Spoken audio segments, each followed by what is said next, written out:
And we're back. Kind of streaming as I can, you know. Just getting everything set up here.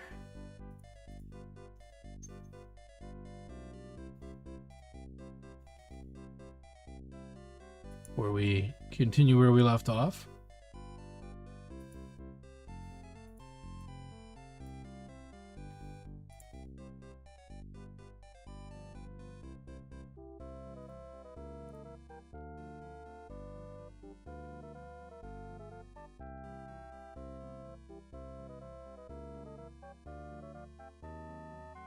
All right.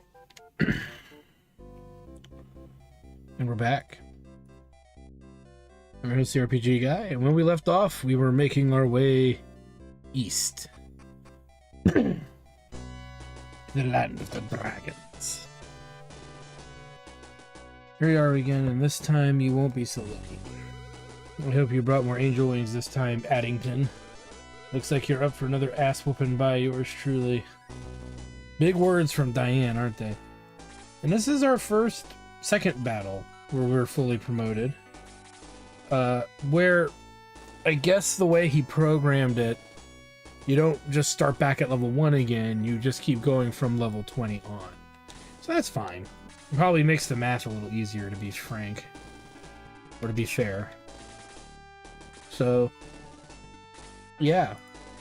I kind of understand that. It's one of the things they actually could have legitimately done back in the day. Just doing a few more little things to make sure we're all good here. There we go. Everything's in order. There we go. Alright. Gosh darn you. There we go. So I would say we might want to look at characters getting to level 22 or 3. We'll check in the next town what the game says their level should be at, because we can clearly pay to level up characters in this version. So I think it's to remove the grind. It's like a grind aid or anti-grind feature. So you're probably free to grind if you want, but then you know, if you don't grind, you're short money. So it's probably a two-way street of debatability.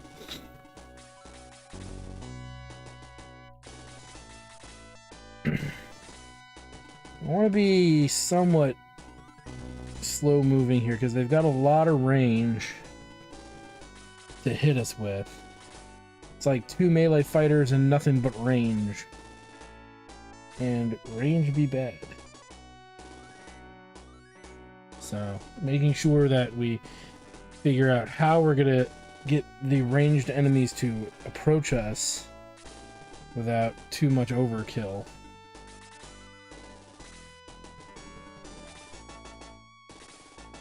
Now let's give this character Blue, who I don't think is actually promoted. It's not his promoted form. So I don't know what's up with that. Maybe bonus character. Slightly extra temporary character, rather. Now Schmeagol is a bit more resilient than we used to because we just dumped a bunch of stat boosting items on him, so there's that perk. But we'll have to see how that goes. Give me 1 second, guys. I think we're having a hiccup in Restream, and I want to make sure it's working so I can see your guys' chats. Give me 1 minute. This is working here. Let me exit and restart this. The Restream chat app. There it goes. Now it shows both. When it only shows one, I start to worry ever so slightly. Because yeah, Twitch, like certain things in Twitch don't show up. So I want to make sure that we see it. Now, here's the thing. We could go hard into the attack because we could do this theoretically. And I'd hit them 3, or I hit them 3, hitting the caster, who might be the bigger threat. So if I'm going to do that, though, I put him at risk of him getting gibbed. So let's not do that. He'll totally get gibbed if I do. I need to draw somebody out.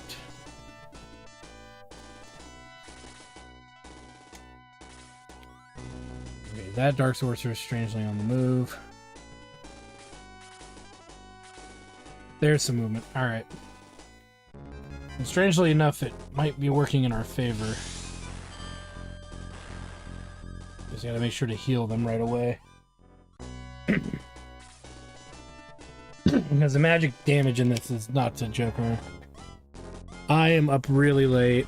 My sleep schedule is all screwed up. And I'm hoping to correct it today to some degree.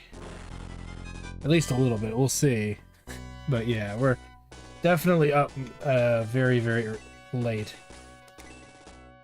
But I woke up very late, so that's why I'm trying to correct it, you know. I think I'm getting in a bad habit, you know, when you're between jobs and you're like, there's no sense of time urgency because you're just waiting for, you know, an interview or something to come through. So strangely enough, I think that's why it's like I'm just sitting here kind of not sure what to do sometimes. Do level 2, that way we get him in there. How are you doing though, Mantis?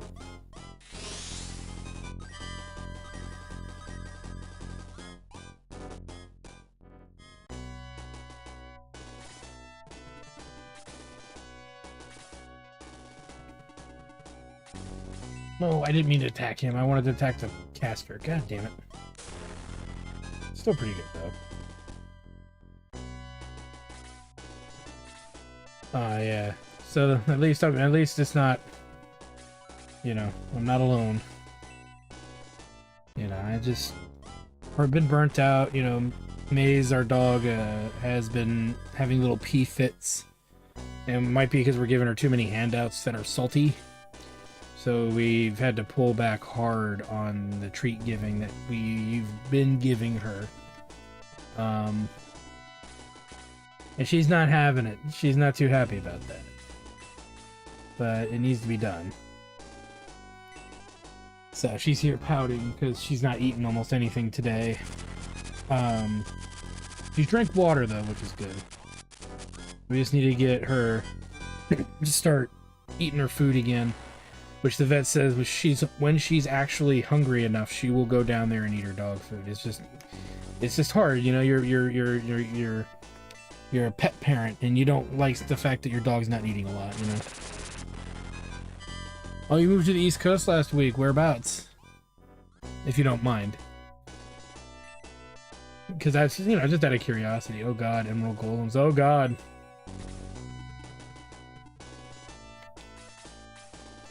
Probably not a good place to put him, but...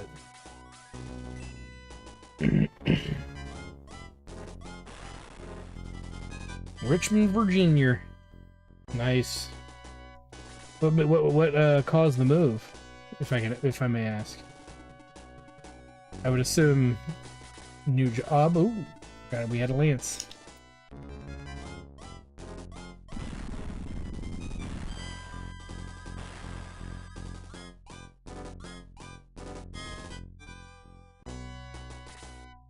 I'm always curious about, you know, kind of stuff.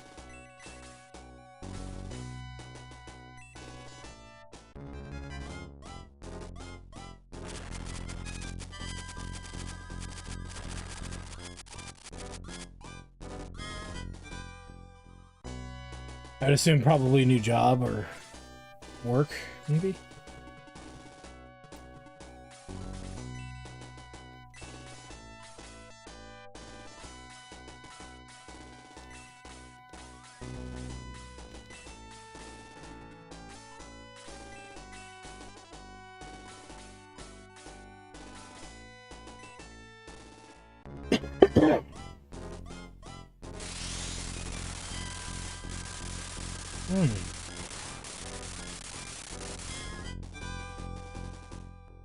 Good to know that they're both vulnerable to lightning magic.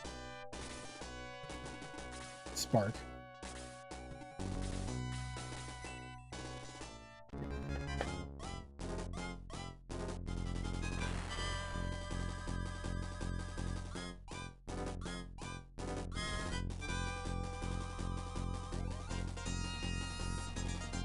Yeah, that's a lot of states, man. And then, to be fair, I mean, and priorities of education are going to vary very heavily from state to state, and it's, I don't know, it's a shit show. I mean, when you really break it down, what's important to some people is not important to others, and I don't know, I guess I'm old-fashioned in the sense that I think reading, writing, and arithmetic and science, you know, basic science and all that should be taking priority over any other subjects. And it's like, if your kids can't pass those courses, then there's something wrong. And it needs to be addressed. And I don't know. Apparently other school districts don't agree with that sentiment, and so it makes me a little frustrated sometimes. You know, when you hear about just the stuff when you hear about stuff like that, you know? Like, oh, we're gonna add more stuff to the curriculum. It's like, but the kids can't read, my guy. They can't write.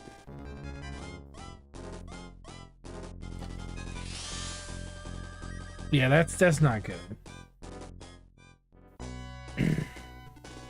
Definitely not good to see that.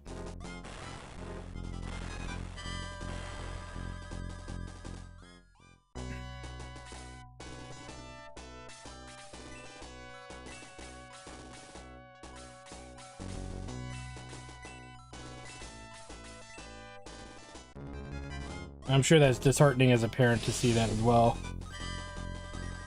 You know, your kids are going to school where the scores are low. And sometimes, to be fair, I mean, I know this is not a popular thing, but I've been in enough classrooms as an aide to tell that, to at least make a consensus that it's not always the teachers. Sometimes it's just the curriculum that the teachers are forced to teach. And the time, because it was really funny. Plus, they were like 100 guns in school last year. A kid was actually beaten. Ooh. Yeah, that's definitely not a good thing.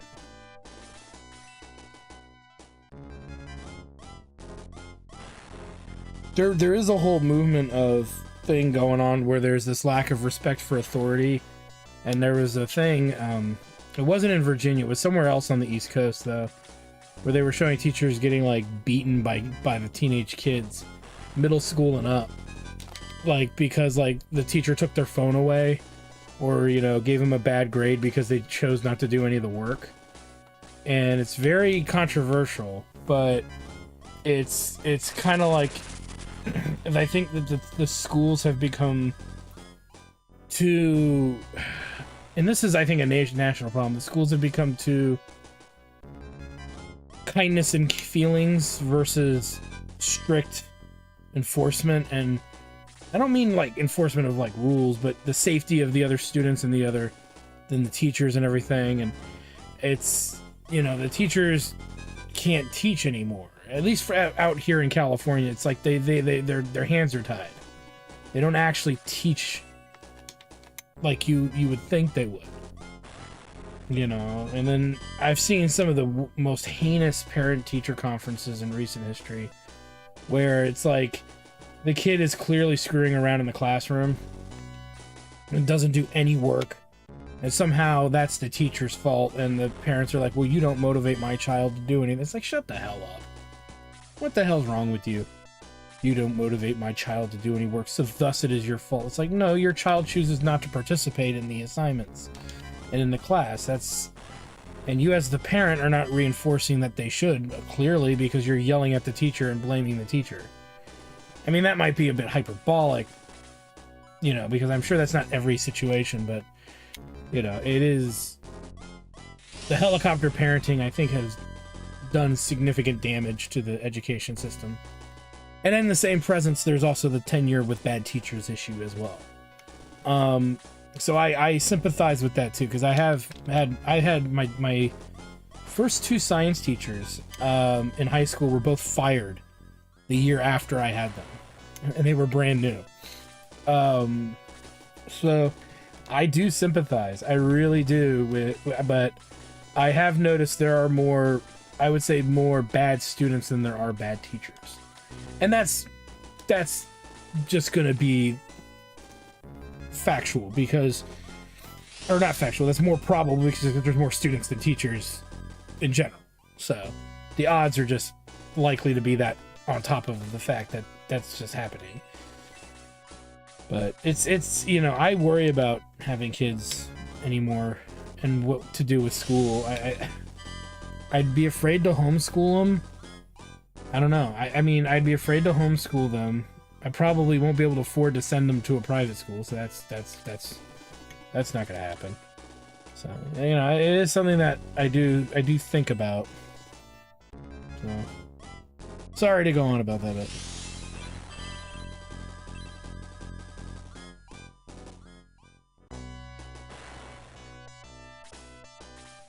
well, that's good. See, that's the good thing, though, is your kids are either really good or you instilled really important values to them, and they're taking it very seriously, and that's good. I think a lot of the problems with kids is the home life, the home family life, and I think partially like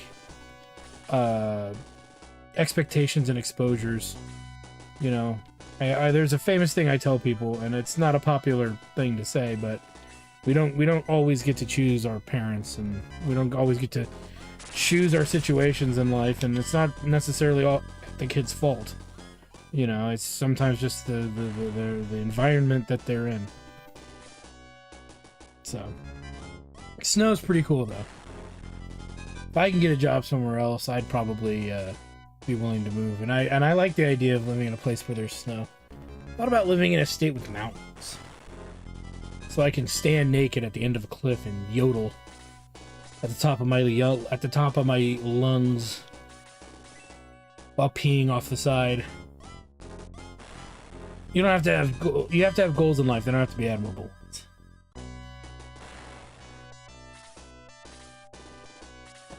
Yeah, I worry about that too.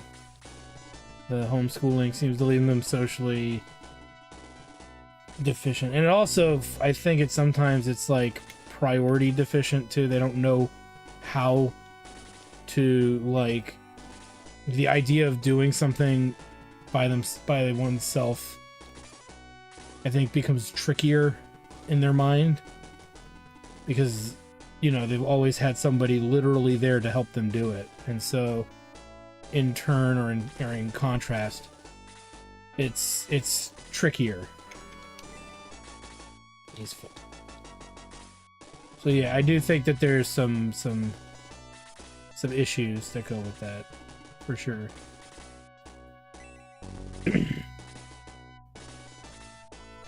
It's a conundrum. I don't think there's an easy answer. I do think partially it's better to have gone back to the way we used to teach. Almost, you know, I almost, somebody was actually one of my private students, the one that I have left, that keeps me relatively afloat because the parents like my old-fashioned teaching techniques. They pointed out something. She pointed out something. She had to do a paper on a debate in her class between cell phone usage being allowed in schools and why they should, versus why they shouldn't be allowed. And at first she's like, well, they should totally be allowed. And because that gives us all the information at our fingertips, blah, blah, blah, blah, blah. And I said, okay, so you think that phones are appropriate to have in school for the sake of saying you have all the information at your fingertips? She's like, yeah. And I said, okay, I have a question for you then. And she's like, what?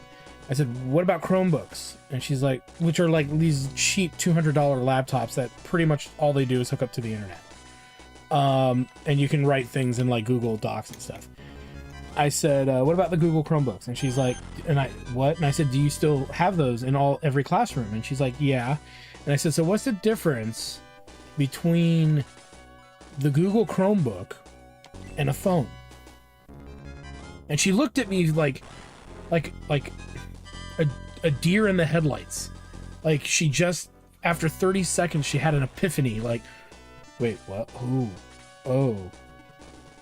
And it's like, I was smiling a little bit. I was being a little bit of a mild dipshit to her, but I'm sitting there going, so you're saying that you think a phone is more important than the censored and controlled device that's in the classrooms already.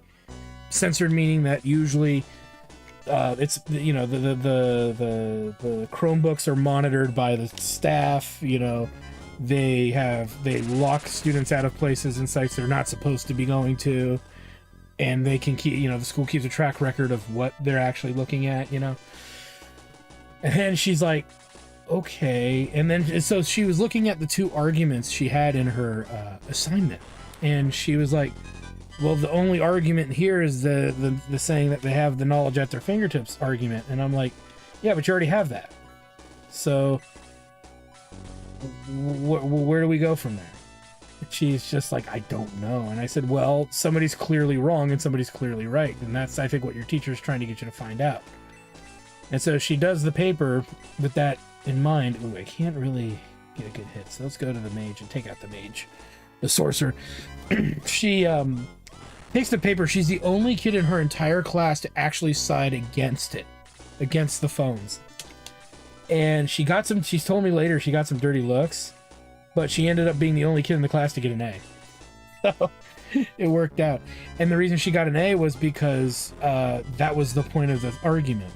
Is that some people's, they were talking about bias, you know.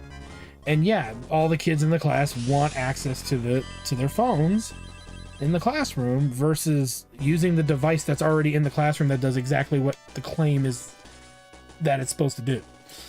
So, interesting stuff. Not gonna lie. Interesting stuff. And, you know, it was cool. And then she got some respect from some of the smarter kids in the class because they didn't think to do that either. Okay, if I move him there, he's gonna get picked off pretty quick. And he's gonna be quite useful in a minute here.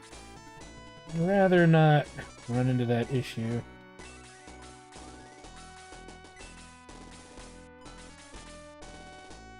But I mean, there's an example of the dilemma, right? Is you know, it's I find these things to be interesting. And that what's funny is my student is a English second language student. She's very smart girl. She's an ESL, meaning English is not her first language. She's the only kid in most of her classes that can write cursive fluently, which is interesting. And this is high school, by the way. Like, most of the kids' cursive is she says is illegible. Like, they can't read it. Shit. And then I said, well, how's the handwriting? And she says it's equally bad. And I'm like, what? You're kidding, right? And she's like, no. The teachers, like, get really upset and don't let them do in-class essays anymore because they can't read their handwriting. And I'm like, that's not good. The teachers should not be no longer accepting handwritten essays. They should be grading based on legibility. You know? I know people say print is dead, writing's dead, but I don't know. I don't buy that yet. I still don't buy it. I've been around too long. I'm an old man. I still believe in the old ways. The old ways. Alright, so I guess we'll just use this at range, because why not? Yeah, it's pretty bad. It's pretty bad. The other thing too, and this is controversial even to people today, like, she was doing an essay in 8th grade when she was in 8th grade a couple years ago. I was still tutoring her then too, because she's a friend of a family of students that I taught music to. And that's how I met their family. And they were learning about the Civil War. And she was writing her paper, and the teacher, you know, is like, well, what was the reason for the North to fight the Civil War? Well, it's to end slavery. That's true. Then the other question was, why did the South fight? And every student in every class put it was because they wanted to keep the slaves. And I said to her, I said, okay, I studied a lot of history in college, and I just want to run this theory by you. And she goes, okay, what is it? Because that was her initial answer to it. I said, what is the percentage of the southern slave owners? How many people in the population worked with slave owners and owned slaves? And she said it was like 18%, or I think it was less than that actually, but I don't remember the exact number. It was not very high. And I said, okay, so that's the number, right? Why would the other 80 some odd percent, or whatever it was, 70 some odd percent, fight a war that they are directly not going to benefit from? And she's like, oh. And I said, why don't we go back to your textbook? And we go through the textbook, because, you know, the kids don't read textbooks anymore. And she actually pointed that out. She's like, we've never read it in class, and they're almost done with the school year.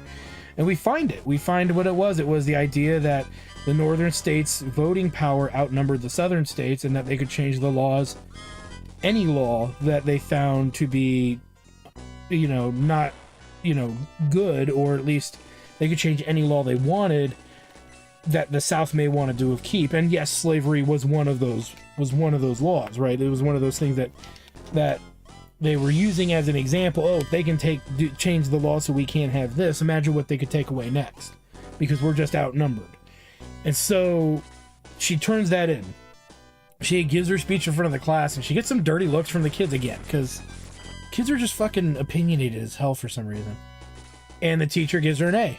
And she said, where did you learn that? And she said, well, my tutor made me think about it. You know, how do you get the rest of the soldiers to fight for the cause? And I couldn't, you know, she's like, I couldn't wrap my head around how you get an entire, you know, group of troops, you know, to fight for something that doesn't directly benefit them. And there's a whole slurry to that. You know, the southern slave owners manipulated a lot of the regular citizens into believing that that could be a thing. You know, it's you know, there's some room for discussion and debate, of course. But the general gist was that's kind of what happened. And then the teacher was like, that's actually the correct answer. And it was funny because he said she was the first one to come up with that answer in several years. And I think what it is, it's not that the kids didn't know that that was the answer. It's that the easier answer is to say it was because they wanted to keep the slaves, and versus the North that wanted to end slavery. So it's a very, I don't know. I think somebody was cutting corners to get to the end there, you know. So yeah, and I remember when she Googled that, she Googled it too to look it up and make sure it was right. I told her, go look it up. Let's look it up together. Every site that was, like, from the History Channel to the, you know, Duke University to Harvard, all had that as the answer. Was it was really because of the fear of the loss of you know, voting power between the North and the South. That's what really got all the people, you know, everybody together in the South to fight. It's still wrong. It was still, you know, it's wrong for the slave owners to manipulate the Southern, you know, regular people into fighting that war for that reason. But, you know, it is what it is. It was, you know. But yeah, it's interesting to see how, like, kids are just looking for the easiest answer to get past school. One of my music students actually took 2 of his history classes that were AP classes online. This is before COVID. Took them online, and the worst part about that was his brother was doing it for him. I won't say who. He doesn't watch this show anyway, but if he did, he, you know, whoops. I guess I let that slip, but it, you know, it's just, and, you know, and it's, you know, it's just this, that was the problem with the education during the COOF as well. I just, you know, I wish we could find a way to correct course with education, and I don't see that happening. All right, Mantis, take care, bud.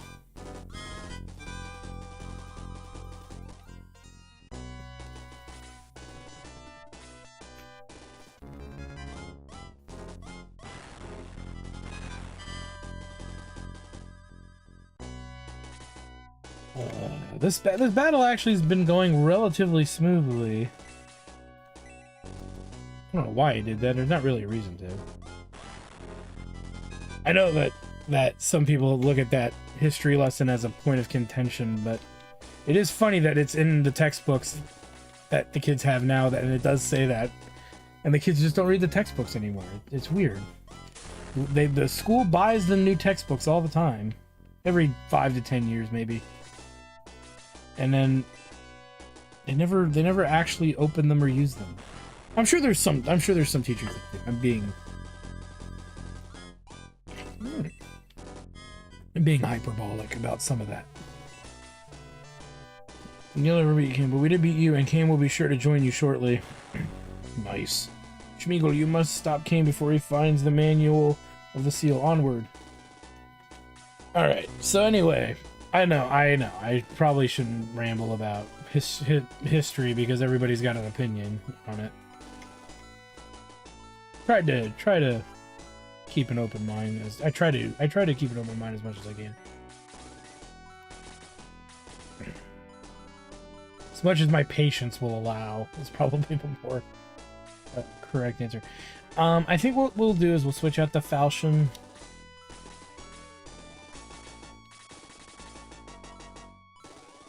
Okay, so we use 6 more damage. We lose critical, but this gives us some magic. Better attacks too, so I'll take that.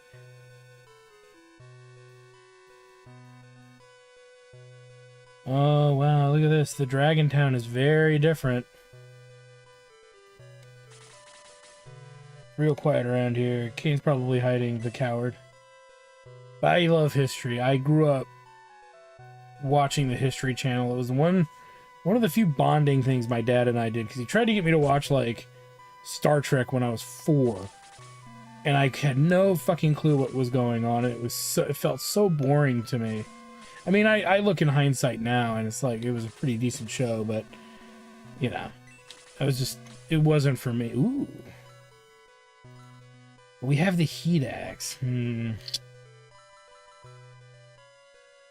Dated weaponry till we get to about maybe here.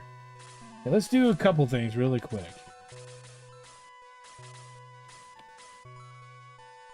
This sword is so dated. We know nothing about his new axe wearers.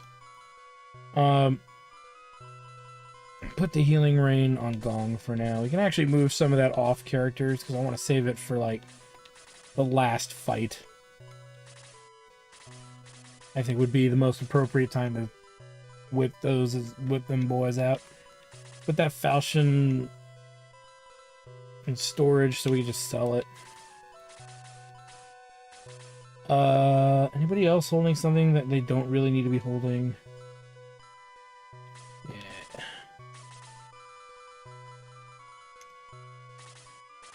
Stockpiling them healing rains. I think that's it. Okay. Take a look at weaponry here. We have this silver axe now. It could be better than the heat axe, but the heat axe can be used as a weapon for range. It is not... Okay, hold on. It is 2 points weaker, but you get more agility. No, we don't need that, actually. The silver axe we don't need.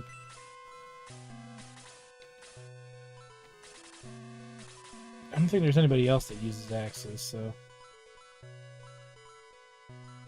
Oh, maybe Elliot. I doubt it, though. Make sure Various still has the heat axe on. Yeah. Might get a bracer for Blue. Oh, no, Blue couldn't wear one. That's why we didn't buy him one. The Guardian Staff. It's every character. What does it do?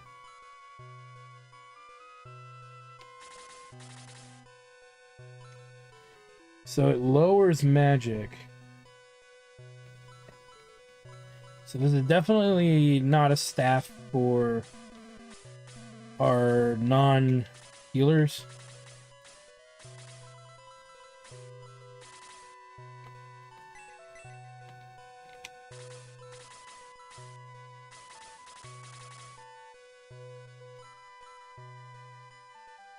I don't know what it does. You know what we'll do is we'll sell the spark rod there. This gets tricky. It becomes a point of contention to me to not really know where it... And they still charge you for it, huh?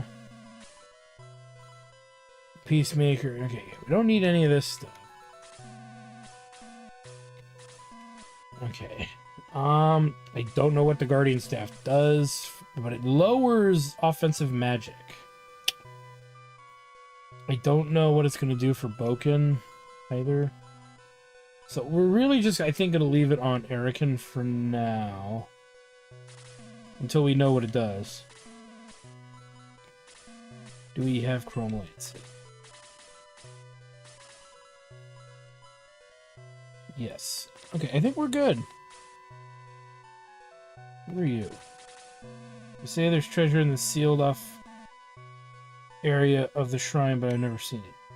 Of course you've never seen it, you fool.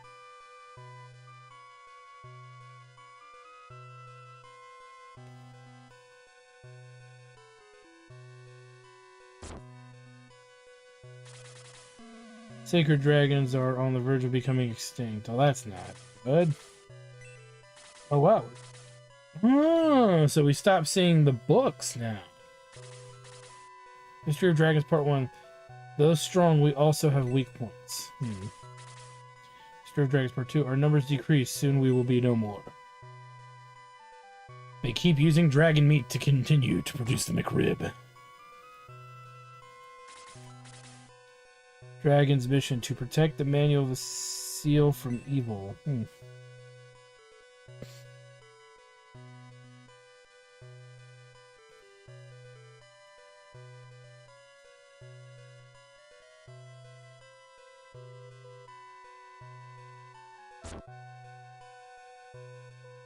There's a chest. Story of Blue's mother. Blue is such a crybaby. He's not like the other dragons. Story of Blue's mother. I found steps in the corner of the room. Blue made them. We'll check that out in a minute.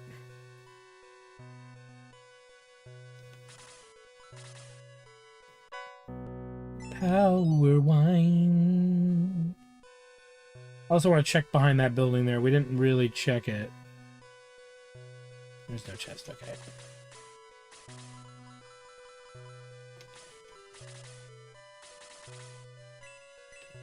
Alright.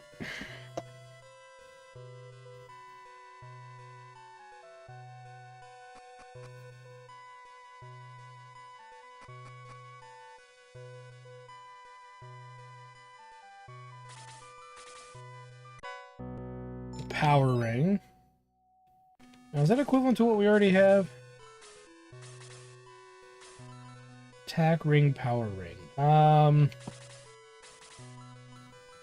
Who would we give this to? We could give it to Zeno.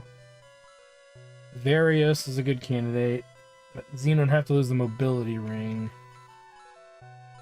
Diane. That would give her more offensive prowess.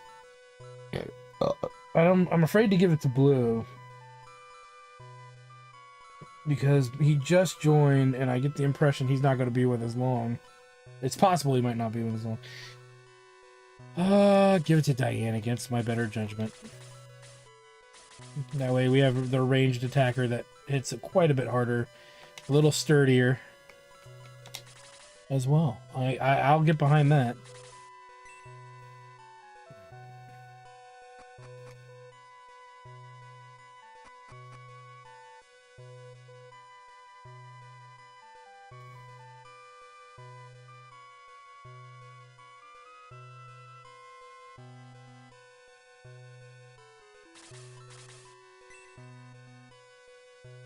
We checked all the buildings except this one and the one south of it. We'll go back to that one. There was something under this little hill here.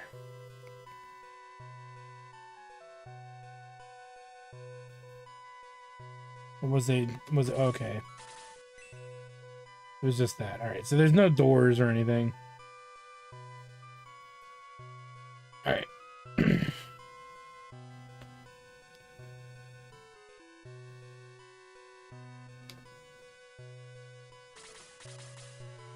Looking for something, Schmiegel, you have been a thorn in my side ever since Alterone. Retreat to your insignificant little headquarters and prepare for your demise. We'll see whose doom awaits Kane of Runefoss. You should keep that old man on a tight leash. I guess that's very direct, isn't it?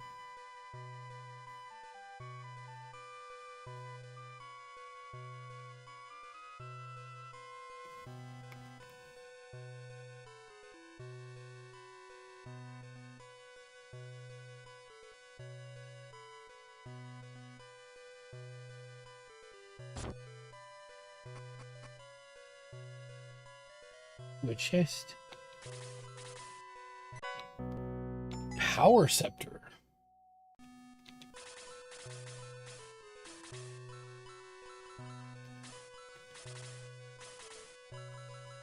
Well now, who do we give this to?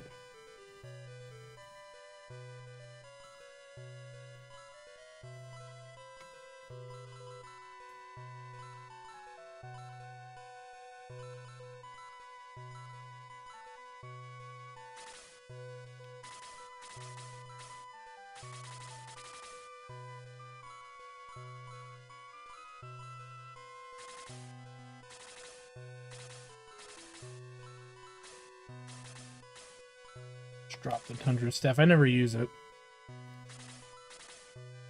Legends of the Sacred Dragons and other books. How to Cook at High Altitude, Mountain Living, and many other books. Ooh. Whoop. Up.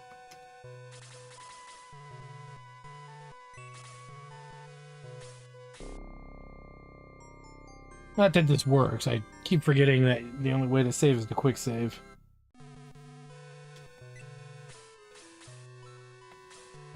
Okay, we can't train anybody, so clearly level 20 is acceptable level. Huh. Huh. Do you really think I would let you gather your troops and have a fair fight? Wrong, my little heroine. The end of the shining farce has come. The Shinin farce. I should have known he'd play a dirty trick like this. Schmiegel, be careful. We're too spread out. Think quickly and try to regroup. Yeah, that's not good. Where is everyone? Okay, there's 1, 2, 3, 4, 5, 6, 7. Because of the 2 on the left. Where are the others? Oh crap, they're up there. Huh. So I think what we got to do is bring...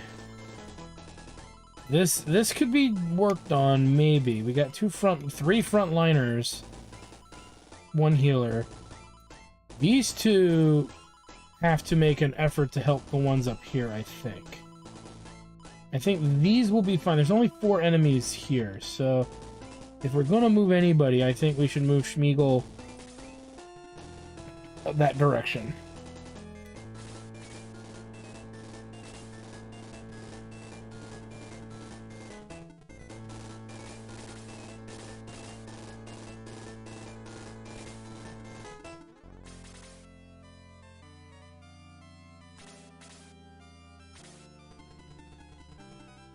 I think we put that upgrade on Diane. Didn't work as well as I thought.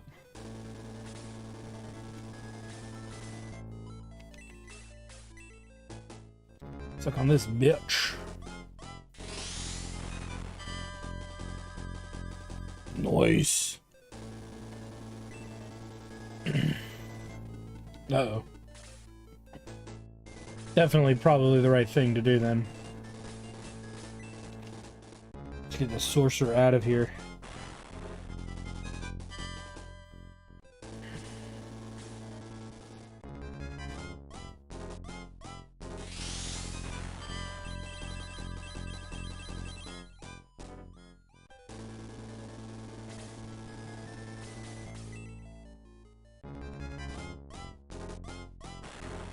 Nice. Vario's pulling out and all the stops.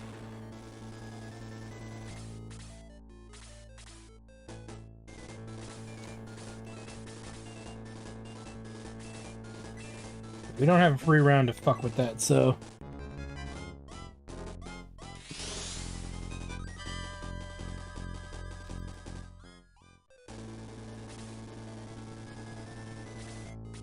There's the caster, the other big threat.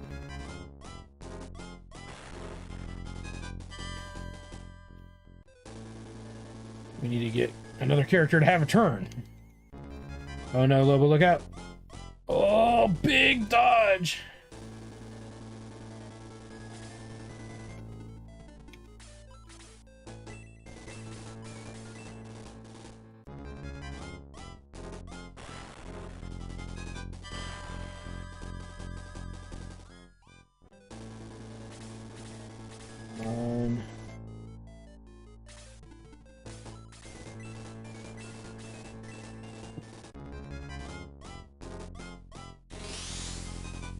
Sweet.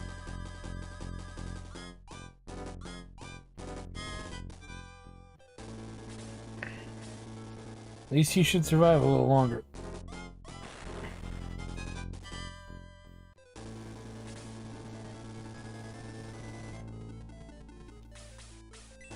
Kill off that sorcerer.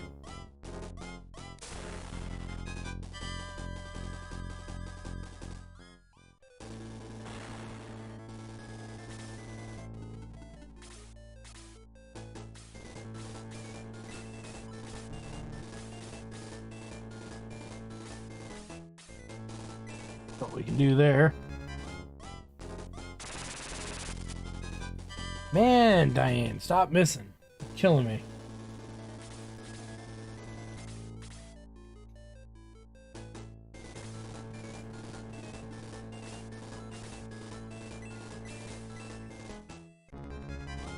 The belch of the ages.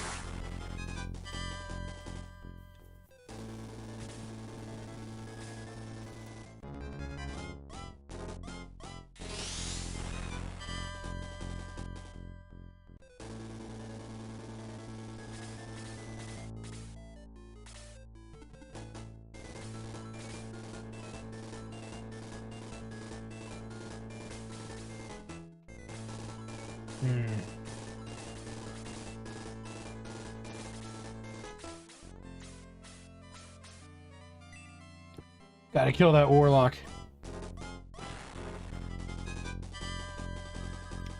Astral could probably AoE that group on his turn.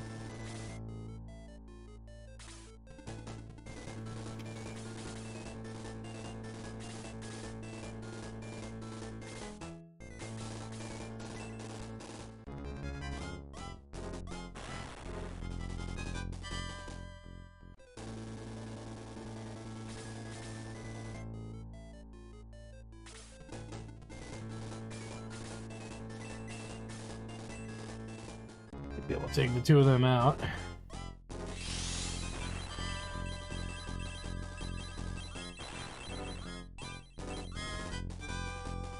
Sweet.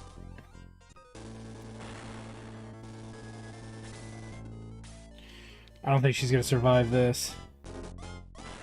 Ah, damn it, that's okay. Not much we could have done.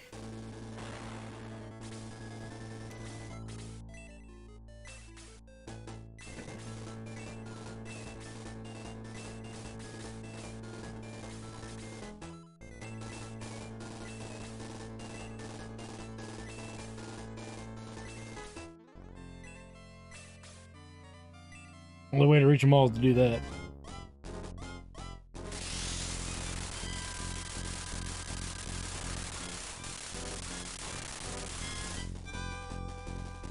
It'll do.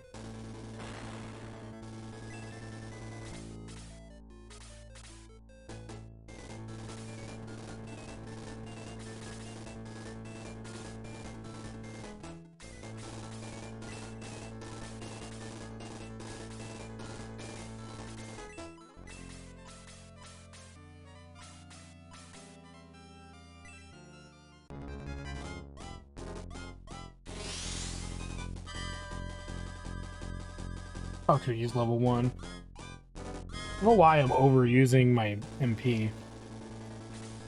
Sometimes, I don't know, I just feel like doing it, I guess.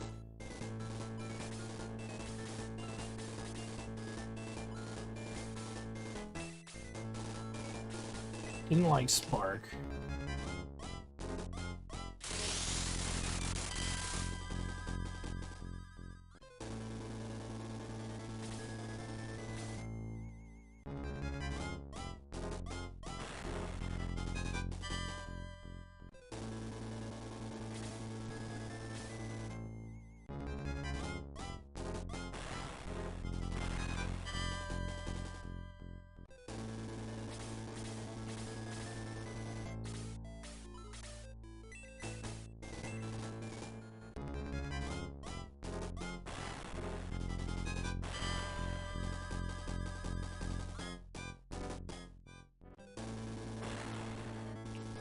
That dwarf actually just went. We could easily pick off the other lizard man, I think.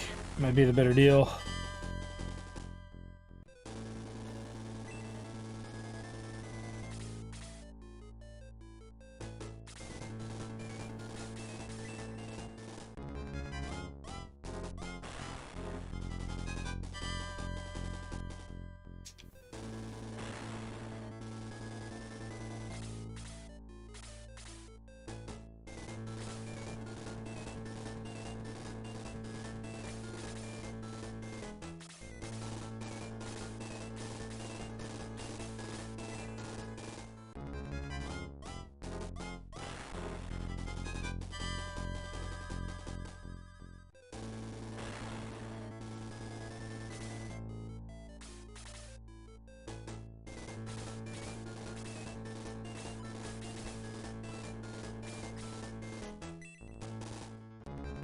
Does.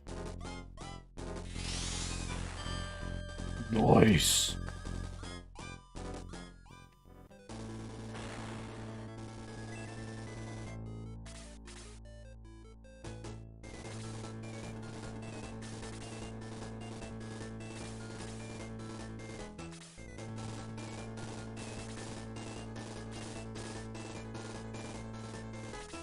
Hey, Monica.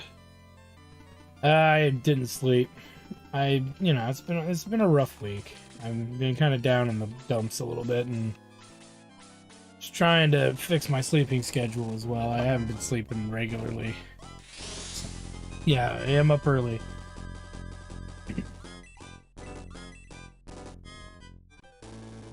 So I'm hoping I'm probably gonna have to pull an all-dayer rather than an all-nighter, I guess. It is what it is.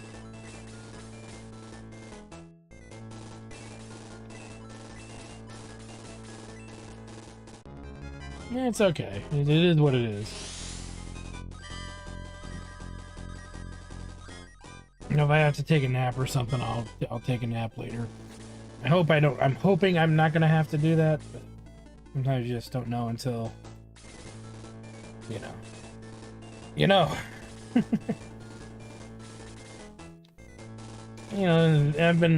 I'm in between jobs right now, and so why it's so easy for me to lose like the normal, circadian rhythm, so to speak, of getting tired and all that. And I don't know, I've not been handling it well, to a degree, the lack of work.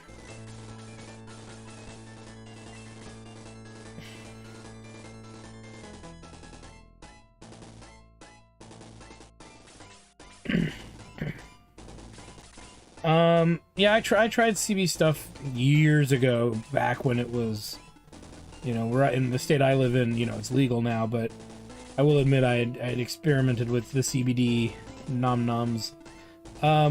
Unfortunately, it doesn't seem to work for me. So, it's bad when you eat a CBD cookie and your friend eats a CBD cookie and you have to drive your friend home because it didn't really do much to you. So it was really funny and weird at the same time. He'll never forget it. It was pretty funny. And I've suffered from insomnia off and on, I think, as well. Not I think, I know. I've suffered from insomnia off and on throughout a large part of my life. To where I was being quasi-diagnosed with, like, really rare sleeping disorders. One time I think I stayed up for 5 or 6 days. I was hospitalized for doing it. That's when I started doing the testing. That was years ago. That was like 12 or 15 years ago or so. And it was just, I'm really bad insomnia. I used to suffer from really bad insomnia. I need to get back into some of my hobbies again. Like I brew beer. Brewing beer was a big hobby I used to do, and I haven't really been doing it for a while. And gaming is a hobby. I've not been doing it as much as I used to. My Let's Play channel, it has suffered from that. I haven't been doing as many Let's Play videos over the years. over the last month or so. I haven't made any new ones because I'm like worried that, you know, I don't know. I don't know. I don't know. I'm just getting a little burnt out, I think, and, you know, bummed out just with the work situation or lack thereof. And so I guess my initial response to that is to just take a break, try to recuperate. But I think it's been stressing me out even more, because when you don't do the things that relax you, you tend to get more and more stressed out. I you know, just from my own personal experience with it. So. But, you know, people have been showing up to the stream, and that's been actually making me feel better. And, you know, I'm getting through it. I know I'm not as Johnny on the spot with the humor today, but mainly because I'm tired and burnt out and all that. So, but I'm gonna try to tough through this stream as best as I can here, best as my brain will allow.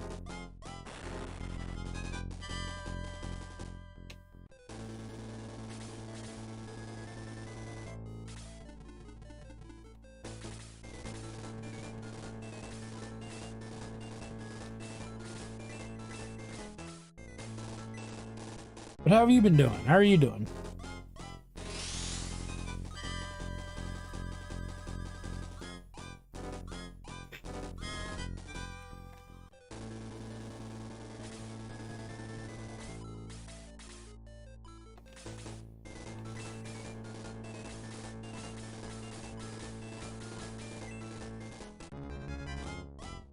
Tastes like healing.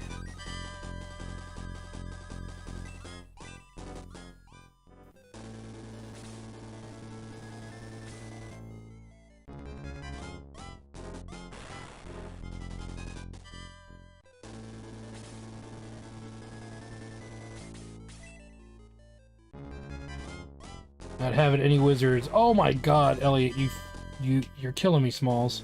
You're literally killing me. How could you?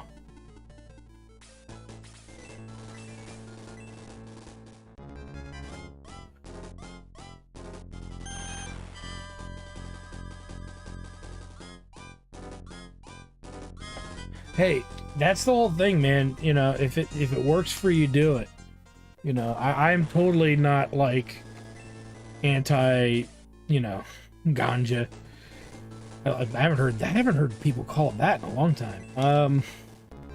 But yeah, no, there's nothing wrong with that. Trust me, there's nothing wrong with that. For sure.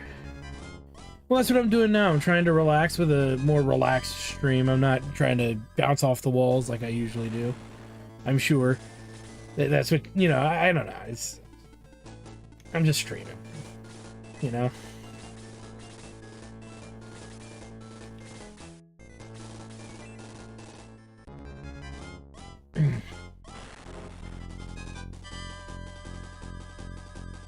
Nothing wrong with that. I was born in the early 80s, so I'm a little up there. A lot of people think I sound younger than I actually am, though, and I do appreciate that. But I noticed I noticed 2 gray hairs, and I'm starting to become concerned, ever so mildly. I mean, I'm being sarcastic. You know. Well, you ain't too bad. That's still not that bad. One of our guys on the chairman of the board shows around that age. He and the other chairmen are I think gonna be 40 next year, with the exception of Hobo Head Crab, me plus, and Terry Hesticles and Scotty Too Hottie. The few times he does come by. That's you know. So that's what's great about, I think, the little community that we have, is we have a lot of people who are very different. We have very different age brackets of people, and I think that's kind of cool, actually. We have a nice, you know, balance. You know, the Hobo Head Crab show originally was a show, and we are going to get back to some of that, but it's my buddy Hobo. I'm friends with his older brother, primarily, and he is, you know, he's in his late 20s, And he grew up watching his brother and his older sister playing games like, not like Shining Force, but from this era. And they wouldn't really let him play, right? Or he was too young to understand what he was looking at. And we've been doing this thing where we take him down like a memory lane trip, if you will, where he is playing a lot of the old classics. He played Chrono Trigger for the first time and Earthbound for the first time, Shining Force 2 for the first time. He loved them. And so just the idea that, you know, we were able to make a connection with him through that was really, really big. We've been, you know, introducing that. Right now he's kind of hung up on a game. Right now we're doing a game called For the King. But at some point we're going to get back to Lost Odyssey for the Xbox 360, which was a Sakaguchi JRPG in the same light as the Final Fantasy games, but a modern, you know, take on it. And because it was on the Xbox 360, a lot of people didn't really get to play it. So there's some ill content about that whole. There's a whole kind of dark, fucked up story that happened, but around Sakaguchi leaving Square Enix.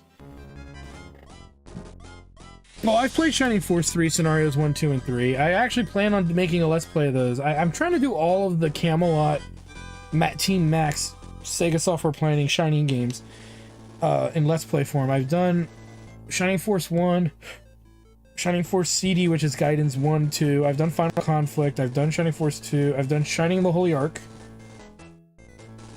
I need to do Shining Wisdom, but I'm not big on that one. I didn't like it as a kid. I remember fiddling with it to see if I'd like it as an adult. I don't like it as an adult either. Those action Shining Force games are trash. And the series kind of goes, you know, epically downhill after all of those, so you take what you can get. But Shining Force 3 is really good. And I have the bonus disc, and I do have them translated. So at some point I will get off my lazy ass and I will do them. It's up there with my Wild Arms 5 Let's Play.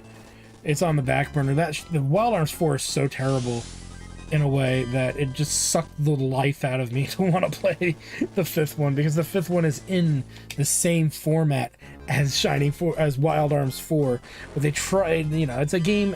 Wild Arms is a JRPG game that takes place in a Wild West theme, meets magic, meets ancient technology, and all kinds of cool stuff. It's like it's like, what fantasy is it? It's all the fantasies put together. It's crazy how intensely cool that series is. But 4 was just like a bad fan fiction anime.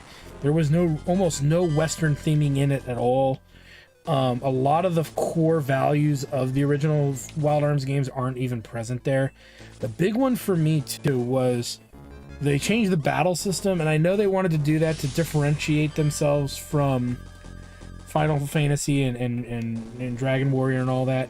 And it was a different team of people that worked on it. Primarily, it was, if I'm not mistaken, it was, what was it? It was Media Vision did the games, but they brought in a new development team to work on the other elements of battle system, and it rubbed me the wrong way. I did not enjoy that whatsoever. And you know, if you can watch that Let's Play on my channel, you'll see what I'm talking about. It's a lot of jargon talk. The character, if you've watched like Wild Arms 1, 2, and 3, my Let's Plays of those, which is Wild Arms, Ultra Code F is the first Wild Arms. It's a remake. If you check any of those out, you'll see what I'm talking about, and how I think they did it nasty. They did the series nasty. And then they kept the same battle system that some people liked, but a lot of people didn't. And they tried to bring some of the thematics back, but it still had this very wonky, like, hardcore, hey, this is a big anime game, guys. It's anime. And yes, the characters are anime looking in the other games, but it felt like I was watching a really bad Crunchyroll anime. And it was pretty cringy to watch. Even by today's standards. But, you know, there's people, I guess, that liked it. But the best part is that the people that made the original first 3 Wild Arms games, and the creator who made the Shadow Hearts games have gotten together to create new games in those styles, which is Armed Fantasia, which is a Wild Arms kind of successor, which I'm really excited about. I've been watching its development closely. And Penny Blood, which I got to do the other Shadow Hearts games because I did the most obscure one, which is Kudelka. It's on PlayStation 1. It's very short JRPG, much like Parasite Eve. You can get through it pretty quick. Shadow Hearts 1 and 2 are excellent. Shadow Hearts from the New World, when Xseed got involved, weird, cringy bad anime, over the top, goofy, not interesting, to say the least. So, and it's one of those things you got to see to believe. And so I am going to get to those Shadow Hearts games because I kind of want to get Wild Arms and Shadow Hearts done before Penny Blood and Armed Fantasia come out. Because I'll be live streaming those. I might have to stop whatever I'm playing to live stream them as soon as I can get my dirty little hands on them. My greedy, I should say, little hands on them, because I'm very excited for them. So, sorry, I went on a tangent there. My apologies. You guys can't take me anywhere.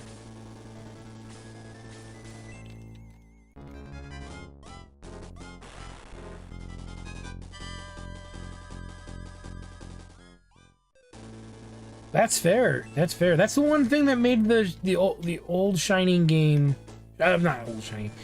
It's the one thing that made Shining Force 3 kind of cool, is that you could get different characters which warrant multiple playthroughs, right? I love the fact that they did that in that game. Oh, you didn't save Rogan. How dare you? How dare... No, I'm just kidding. I think you're gonna have fun with it. Ooh! Ooh! Ow, my nipples. That's bad. We lost Ass Troll. Alright, she can cast. May as well let her, since we just took that massive amount of freaking damage. And I don't think spear attacks are gonna hurt Kane that much, so... I mean, they could, but it doesn't seem like a great use of the skill. Alright, now we're gonna bum rush his ass and see if we can really put him in the hurt locker here.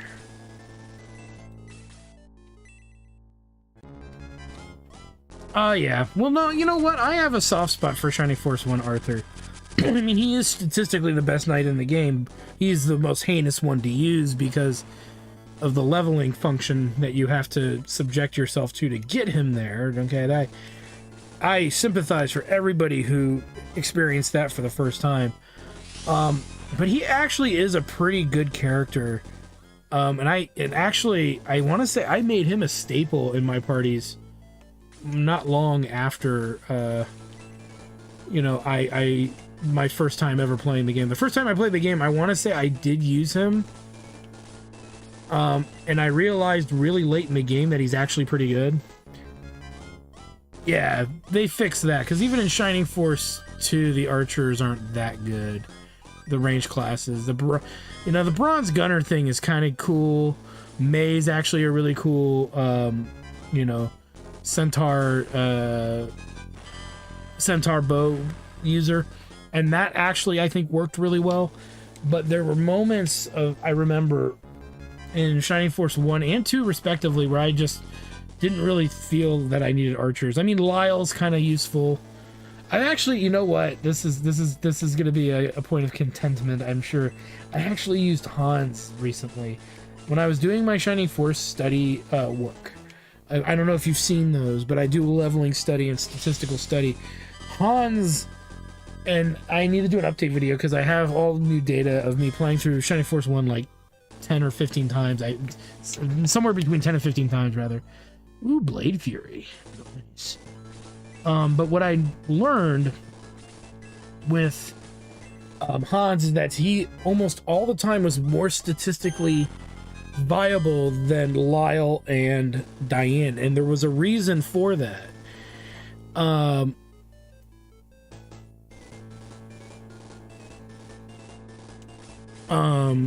what it was that Hans's attack defense and agility were better than Diane's, and strangely enough, it was better than Lyle's. But Lyle, a lot of people like Lyle because of that big movement available to him. But I do point out that more than half the battles roughly are, which is frustrating, take place on terrain that is impossible for Centaur characters to walk through, the Knight characters to run through. And so I actually found Lyle to be more of a liability in those instances, but I mean, I think it's a personal preference, but Diane was statistically always the worst ranged character, or archer long distance character in the Shining Force 1 game. Though one of these days I should sit down and do the remake, Shining Force Resurrection of Dark Dragon at some point.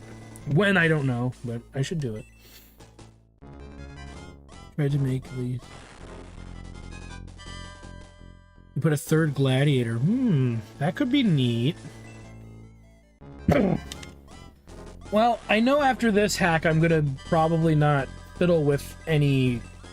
I'm not gonna probably want to do another Shining Force 1 hack right away, but you know, if you can guide me to where it is, I might check it out when I get a chance. Believe it or not, you son of a bitch, you're still going down! Sword of Darkness, show me your... Well, no you don't! This is for me! Fear strikes Kane's mask. Ah, what have you done? My mask! It's breaking! Curse you, Dark Soul! Wait, Elliot? What are you doing here? Where are we? Prince Abel? You thought you were dead. What happened to you? It was Dark Soul. He tricked me into wearing this cursed mask. What happened to Protectora? What did Dark Soul do to our beloved kingdom? It's gone, I'm afraid. Dark Soul has twisted Protectora into something truly evil. Schmiegel, he's faking. He's just trying to save his own neck. Milady, I know this man. Oh, is that a typo? The prince was in staunch opposition of Dark Soul's plans. There is no way that he'd ever join the bastard willingly. We can trust him. Various, sheath your weapon. Think for a second. I was also a victim of Dark Soul's control. I killed Balbury. Please tell me you remember. Is it really that hard to believe that Abel was manipulated just as I was? I know you want justice for May, but you know the prince isn't at fault, but Dark Soul. Justice? What happened to May? She was murdered by the very weapon you now wield. You killed her with it. I didn't mean to. May, I should have stayed by your side in Guardiana. You are the mysterious suitor everybody... Ooh, May and Abel. Get it? Cain and Abel? You are the mysterious suitor everyone was talking about. Yes, when I traveled to Guardiana, I was an emissary. We would meet in secret. It was forbidden for me to be in a relationship with anyone other than royalty. I was planning to denounce my claim to the throne, then Dark Soul arrived to protect Tora. He began poisoning my father with his ambitions of using the Ancient's power for himself. In the coming weeks, Dark Soul and I had many arguments about the future of Protectora. During my last trip home from Guardiana, he found me and told me he was leaving. He presented me a mask as a peace offering. He told me it would protect me in battle. I foolishly put it on and it did something to me. It changed me into that. Cain. Then he must have staged your death in order to influence Ramladu's decisions. All is not lost, my prince. We can still bring Dark Soul to justice. Yes, not just for Protectora, but for all that have suffered for his evil ambitions. Various, this is May's pendant. She said you gave it to her when her mother passed away. It was her mother's. It was her good luck charm. May, I'm so sorry. Schmiegel, I need to go. I need some time. My prince, our people need you. I know we can restore our land to the beautiful place it once was. It will be, Dark Soul. You'll pay for what you've done. My father may have lost his way, but when he sees me alive, he'll stop this madness. Easy there, Abel. Head over to the infirmary and get healed first.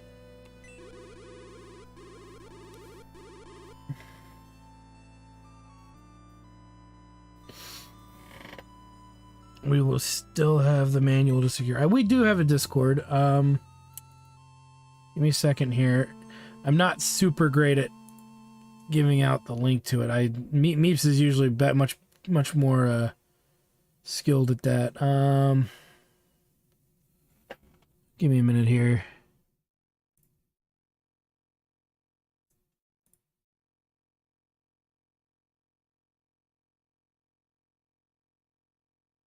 Here we go. I'll put it in the chat. There it is. I think I did it. Yeah, and just when you do it in the Discord, put it in I don't know, put it in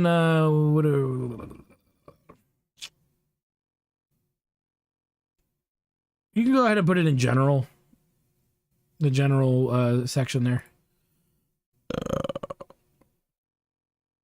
When you get a chance.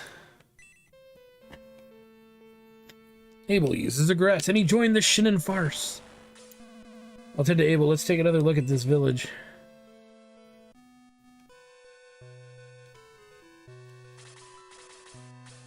So Abel, not a new original character, right? Maybe. Does it show up in the party though? Various, you know, Elliot, Astral Diane. Yeah, he's not there. We'll figure it out in a minute.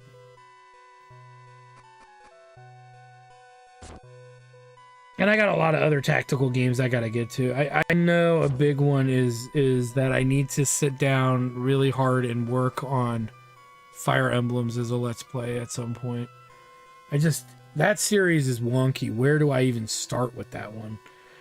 I mean, I could start from the beginning, but it will be a while before I get to the ones I think most people care about. So, you know, and Meeps has given me a lot of really good advice in that maybe I shouldn't start with just the first game. I should start playing things that are a little bit more known, build up the community to get everybody excited for the stuff that is less known. Hidden Doors and Why They're Terrible at Hiding Things, and many other books. I'm opening the door one much. This door is very stubborn. I got some dynamite. Maybe we could... No. Not using dynamite on the sacred door. Well, what would you propose? We all had hands and sing Kumbaya until it opens? May I interject? Did you read the note next to the door describing 2 heroes needed? Considering recent events, perhaps Prince Abel and Schmiegel can open it. Just follow its instructions. Place your hand on the door and say the words Open Sesame Street.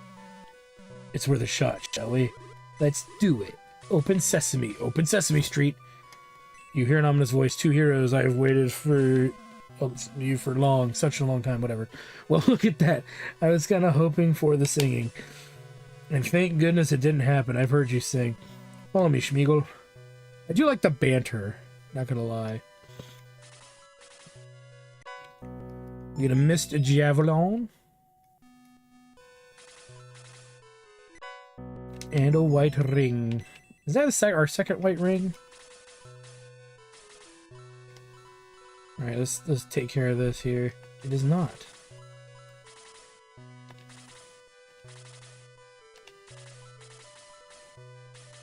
Schmiegel. Pass this to Amon. Cool. Let me see you in there.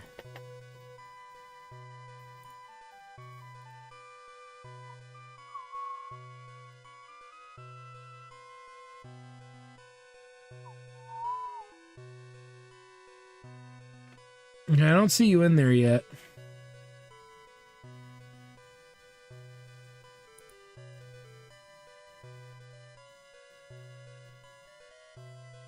There's all the chairmen. But yeah, when you get a chance.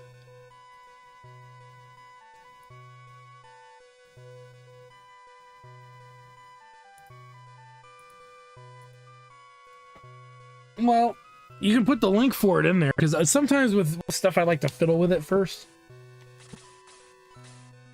This is a heads up. This does magic, huh? Lowers defense. So we want both of these, so we can sell the old one. Oh, okay, let me check it out here.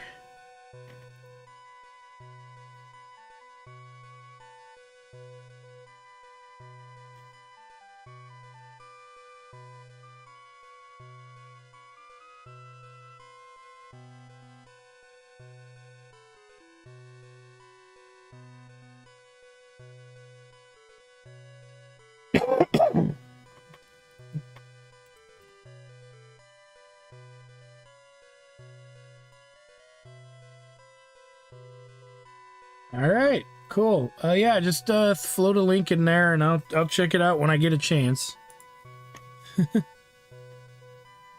So,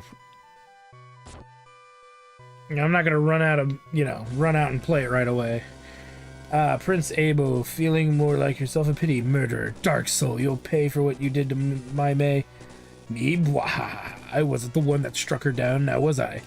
And as I said, a real pity you broke from my spell. It was fun having the Prince of Protectora as my lapdog. But, like so many others, you've outlasted your usefulness. Dark Soul grabs the manual. I now possess the manual that you wanted to keep from me. And one step closer to my goal. Time for you to disappear, your highness. I'll end you before you get a chance. Sword of Darkness, aid me. Schmeagle, get out of here. I'll deal with this.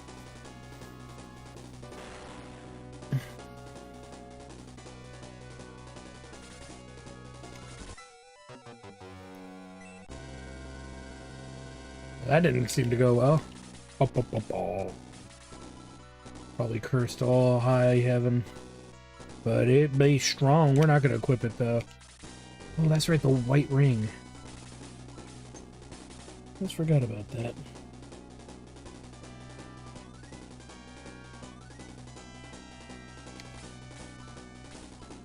Guess we'll pass that to... I guess we'll pass it to Erican and dump something here. Or no, you know what? Let's give it to Boken.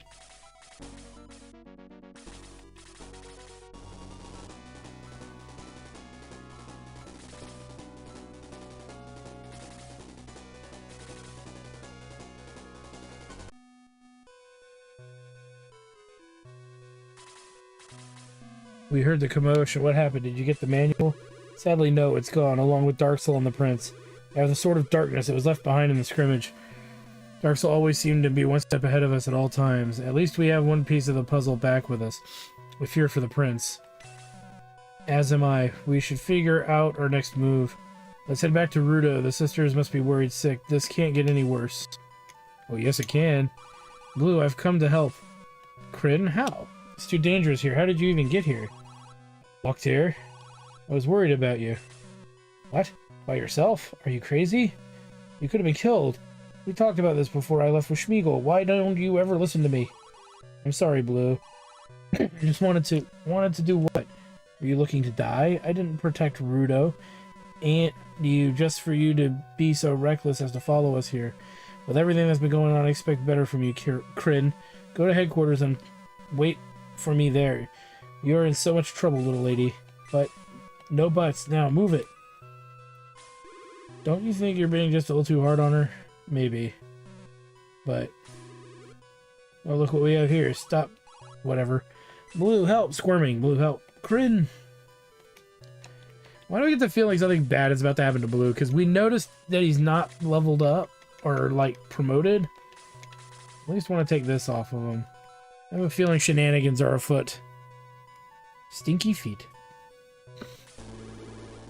Well, well, well. If it isn't Blue, Erican, and our little heroine, Schmeagle, let her go now. Why would I do that? No, I don't think I will. We'll be at my temple to the south if you want her. Come and get her. Blue!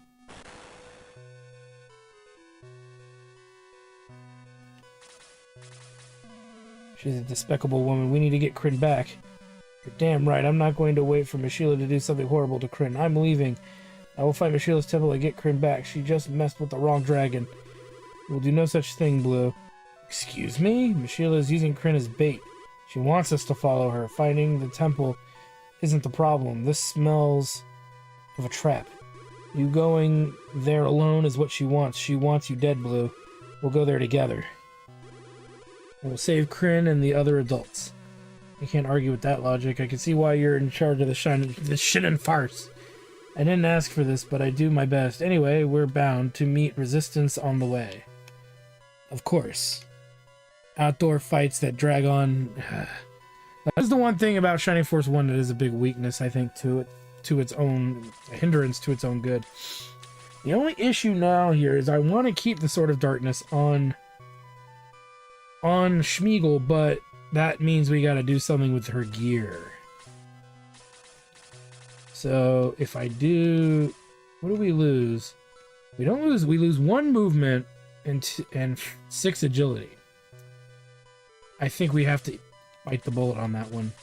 I want to make sure that she can pick up stuff, because I do want her killing things. That would could give Gino more movement. Who could benefit from some movement here? That is the question. We need to sell off some stuff there. I think I'm gonna move the Domingo egg off of Boken. Now, if the healing white ring does as good as the healing rod, I don't know who would benefit from this.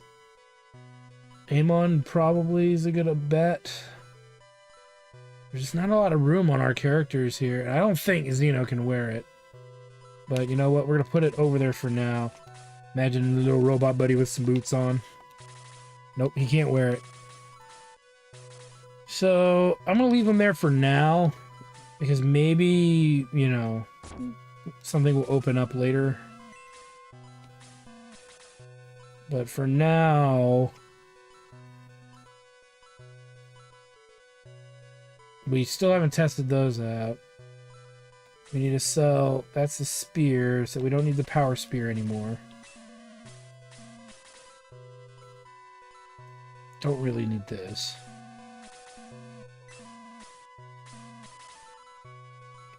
Could give it to Henri. You know, I think I will.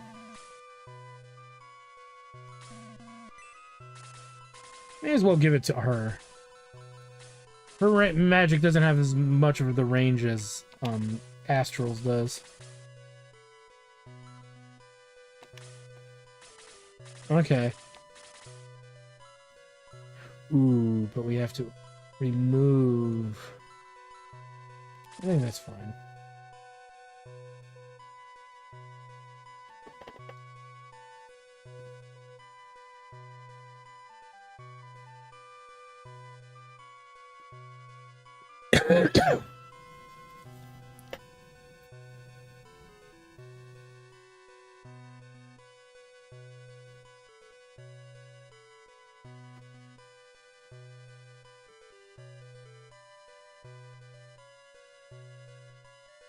You alright?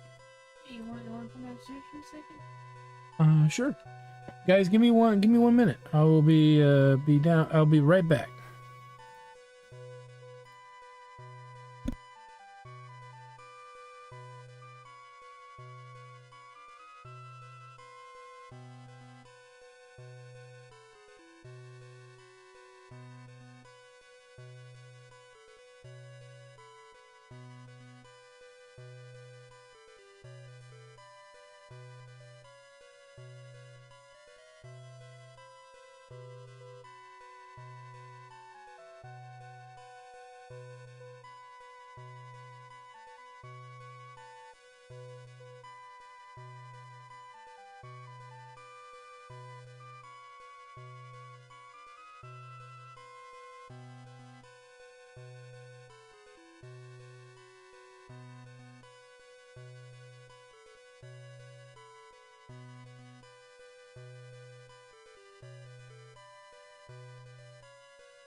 Okay, we're back here. Sorry about that.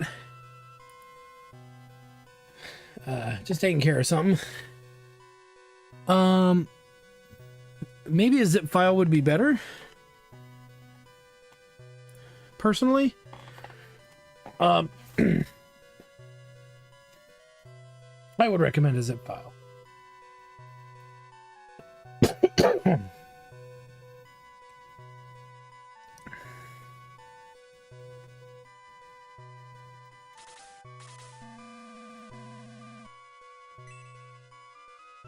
All right, let's skedaddle.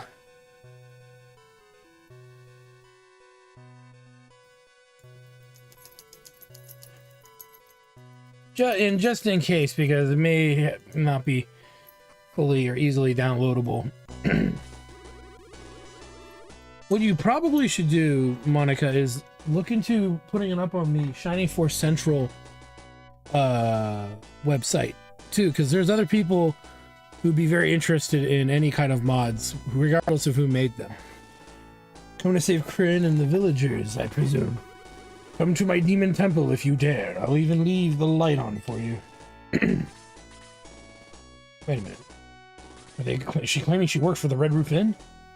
No new enemies here, just a bunch of giant buttholes.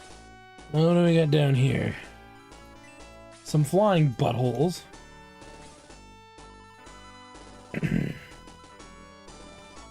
So unless the golems make an appearance again, it's just a bunch of buttholes. We got a lot of flying units. They're gonna probably try to rush us from the right here.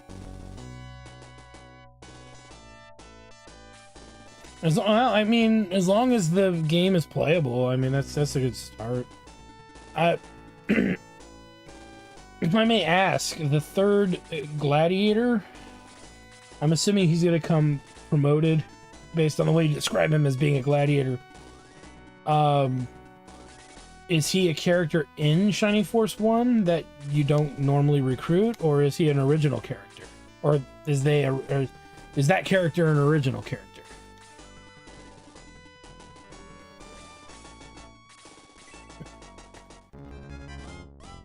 Wait, yep and no. Wait, so the character is an original character. Is not an original character. It is a character that shows up in the game. Okay. Why do I feel it might be Balbazak? For some reason. Because it makes sense. He's technically uses an axe, if I'm not mistaken. Okay. Well, the better you get with the editor, you know, the more you can even try to make your own game, you know, type out of it. And I recommend that in a way over. I'm not trying to detour you from your current activity, but it's a great way to practice. I think that's actually what Erican did originally. Yeah, okay. Well, that's kind of what they are in the regular game for the most part anyway.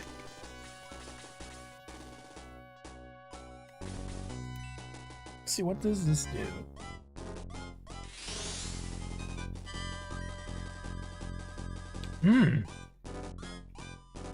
It's like level 2 support. Kinda. And I'm assuming the third character is going to be in between.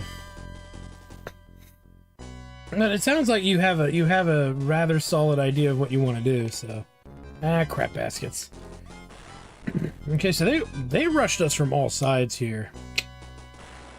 Well, we're not very far into the battle. It almost seems more beneficial to restart this fight. Just on principle.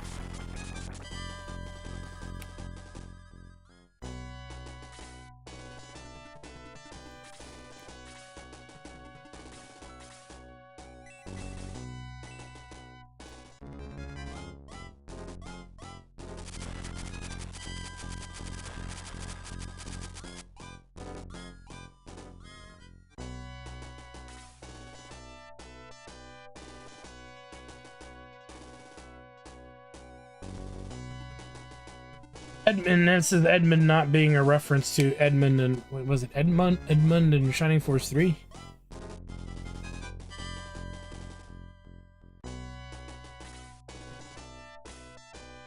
Okay, but that's interesting though.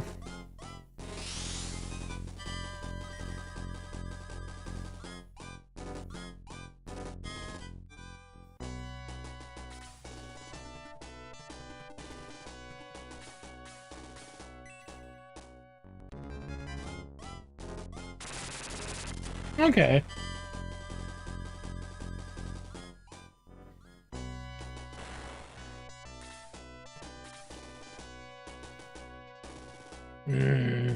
Pteranodons, who at this point in the game are a little dated of an enemy.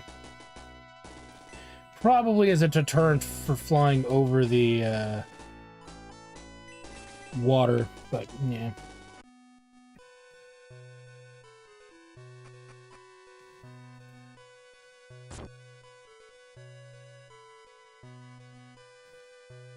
Oh, okay.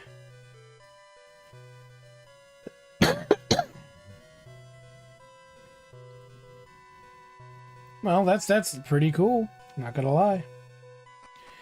Definitely be something to keep practicing too. Like if you can make your own, you know, elements to the game even more so, right? Like you could do more if you work it out, you know, you might be able to like make more your own avatars. Do a lot like what Erican has done here. I'm not suggesting you have to do that. I'm just saying there's so many people who I think have the capacity to tell a really good, you know, tactical RPG game, and I think that that Shining Force as a medium to do that as a mechanization or a the means is probably a better word to like use it as a storytelling thing. It's like if there were more Shining style games out there, I think people would just pounce on them in the indie field. And I think, and this is where I stand on it. It's not a graphics thing. It's not a music thing, in my opinion, that I think would attract people. It's the world. The idea that the knights are centaurs, that you have wolf people and all these different types of characters coming together, dragon people and, you know, birdmen and all that. It's more fantasy than I think Fire Emblem ever does, and because of that I think it's a better overall experience, and it would be really cool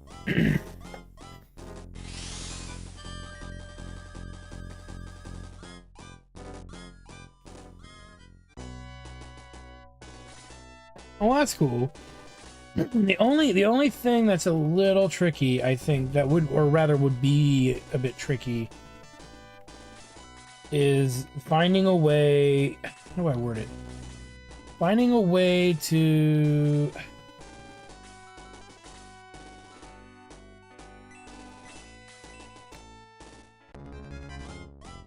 yeah, you could tell your own story, but I do think that it would be more than just palette swapping. It would have to be kind of what Erican and the other individuals that worked with him did, where they created a whole new, like, visual.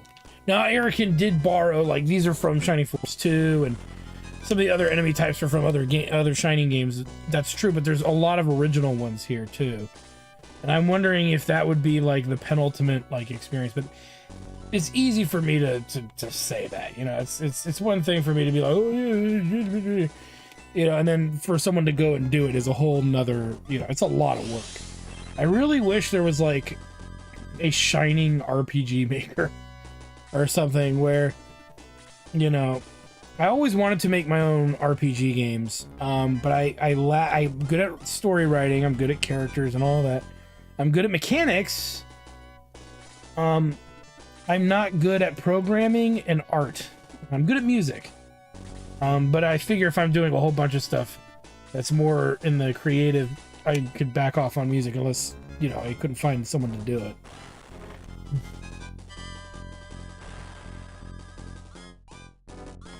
Well, there you go. You can call it the Shinin Farce.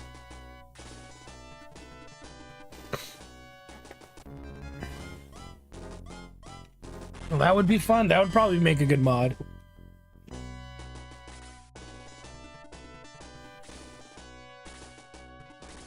And be like, my only weakness is silver for the Wolfman, you know?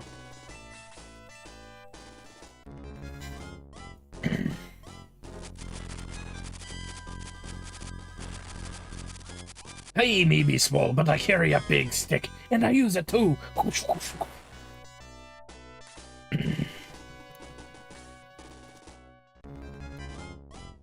When they show Kane's face for the first time, you'd be like, oh, David Bowie.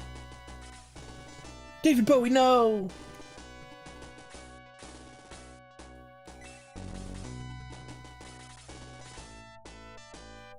I screwed that up.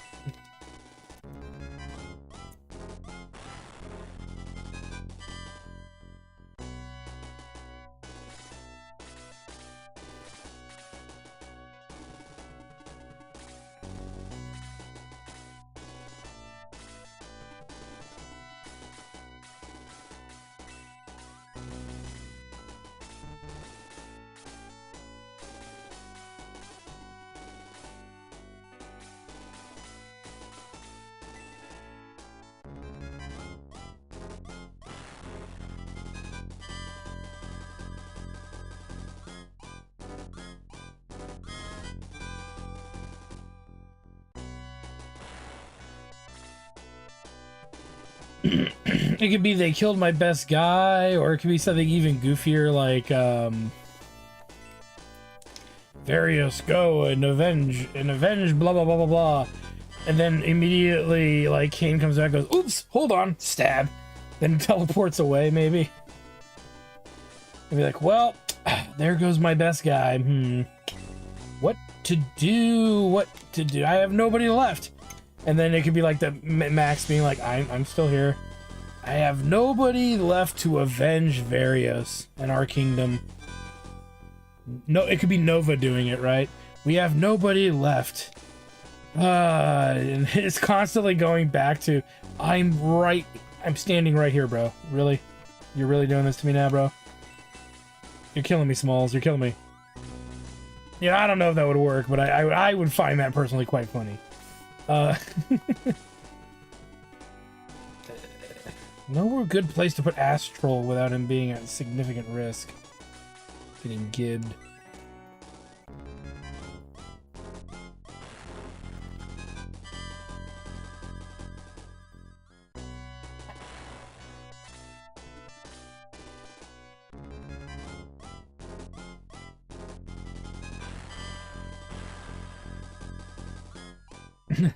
You could try, yeah, you could definitely try for that. I have a mole? Wasn't your mole on the other side? I have a mole?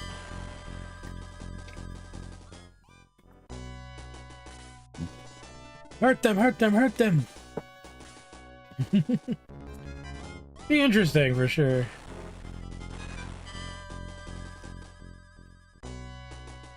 I forget that they actually initiate enemy levels in this. Hence why the enemies are hitting so hard. Nah, that'll be fine.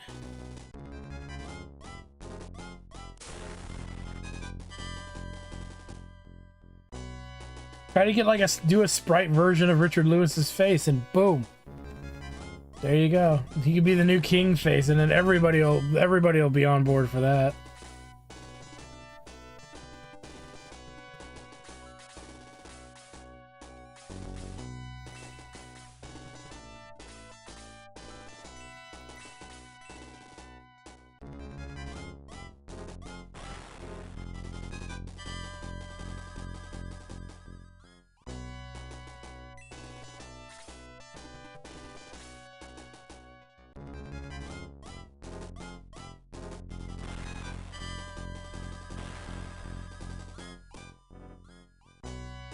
Or you know what you could do if you really can put the effort in, because it's gonna be tricky.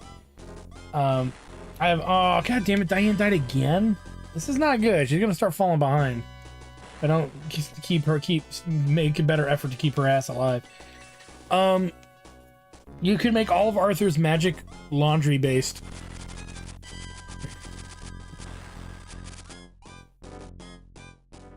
So instead of like fire, he just throws a pair of dirty underwear. And then the second level version of it, it's a bunch of underwear falling from the sky.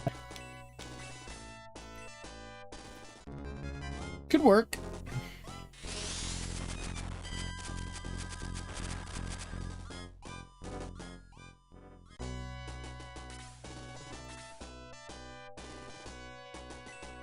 They're going to continue to keep spawning. This is bad. Okay, so there is no point whatsoever going to the left side of the map.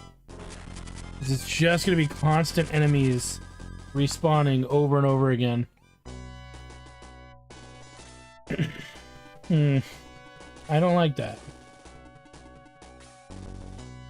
No, sir, I don't like it. Ooh, Nutz Falcons hit hard.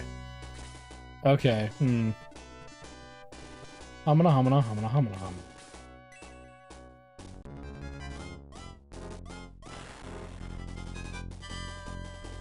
You know, the bolt spell could be him taking like a laundry pole and just swinging it around like a jackass. You know, the frost spell could be something like him throwing buckets of water at enemies. You know, something goofy. There's ways to do it.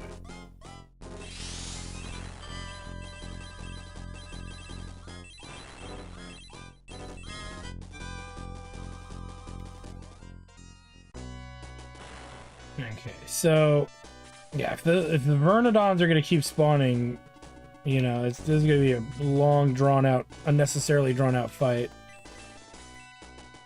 We might have to restart it one more time.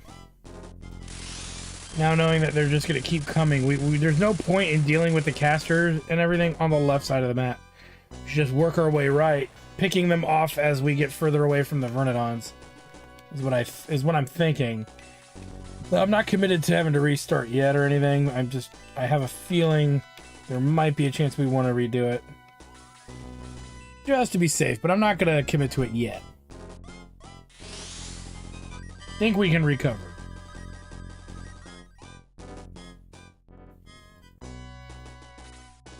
You know, you could make Jogger in the game. In the parody version, you can make him like somehow actually functionally useful. Running gag is you could make him the best character in the game. Somehow. You know, like the Domingo effect. Not that Domingo is the best character in the game, it would just somehow make that happen.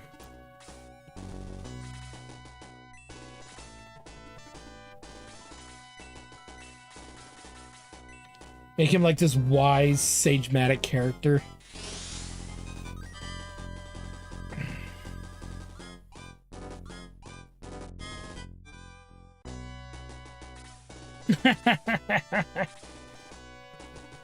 You could do that. That's a little much though, don't you think? But you could do that. I could see that being interestingly odd. Ooh, that's the problem. Poison. Who's alive that has detox? She does.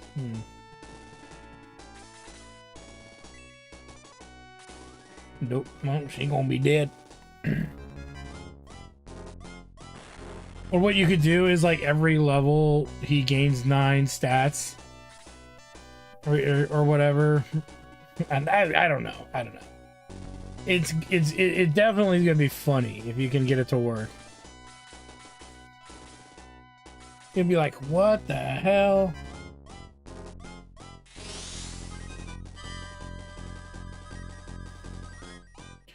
Upon promotion, Jogger turns from this cute use, or you do it clever. You make Jogger, it's still pretty bad, but he actually has levels and stats, right? But then upon promotion, he becomes this like all-powerful, you know, being. That would be pretty fucking sweet. There has to be a boss if the game is doing this in this particular way. I'm not sure who this boss is, but we're gonna find out.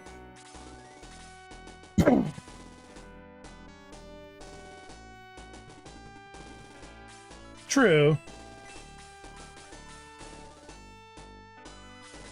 But the idea that if you actually put the, it's like the, it's the what's his name effect.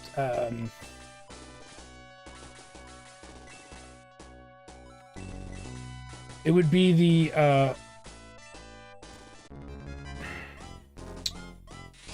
Albert effect, right? You get the Arthur effect. He starts off really bad, but becomes really decent by the end of the game. You know, here's a theory. Jogger could be before promotion, he just, you know, attacks, right? After promotion, his attack improves and he can summon like the sorcerers in Shining Force 2. He summons the hamster gods. The lords of the Hamtaro.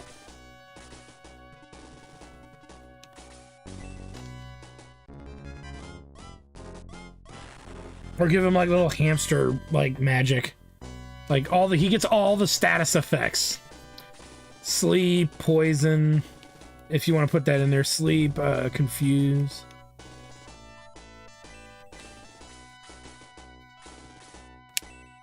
I'm trying to think of what else you could give him, but I would start with that. Maybe give him all the buffs. You know, 2 buffs, 2 debuffs. I think that would work. Okay. He has to be the final one. So he's hanging over there like a jack off. So if we actually get some distance away from these creatures, they may stop. Oh god. Oh! They may stop coming our way here.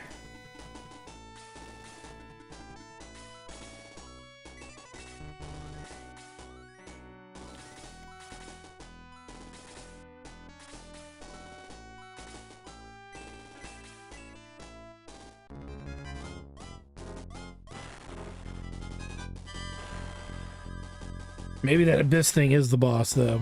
We could see. Not too big on the Falcons, though. They hit really hard.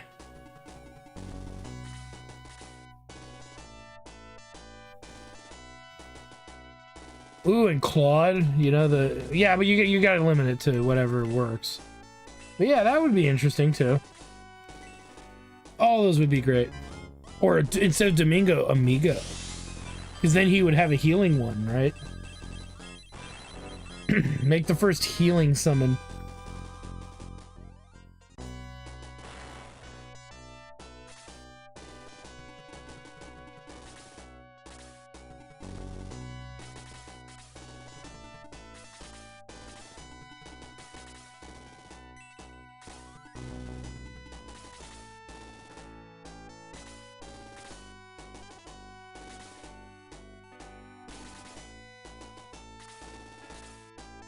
I mean, that would be tricky. I mean, I guess you would alter the summons from... What would you alter to make that work, though? I guess you would alter the summons from Shining Force 2. Somehow. But that would... I mean, it would be interesting if somebody made Yogurt useful, but still make him cringy to use at in the same breath. He just has buff magics, and he hits better, but it's not by much. He's still kind of trash. You could make Vankar be like a dude who just wants to snort a bunch of cocaine because that's why his nose is red. No, I'm just kidding. Or am I? Do.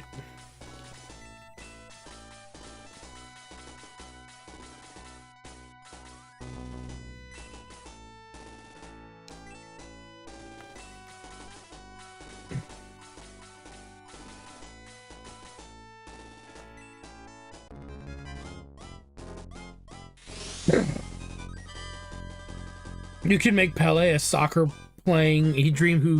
Pele who dreams of playing soccer. Because I think Pele, the athlete, just passed away recently, if I'm not mistaken. So, you know, that might broker some interesting reactions. Vankar would be the stoner or the drunk. We gotta really put some thought into that, yeah. You could have Xylo be like, everybody like looks at Xylo as like, hey man, you're really cool, you're a werewolf. And Xylo's like, but I fear silverware. Ree. And he just has this like thing where he's like, are there weapons silver?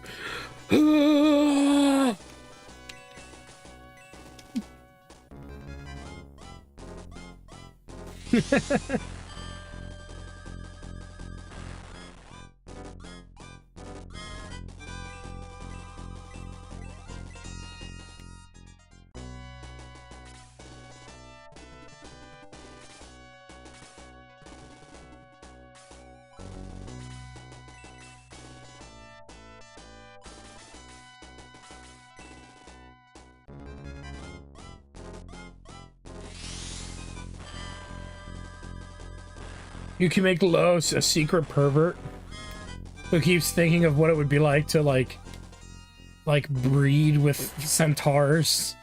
You know, there's some dude out there that's really into that somewhere, right? So you would get a laugh out of people over that, like that. And then he like thinks about breeding with what would it be like to breed with a wolf man? What would it be like to breed with a dragon? What would it be like to breed with a robot? And then they literally just stare him down going, wait, what? Yeah, like a robot, y'all. Maybe I could breed with a robot.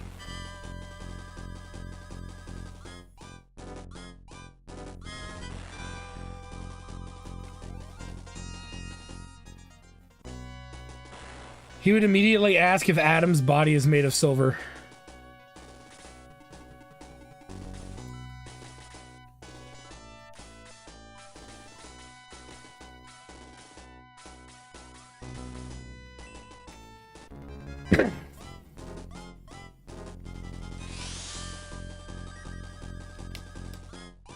Scaredy cat werewolf.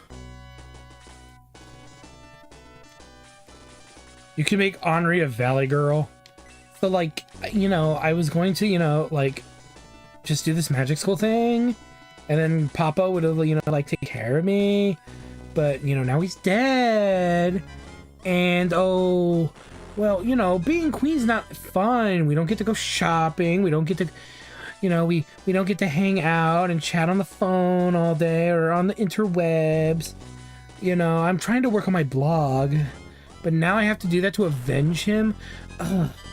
I have so many better things to be doing with my time. Tal just looks at her and slaps her in the face and calls her a stupid fucking hole. Okay, I'll stop. My ideas are not good. Don't use any of those. I swear. I'm just running my mouth off of goofy shit you could have happen. None of it's actually good.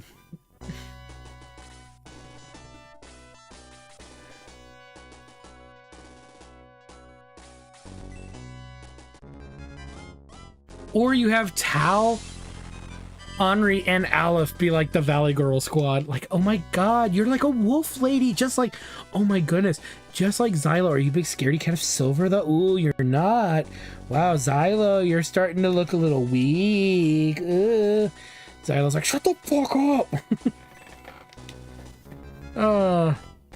And then Chris comes up. Chris is like the one normal character who feels that she's surrounded by a bunch of idiots.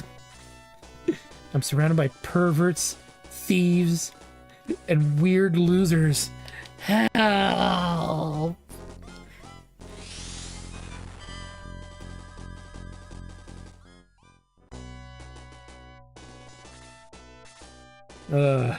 Just so many bad ideas. For I just think it's funny. The Mel Brooks for then you have to have a musical number in there. It just comes with the territory. You're gonna have to figure out a musical number.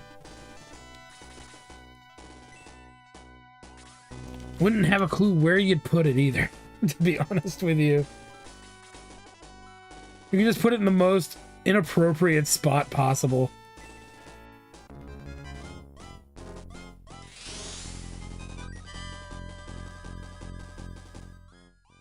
himbo?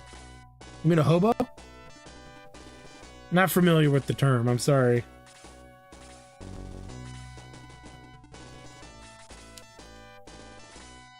All the magic wizard staffs are all dildos. No, I'm just kidding.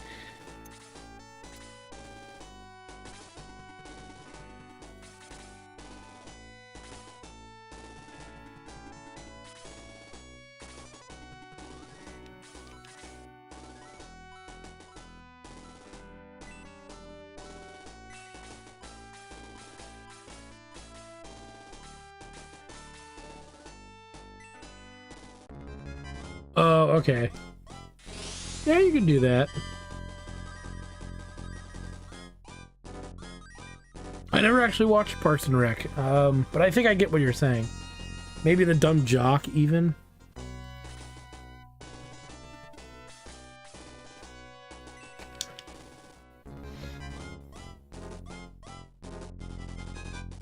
God damn it, Elliot, you're killing me. You're killing me, Smalls.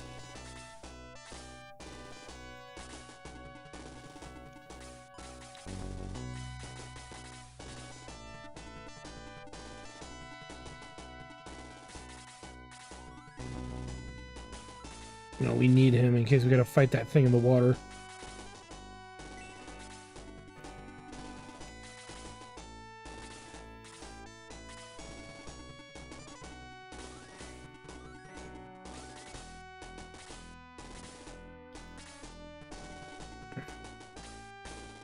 There's this scene where Xylo gets kicked in the crotch and he goes, "Wolfman's got nards!" Monster Squad reference.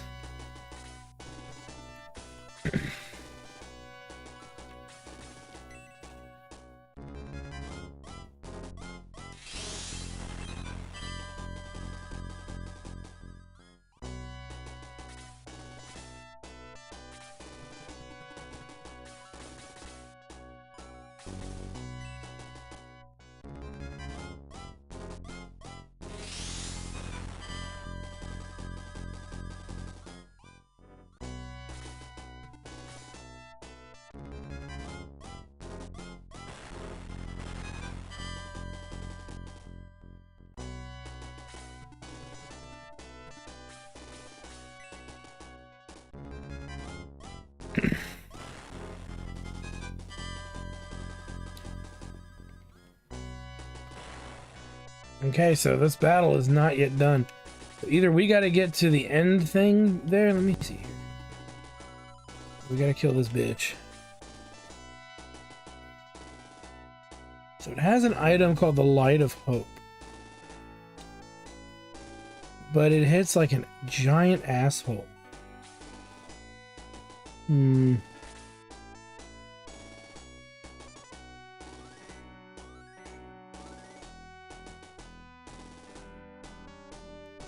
That would be pretty good. Give him a little love story.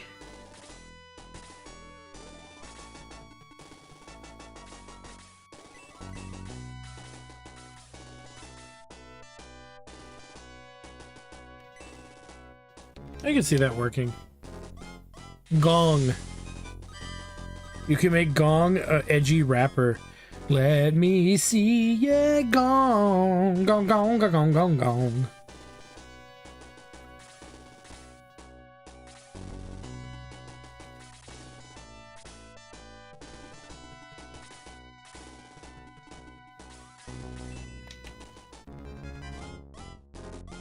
Make Gong like a pro wrestler, like a luchador.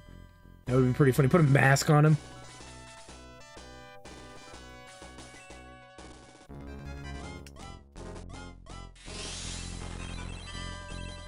That's what he does when he promotes.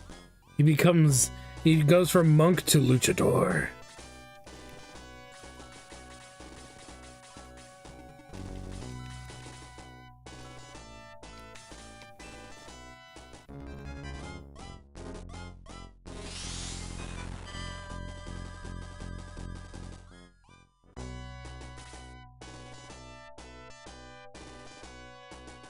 Yeah, you could put stuff like that in there. That'd be pretty funny.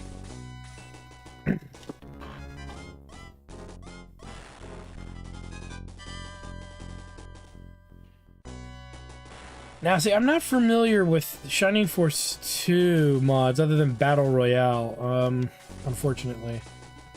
Which is, I know that there's a couple out there, but they're very obscure. So I'm trying to think of a way to kind of bring that into the mix, maybe at some point.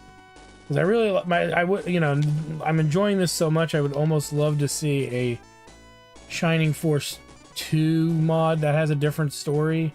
Or you get to play as different characters you would normally never get to play, kind of a deal.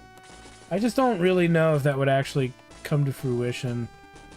Because that game is so massive compared to, let's say, other games. I don't know if it would actually, you know, actually happen, strangely enough.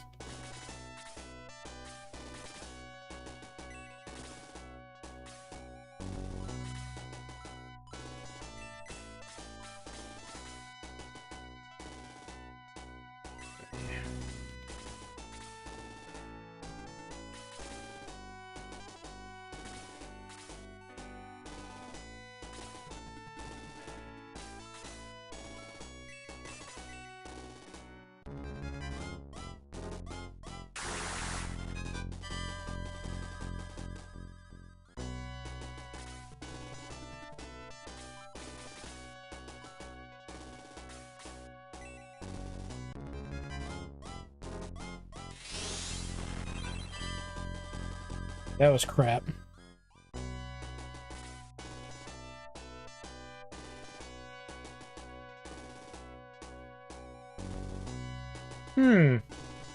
That's pretty interesting.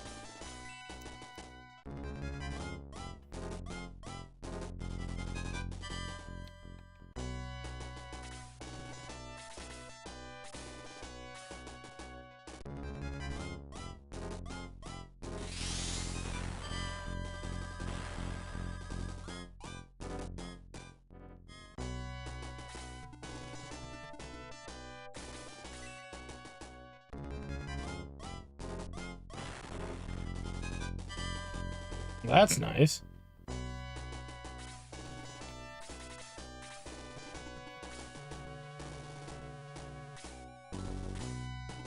I mean, I'll try for the kill, I guess.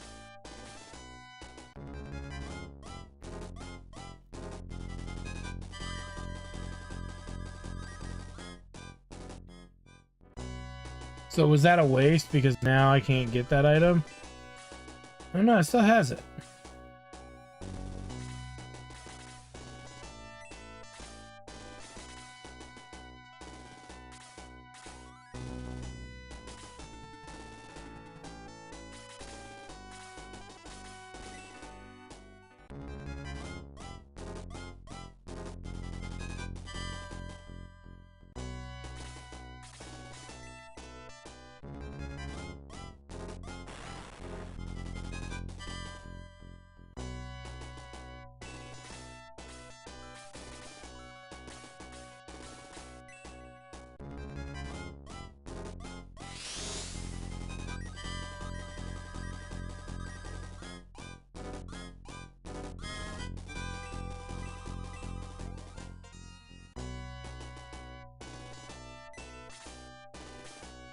All right, we're gonna pass on this thing.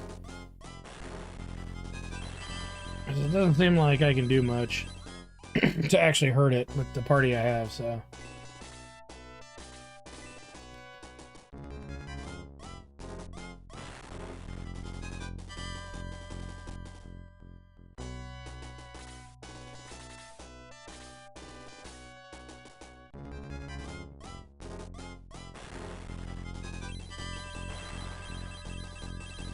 I wonder if you can do that with Jaro too. Make him a regular paladin.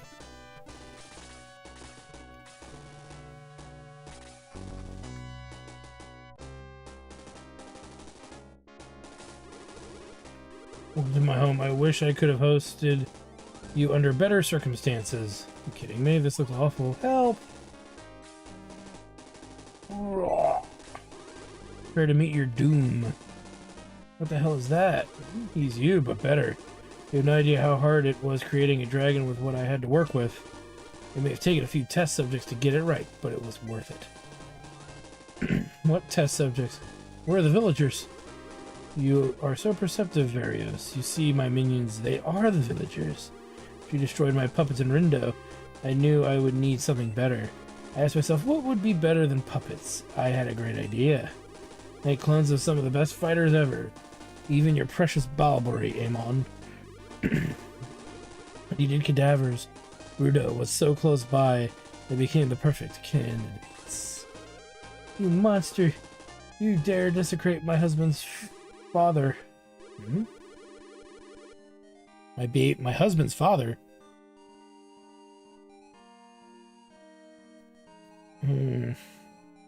Maybe I misunderstood that.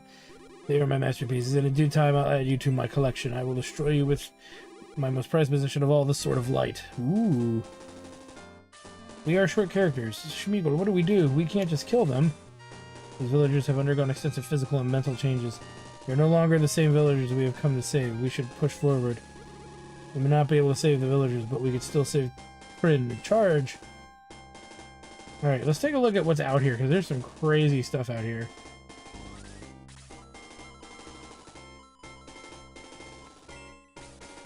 Doppel Astral. Oh my god.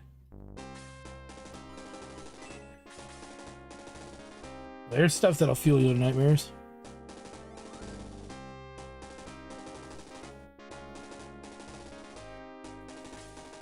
That makes it easier to evaluate them for sure. It's every single one. They didn't give Balbazak a avatar. That's interesting.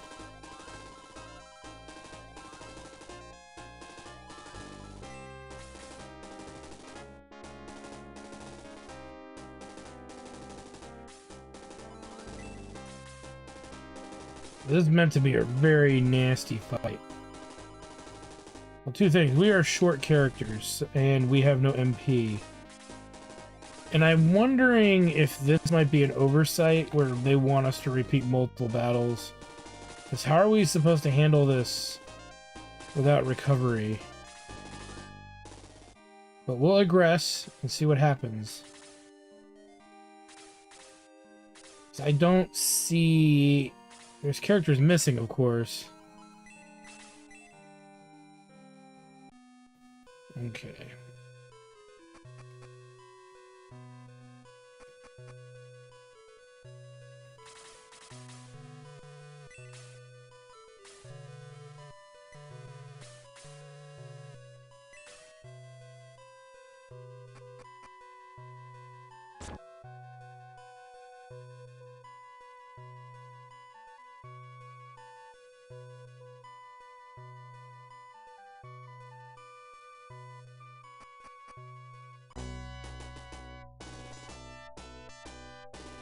Okay, at least we don't have to repeat that fight. And there's a full force. Let's take a look around. That side looks pretty rough. Then again, they all kind of do. So not every character is represented here. Interesting. There's no mage on the right side, but there's definitely two heavy hitters on the right side.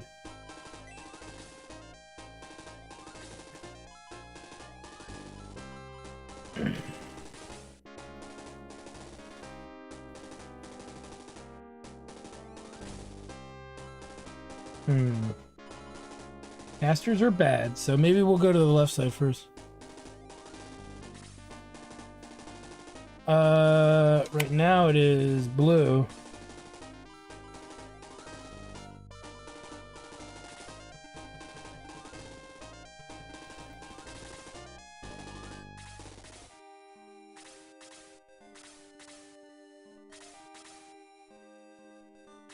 Really quick, guys, I'm going to make a save. We have not saved in quite a while.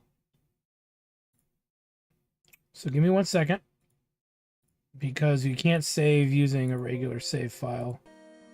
There we go.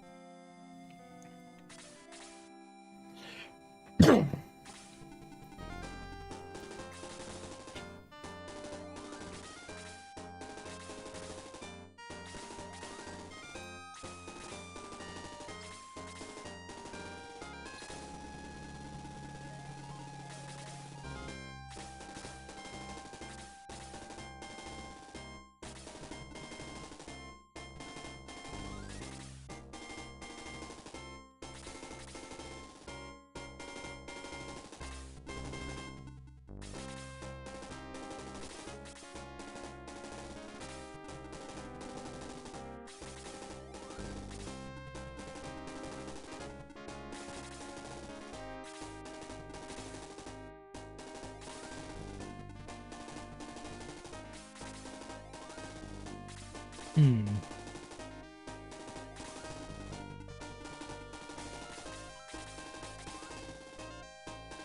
I cannot use that as an item.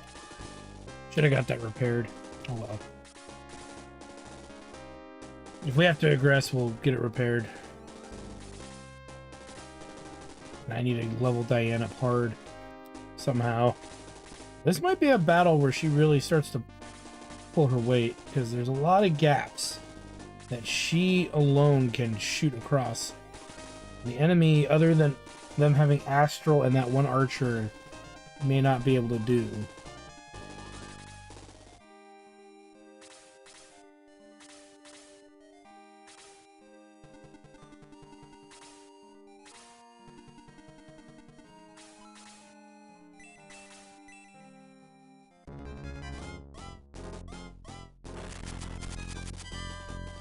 It'll be neat to see the characters from the front too.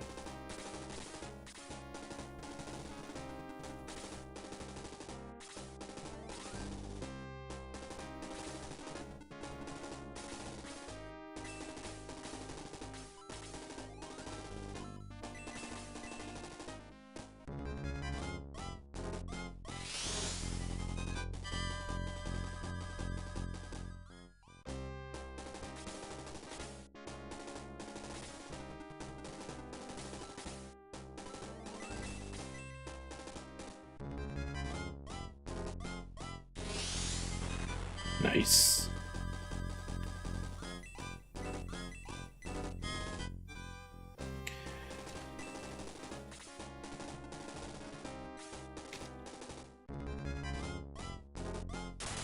Ooh.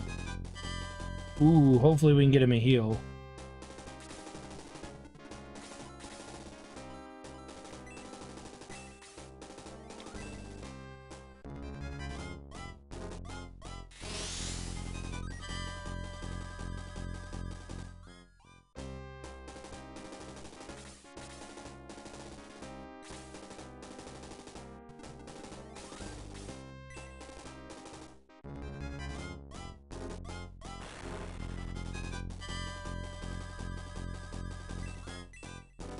Nice.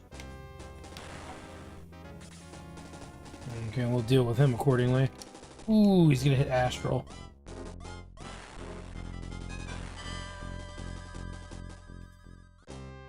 Then we can take care of that.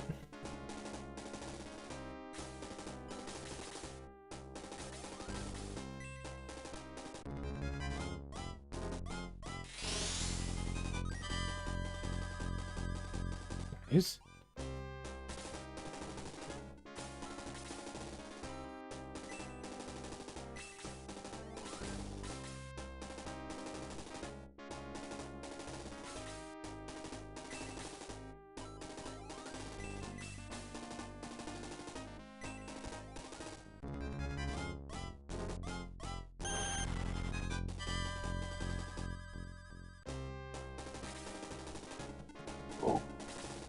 Wow, he's an idiot. I can get behind that.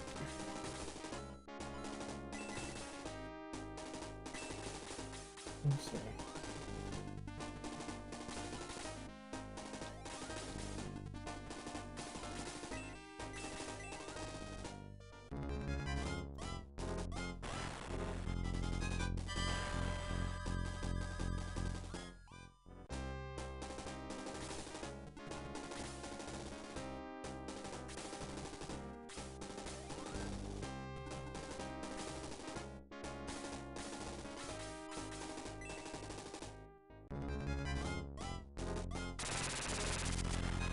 Here we go. Finally, she levels. And there's our burst shot. Oh my god. She gets an AoE, finally. Find out how useful it is, but it's a start.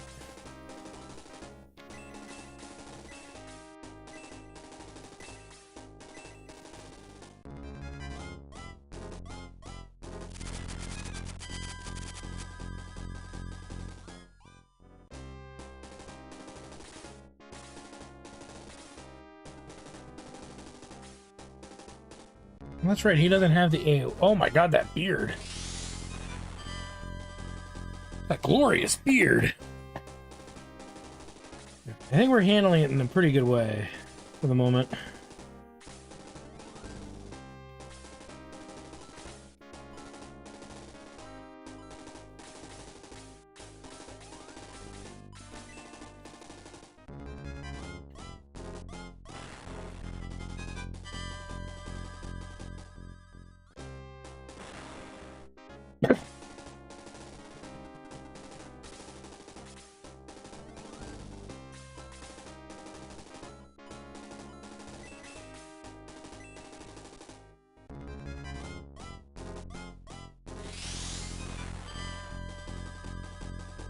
Nice.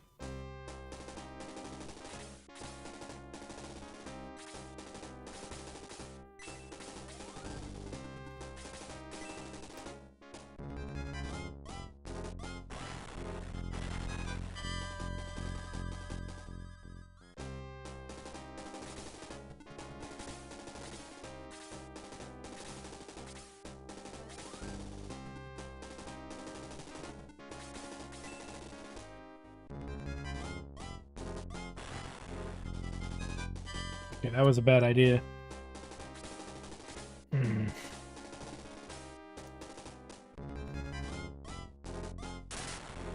Shit.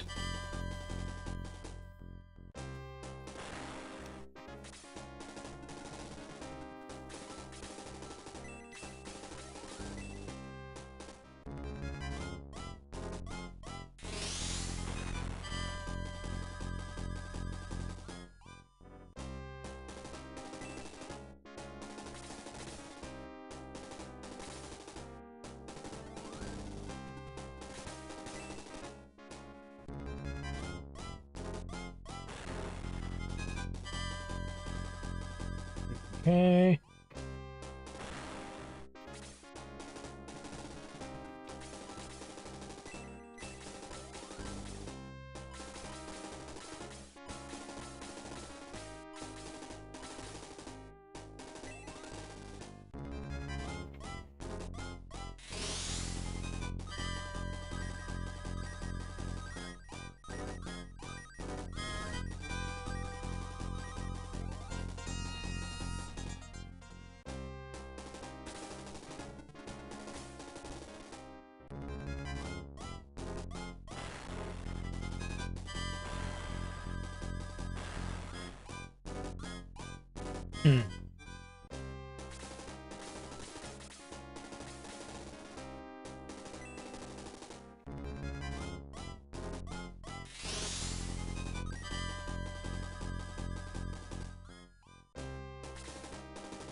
Don't want to give Elliot a turn here.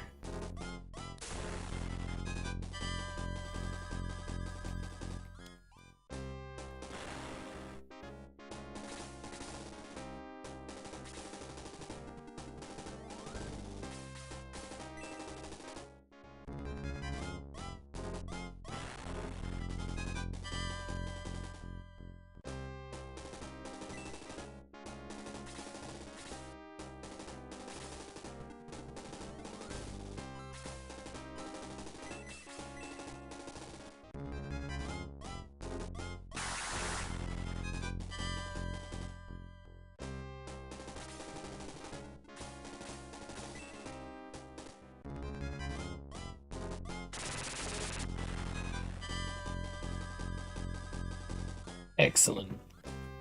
All right, let's see if we can take this one dude out.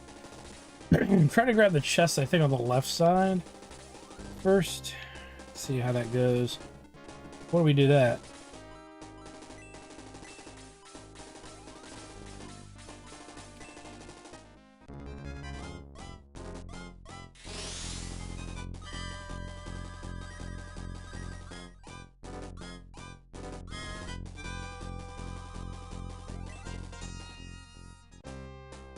Itty bitty level.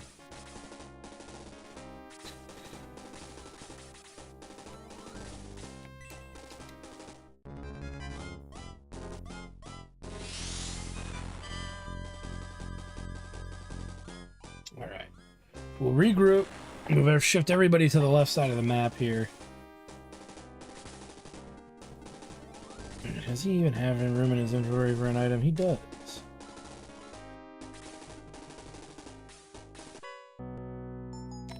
Ooh. Uh-oh.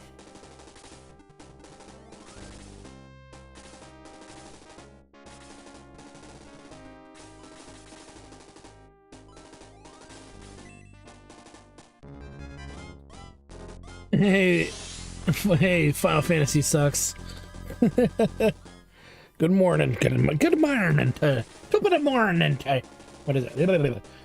Top of the morning to ya. Ooh, he would be good to have over there, but we could also reach this chest with him too.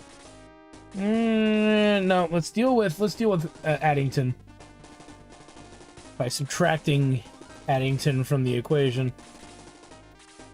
I know that's a terrible joke. I'm sticking with it.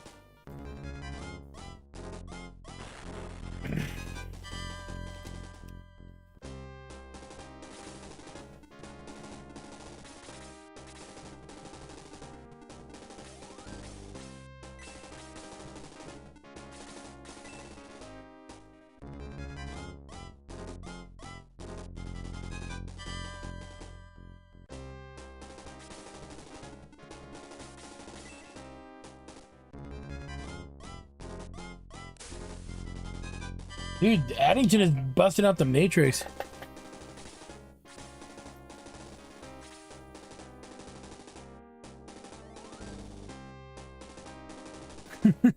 Thanks.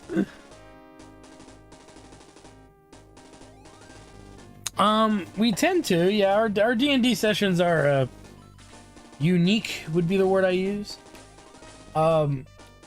Yes, I am a goofy DM in a way, kind of dark, very dark humor, dark thematic. Me Plus plays a naked goblin barbarian named Grilth, who has a rat that lives in her butt named Omo, and rides a hyena warg named Uck. And there's a thief in the party named the Shifty, who doesn't like to fight because all he wants to do is just steal everything.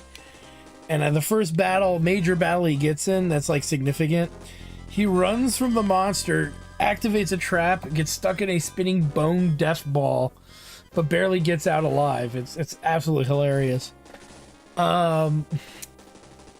We have a guy named Terry Hesticles. He plays a character known as Snuffles the Defiler, who has a golden dildo-like object as his like holy item, and he's a Luxodon, so he's this giant behemoth of a cleric, and it's just like, hi friend. Is she related to Richard Gere? No, she's not related to Richard Gere. If she was related to Richard Gere, I'd actually have money. We'd actually have money. No, that's a terrible joke, but no, not related to Richard Gere. She's too cool for that. And then the one guy who's like the straight arrow character in the party, his name is Randall. It's our buddy Commander Plunge. He's never played D&D before, so it's a very new experience to him. And Meeps has never played D&D before, and just the antics of that group is relatively priceless. There's so many weird things that have gone down that it's hard to wrap one's head around. Scotty, my buddy Scotty played with us early on, and then he ended up having to move, but there was a whole thing where he shoved a large arrow in Grill's butt and tried to use him as a ballista. Growth actually had enlarged person put on him while he had a giant rage boner, and he did actually roll a critical hit and killed someone with his giant penis, using it as a lance, wobbling up and down as you would expect it to on the warg. Sometimes I just can't win, you know? They roll a crit. Sometimes you're just like, ah. I guess it was meant to be.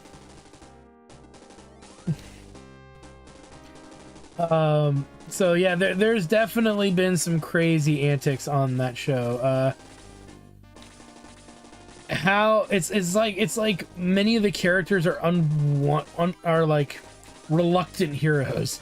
They're like, we're not really heroes. What? So yeah, there's some pretty heinous stuff. Now the one negative is it's sometimes hard for us to all get together. We try to do it every 2 weeks, but unfortunately there's always just some reason one of us can't make it, and so we feel guilty and not want to do the whole, you know. Oh, I got a better one for you if you like that one.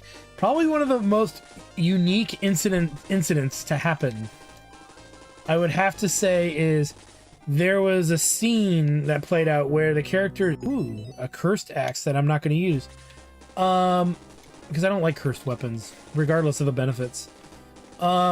They were on a camp out. Or ma'am, it is 2023. Whatever. I don't give a crap what anybody calls me. I could honestly care less.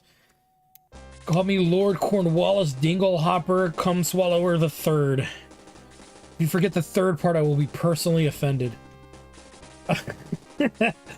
For the 4 that came before me. Literally and figuratively. No, so what happened was there was a camp out thing, and this was during the first adventure they did, which was God, what was it?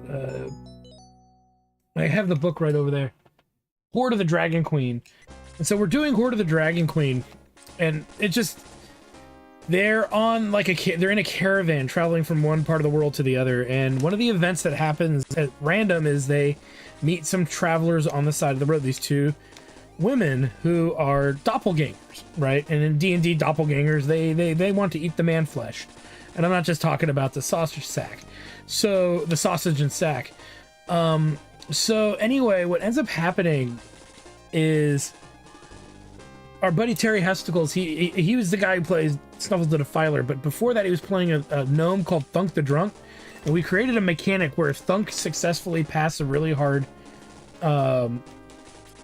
constitution check, depending on what he's doing, he'll pull out some kind of ethereal drug, like, and get high or get, you know, whatever. You can pretty much figure it out from there. Hold on one second.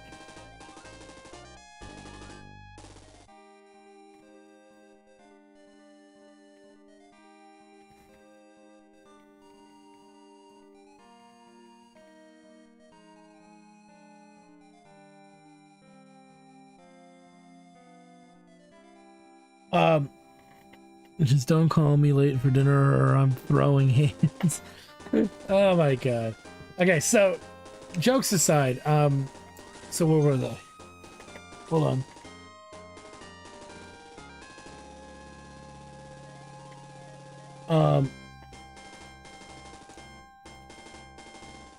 My roleplay broke.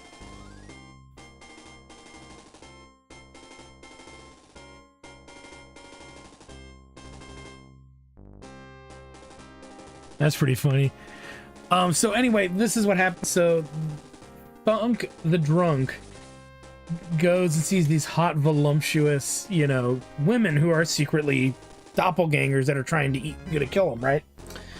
And so he, you know, all the other characters kind of see that there's something shifty about it, the girls, but they don't do anything really about it because they couldn't, you know, hit the hammer on the, you know, head with what's going on, right? And so Thunk the Drunk ends up going and helping them pitch their tent on the side of the road, right? And he fails his the drug check. He failed it really bad. And so they 2 doppelgangers drag him out into the field, and they're about to like tear him apart and like start eating him. And he's so high and unaware of what's happening around him. He starts having like these weird like, okay, hold on. Let's stick to the point though. So the other characters notice him getting dragged off, you know, in the middle of the night. And they chase, they chase after him, and he's like, he got his pants around his ankles on the ground, and then doppelgangers are trying to kill him, right? And oh god, he kept failing time after time, and so he's like trying to furiously masturbate while these doppelgangers that he thinks are really hot women are trying to tear him apart, and also not get killed by the other characters that are coming over to help deal with the problem, right? So it all escalates in just the worst possible way, and so he failed a test, and he was there being, he took significantly bad damage. So what ends up happening though is I make him roll a constitution check because he's clearly dicking around with his dick while he's being killed. And this was on live stream. You can actually find the footage of this incident in the Horde of the Dragon Queen Let's Play that I have. I believe I only edited a few things, but most of it's still there. And so he's like, okay, he's wasting his turn jerking off. I gotta punish it. So I make him do a constitution check. He actually gets it. He gets a critical, and I'm like, God damn it. This is and then so I'm like, okay, so you shoot come out of your dick, and it blinds the doppelganger that's currently trying to kill you. So he didn't get so the doppelganger loses its attack because it got shot with hot cum. And a part of me died when that happened, but in a good way, because sometimes you just when you got nothing but lemons, you just make lemonade and hope that the person enjoying it doesn't think that it's pee. So that kind of happened, so intimidates an NPC to reform. Yeah, so are you asking what's going on in the game, or what's going on with this mod? Because this is a modded version of Shining Force 1 with a new story, new characters. Oh god damn it, that's gonna suck. They're gonna piss me off to the nth degree here. And if we don't get these now, we're not gonna be able to get these chests after the battle.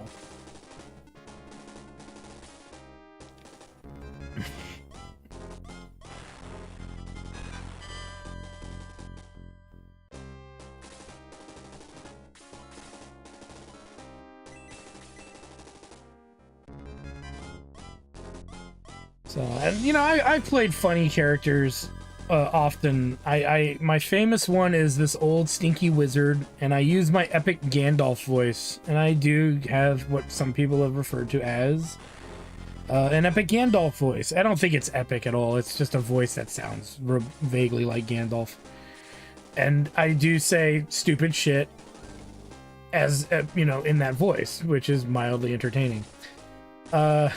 So there is some humor to take in stride from there. Okay, I gotta get that other chest and then get shit underway here, because this is not working for me. Definitely not working. So I would be like, I don't want none unless you've got buttons, hun. And that would be like, no joke. Or in one battle, I actually used color spray, and the DM's like, okay, describe how you do it. And I'm like, if you insist. So I whip my robes open and expose my little wizard staff as a rainbow of bright light shoots out from my crotch, blinding all in front of me who cannot stand the sight of my glorious wizard staff. And I rolled a damn good roll. He was not happy. When I do an old man voice, it sounds like Master Roshi from DBZ without being a perf. Hey, Bulma! Show me those tits! I can't do Master Roshi, even if I wanted to.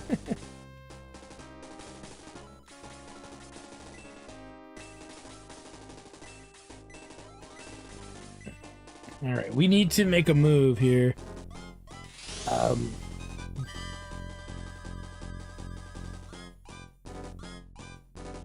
Nice.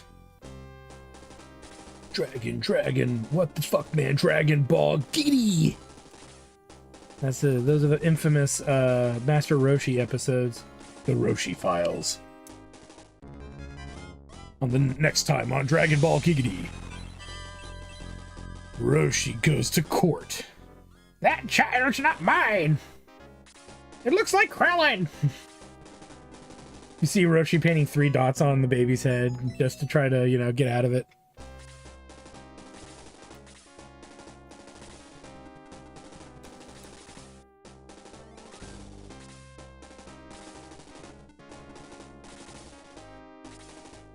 Oh.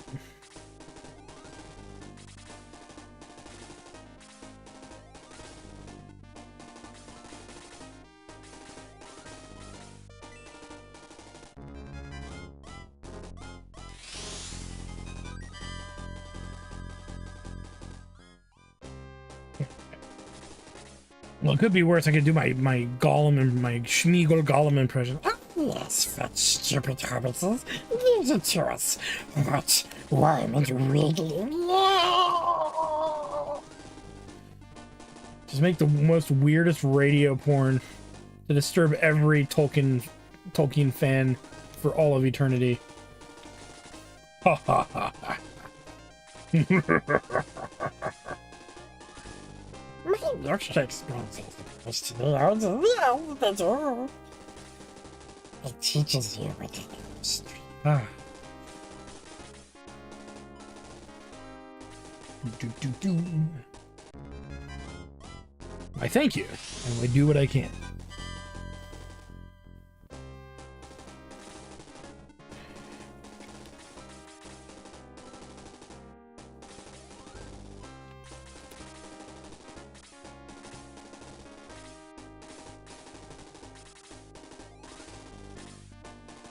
They're being very particular about this. I can actually use that. The Death Stash. We got room. Not Henri. Not even Astral, for that matter. What about you? You don't have room either. And you definitely don't have room. We'll figure something out later. Alright, we need to figure out how this is going to play out here. Both of these jackoffs are going to be nasty. And they've got some healing prowess to go with them. 61. The defense is 45. No resistance to elemental magic. So that's definitely a magic kill right there. Numbnuts over here is also a magic kill. 44 defense versus 45. So I don't think it really matters either way on how I'm going to approach this. So what I'm thinking first, guys, is we could try to bum rush one side of them. And then I would say pray for the best, you know, to try and see if we can take one of them out real quick. And we might want to boost any characters that we might be able to. Actually, to be fair, Numbnuts is going to be a good option for that. Varios would definitely benefit from a boost. Because we're going to get surrounded and, you know, our buttholes are going to get quickly violated here if we don't handle it with extreme prejudice. You know, who could use the evil ring?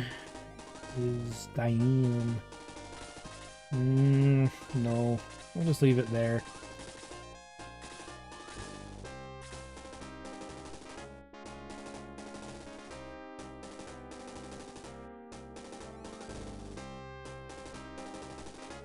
That would be pretty good. And yeah, Henri would have no idea how to handle the concept of a, you know, mustache ride.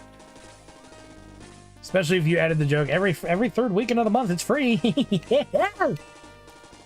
You like it, friend? Hello, my honey. Hello, my baby. Hello, my ragtime girl. All right. Astral got Varios ready, so I think we're going to make our move. What is this fuck shit stick going to do? Spark Bolt Massive. We could try to bum rush both sides. I have very little faith in this plan. But we do have the meme. The problem is Mashieler in there. That's there. She's the real problem. Boobs! Oh, Robin, how horrid! You've lost your arms in battle. Oh, how dreadful! But you create some nice boobs. Blinking, I'm over here.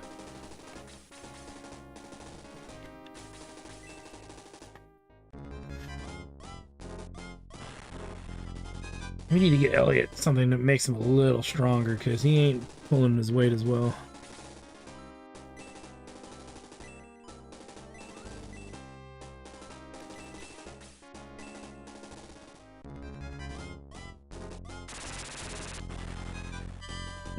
It'll do. Well, at least they're dumb.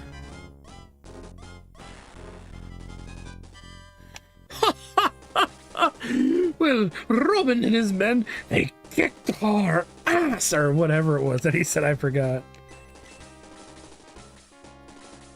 I don't like the idea that he might be able to hit other characters with his own attack.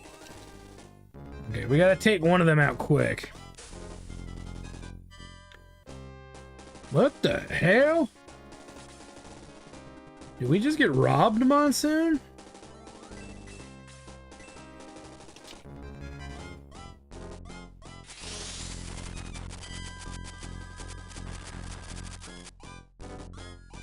That'll do. You know what? We'll stay on one side. Ah, God damn it, Mashieler. Ah, interesting visual. Interesting indeed.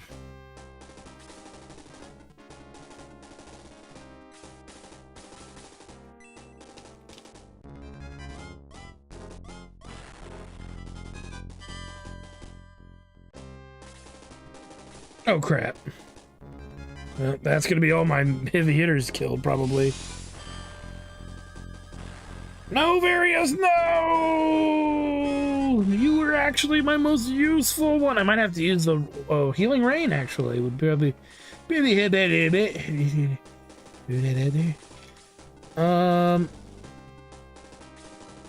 Can she even read? Yeah, she can.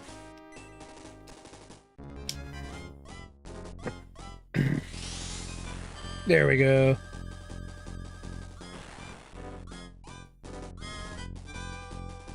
Nice. Oh, incoming. And there goes Zeno. Well, you can't say we didn't try. So we're gonna have to use that Healing Rain. I think here.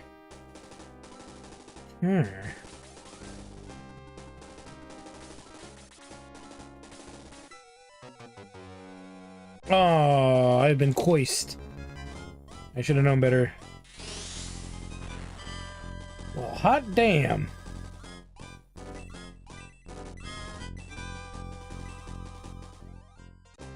Hand over that boy hand. Yeah, it's a good movie. My favorite Mel Brooks movie probably is, there's two of them. I'm a big dirty fan for History of the World Part 1, probably one of my favorites. And then follow that up with The Producers. Zero Mastel and Gene Wilder are fucking great together. Well, he had the Healing Rain too. God damn, fuck. Yeah.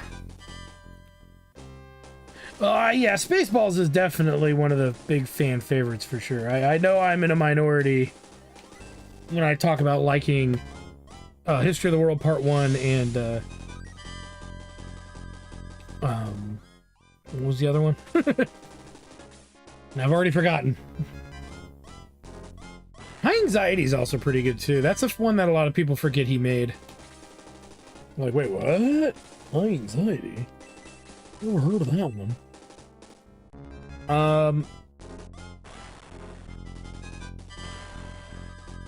Trying to think. What was it? History of the World Part 1 and the producers, duh.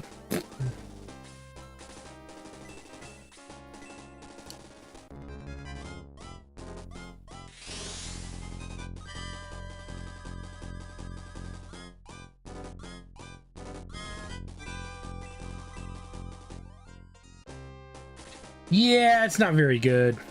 It's nowhere near as good as the original, and I mean, come on. And it's actually heavily like censored compared to what Mel Brooks used to do. I wasn't too proud. I wasn't too happy to hear that it was coming out. I mean, for him to end on that note to me seems like not a great way to go. I was hoping for a bigger send off for him more than anything else. But it is, it is what it is. It's a personal preference, per se. I'm not doing a lot of damage here.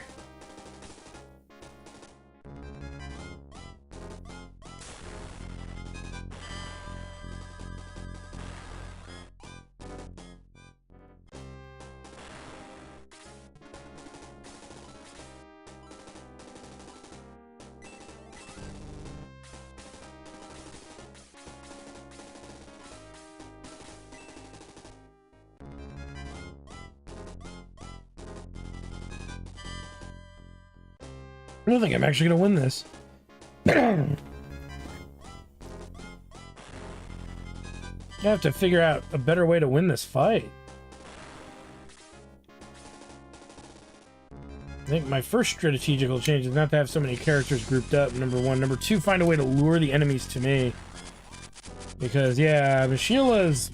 We haven't even broken into her regular HP yet. Which is very much a problem.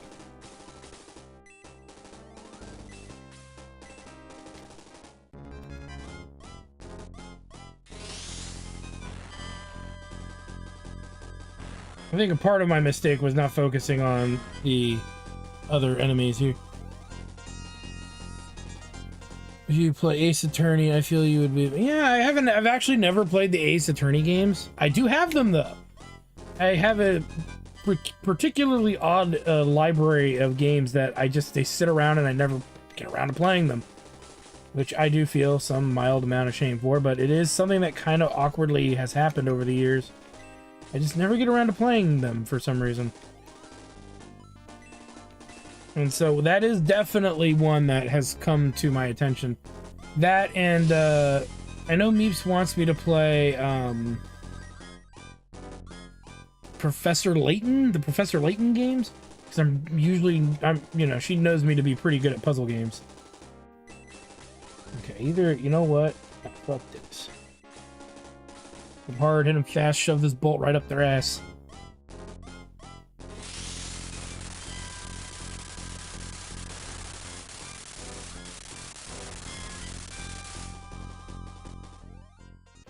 Yeah, I actually even think I picked up Ace Attorney Chronicles because I could get it for like $10 instead of $40.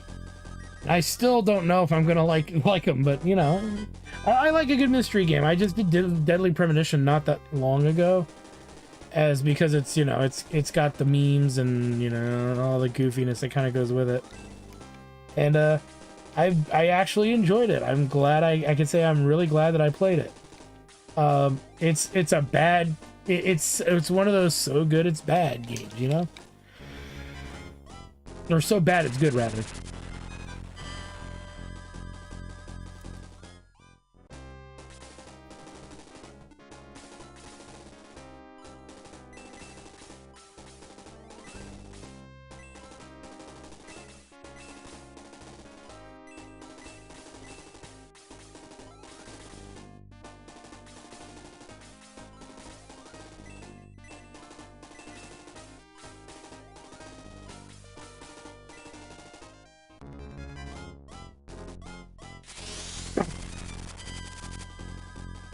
She has not gone under the initial amount here. It's becoming a problem.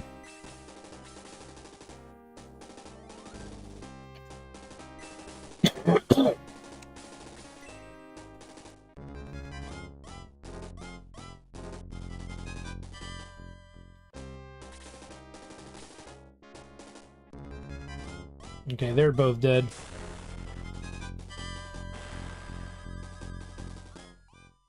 Okay, one's dead.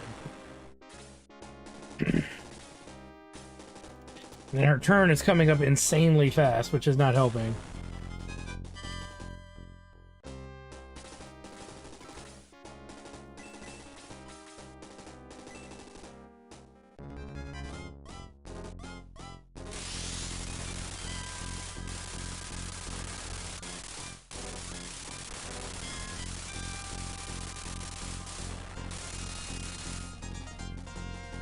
Nice.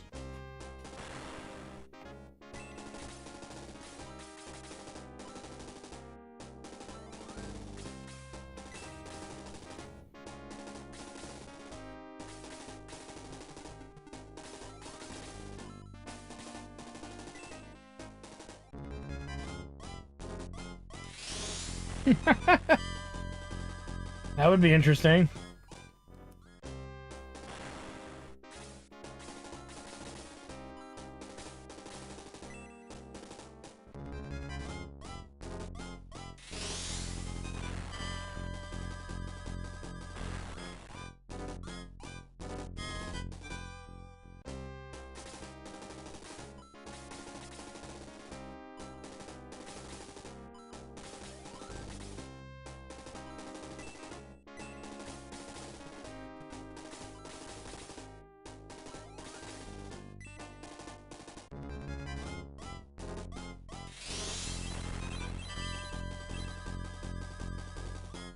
Well, that's one problem solved.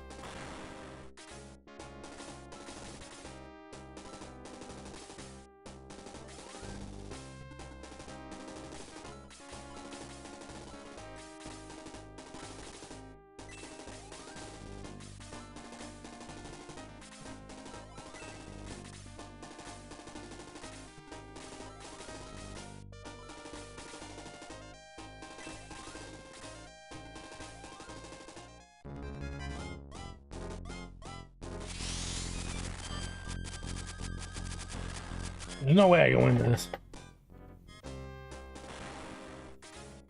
Acting and killing things. At least you have a priority set up, though. It generally would work, right?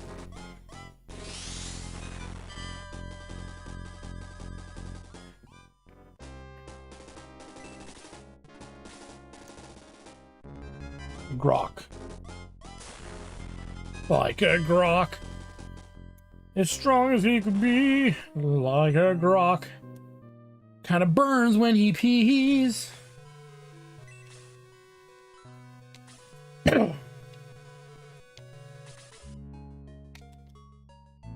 That was tough. That was a rough fight, guys. Give it one more shot, maybe.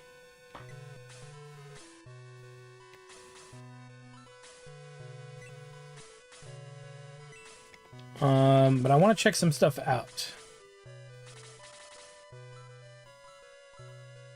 We're gonna try this.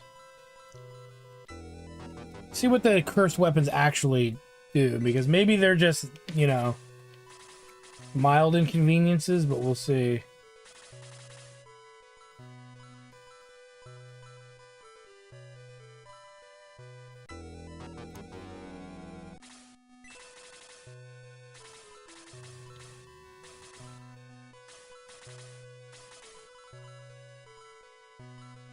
You know who could afford having that on him is Boken.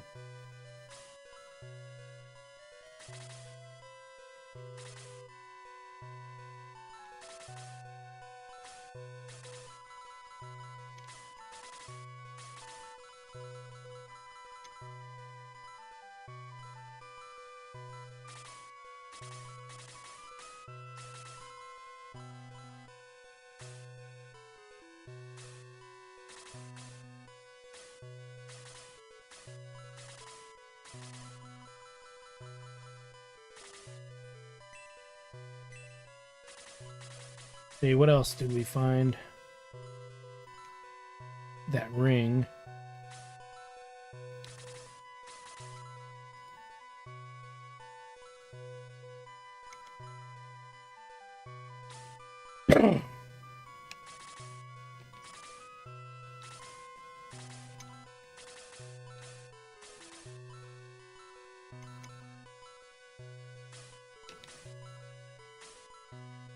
That actually might be worth leaving there.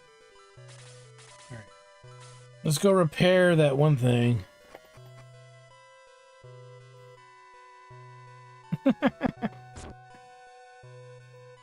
That's the one thing that's great about D&D is you're only limited really to the rules of the game and your imagination. And even then I would even argue that it's mostly just your imagination.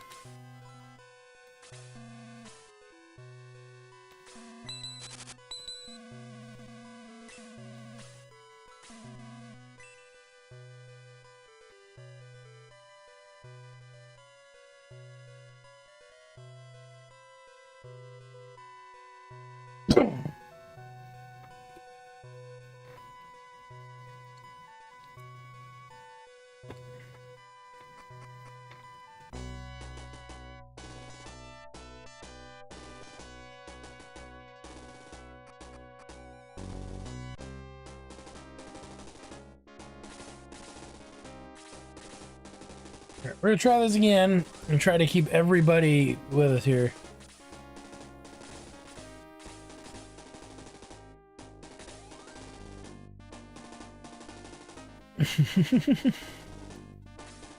That's the thing, though, is that there's always a charm, you know? There's always going to be the charm of the big, bolty, idiot characters who kind of carry the party in their own special way.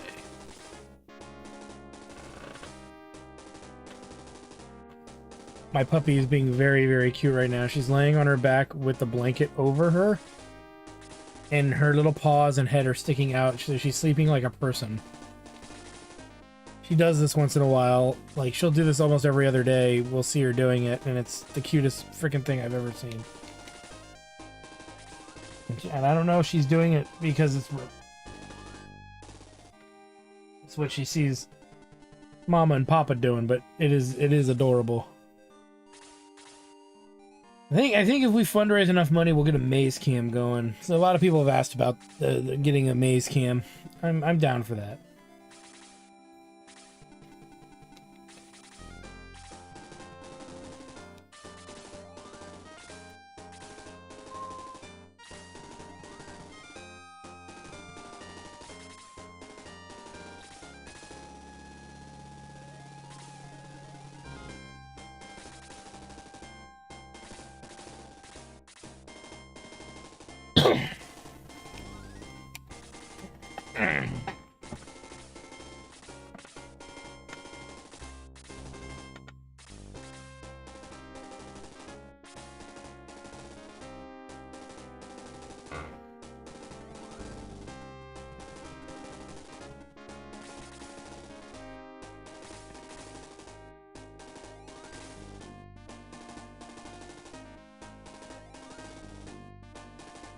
That's pretty good.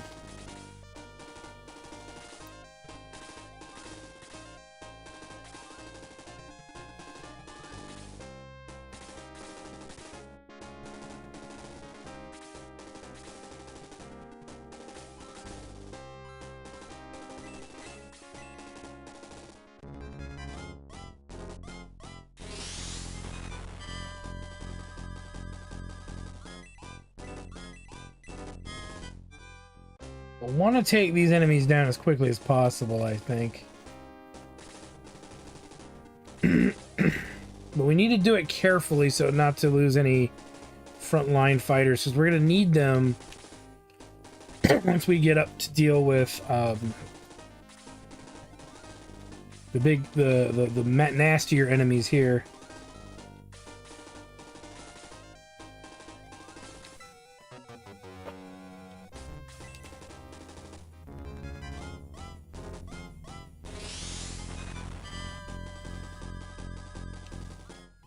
I'll take that.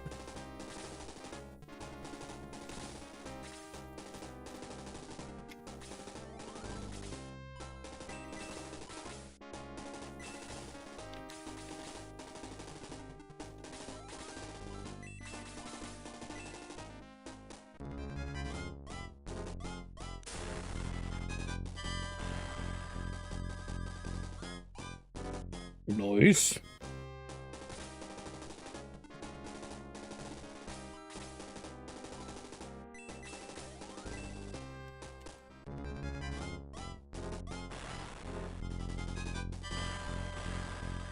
Oh, but he takes a little damage in return. That's actually not that bad.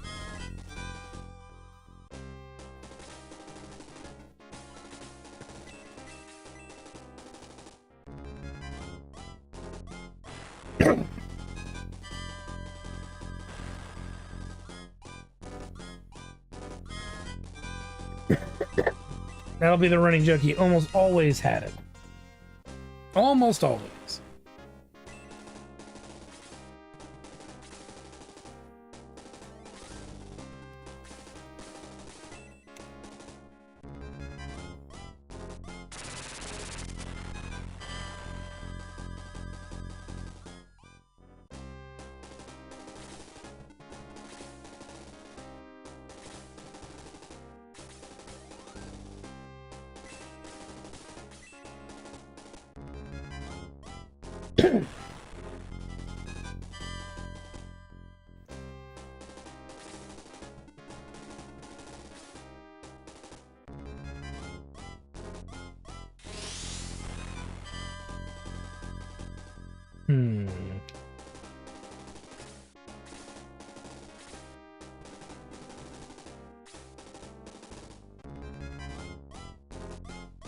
I don't want to do a big heal because we need Various alive. It was among other characters.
It seems like you have this character very much figured out with the way you want to portray and play him, so hopefully he just sticks around for a long time, I would assume. Okay.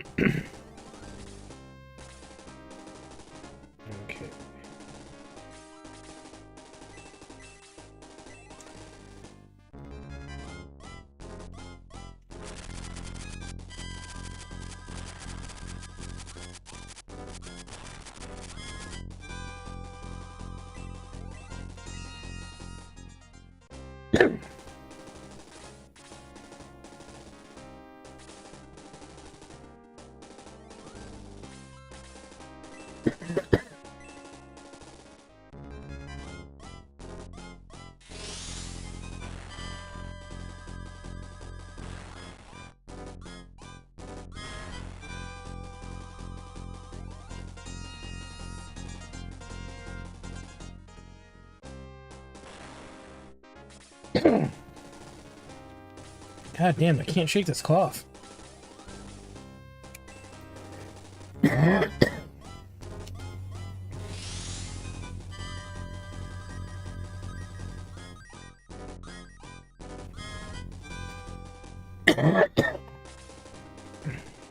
Love of all that is holy.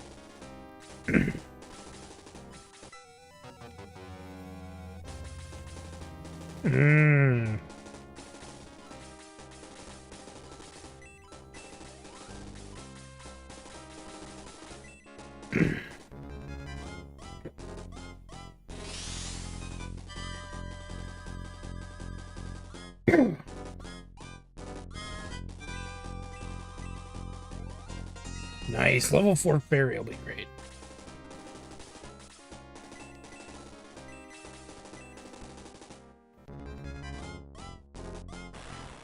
And there's Astral and the healer.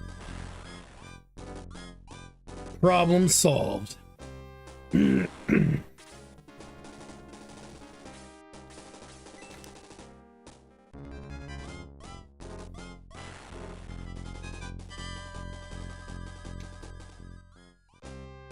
Might give the dark sword to Nuts there. If we can't do something better for him. I guess I mean not Nuts, but like to Elliot, because his regular attack is just not very good right now.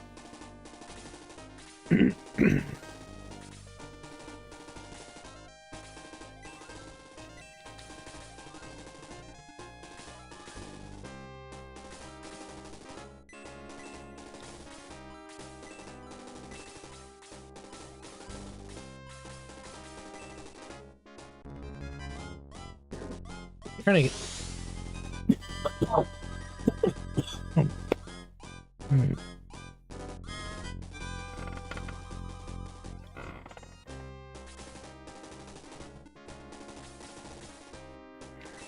Let me see his stats really quick. He has no electric resistance, so let's hit him with a breath attack, shall we?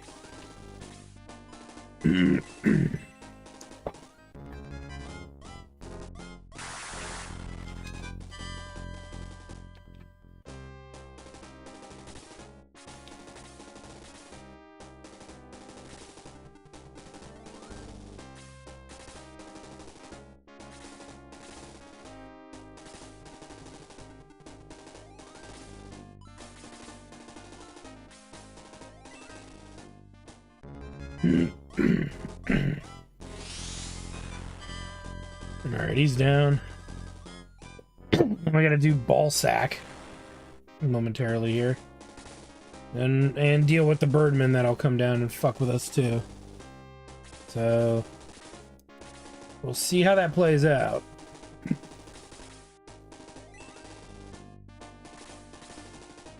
As the birdmen only spawn twice, so one benefit that we can make from it is that we so far nobody's died yet. And I think what's gonna have to happen is we gotta take out all of the things surrounding Mishila first, while in the same breath keeping the entire party alive. It'd be one of them easier said than done things, but we're gonna go for it.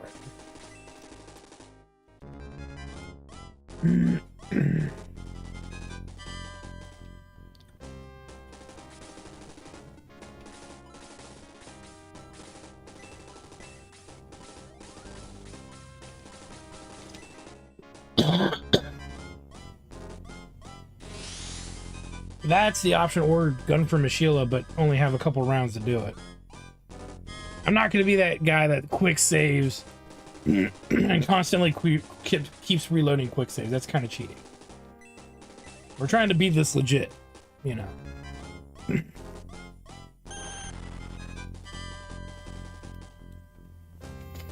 to me, that would be the legit way of doing it.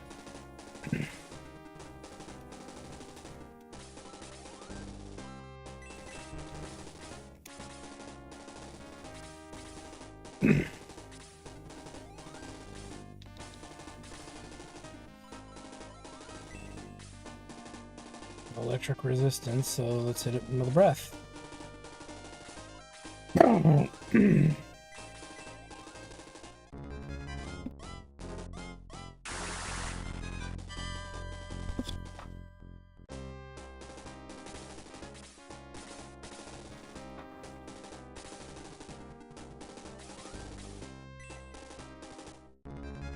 Welcome to die. Or not.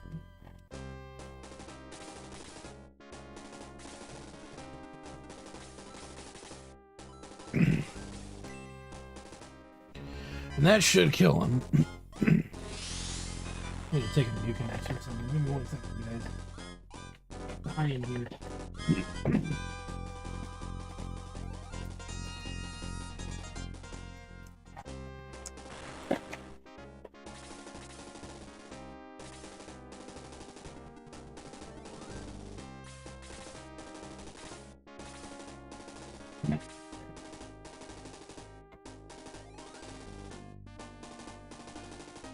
Okay, got something here.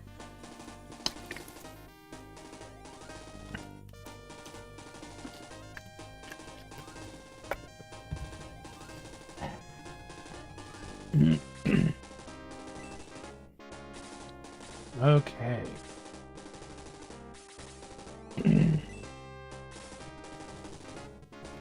That'll kick in a little bit. At least I would hope it will. It will.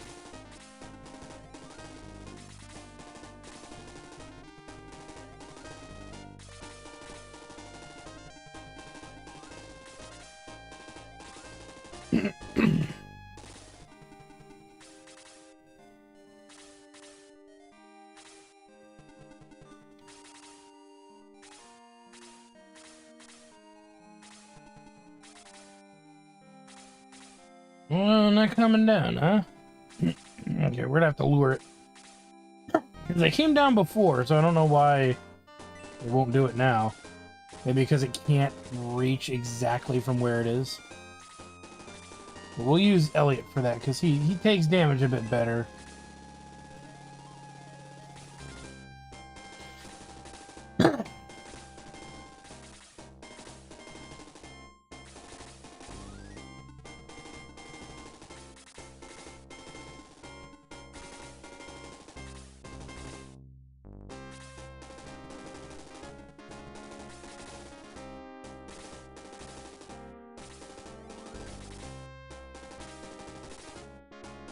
And if I can't get him to move from that position, we'll move blue somewhere.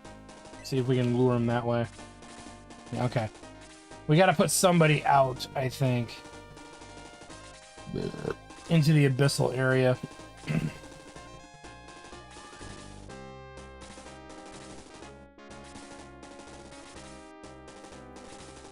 I figure why not just send blue?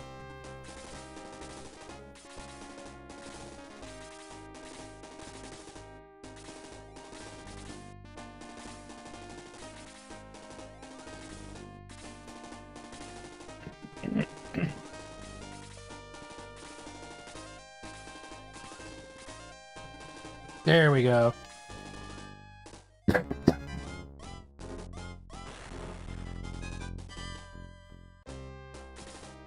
right.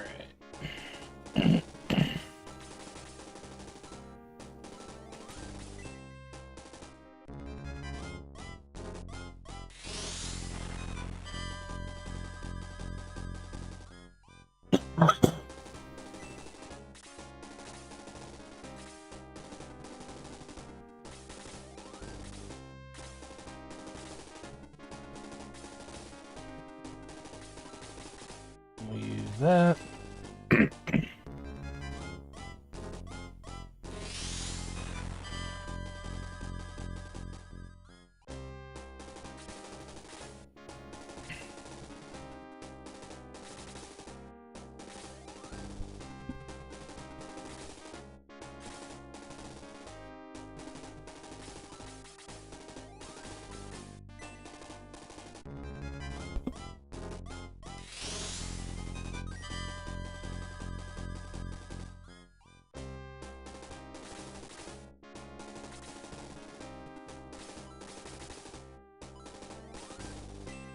Welcome to die.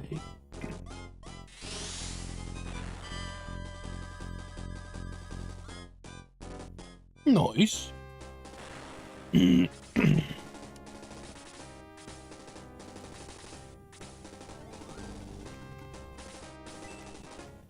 him the old one too. Yeah. Big kill.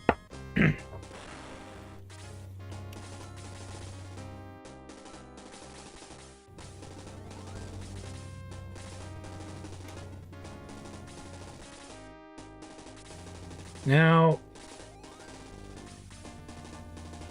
okay, we can't go up there, I guess. We know a new falcon's gonna spawn. And after that, they stop spawning, so definitely want to be prepared.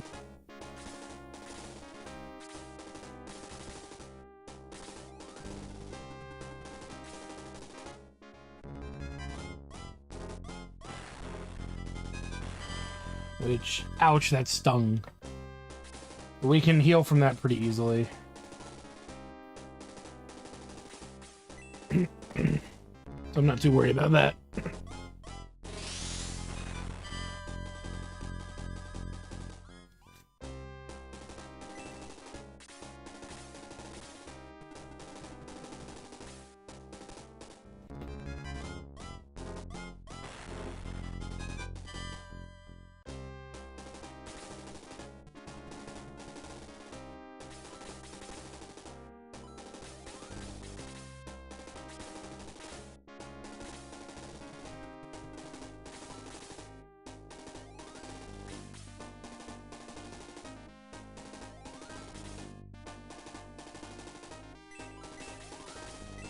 Do that right there for now.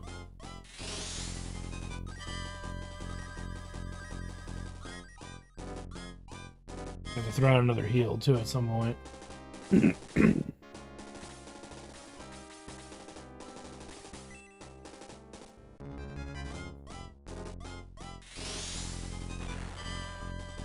And boom goes the dynamite.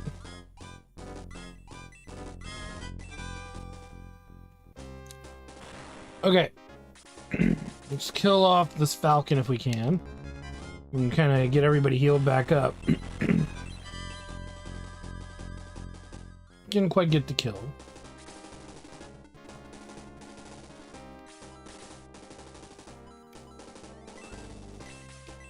We're gonna end this fight for sure. There we go. Now there shouldn't be any more falcons that spawn from what we noticed earlier.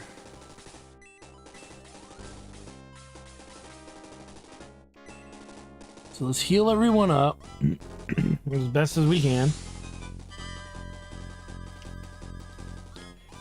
And prepare the assault like before. I think we'll go again after the heroine, the main, the heroine's doppelganger first. Rather. From there, I'm not sure. Because everything's gonna, all the enemies are gonna shift. The other issue is there's gonna be some dead characters if we don't buff or do something. Even with the buffing, I don't think it's gonna matter much. We're just gonna keep getting hit with nasty attacks.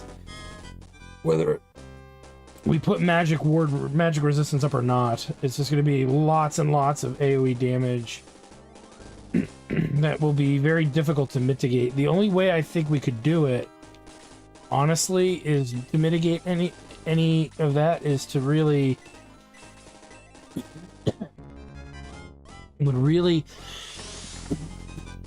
I would say it really would come down to killing off one of them right away, but I don't know how much that's really going to mitigate. We gotta lure them to us and then start whipping their shit out of them, but I don't see a good way to have a sacrificial character do it, you know? I just don't see a good one. Maybe Xylo. Maybe Lobo would be pretty good. And that's a big maybe.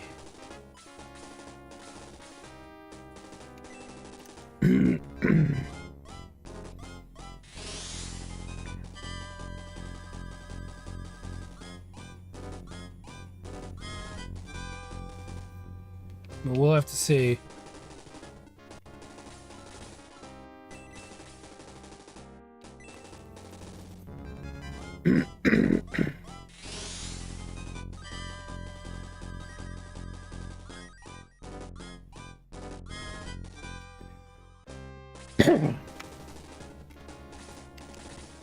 Don't want to send Varius in there right away, too. That's the other thing.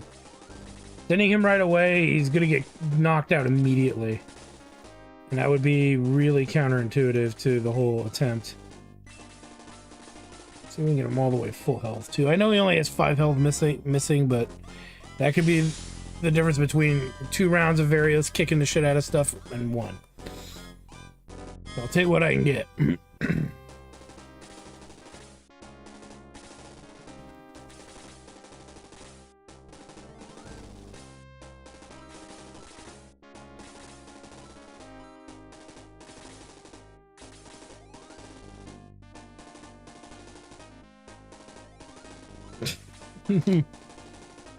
More Robin Hood Men in Tights jokes.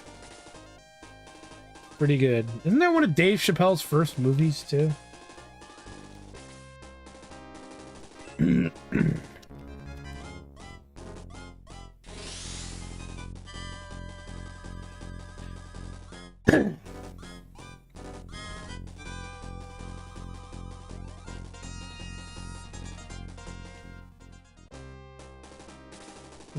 Wasn't that Dick Van Patten that did that too?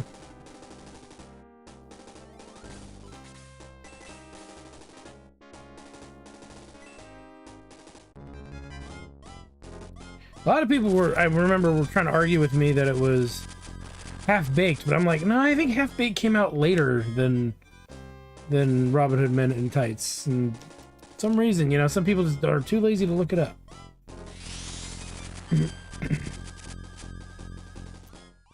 But it is a funny notion that derailed to that in our discussion.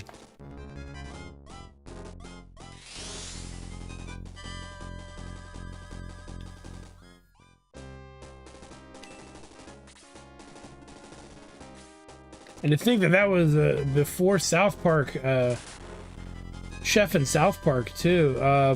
That would be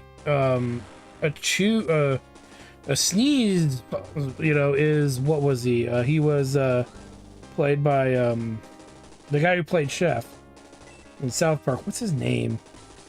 Gonna make love to your woman. Gonna get a little. What's his? Isaac Hayes. Look at that. Big hit, right, Buffy? Let's send in the clowns, except for Schmeagol. Schmeagol get murdered real good. And we might send Boken to heal Varios big. He's gonna need it if we even get the chance to do it.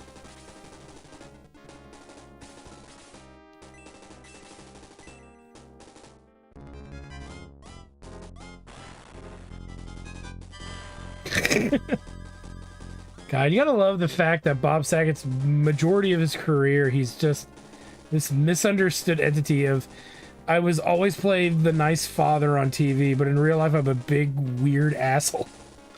In a good way, in a good way. But it's just one of those the great realizations, huh?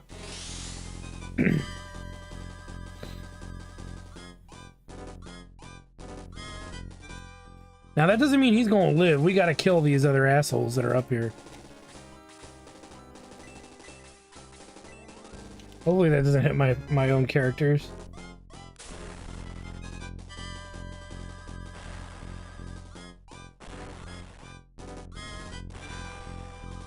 Nice. Not nice, because that's a heal, I can tell. All my hard work in vain.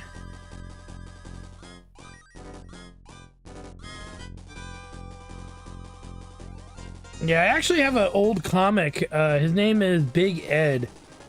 And he's actually a neat anomaly, for lack of a better term. He was an insult comic from the early, late 70s, early 80s. And I actually have one of the only copies of one of his long, lost routines. And it's pretty good. And it's actually on the channel if you hunt it down.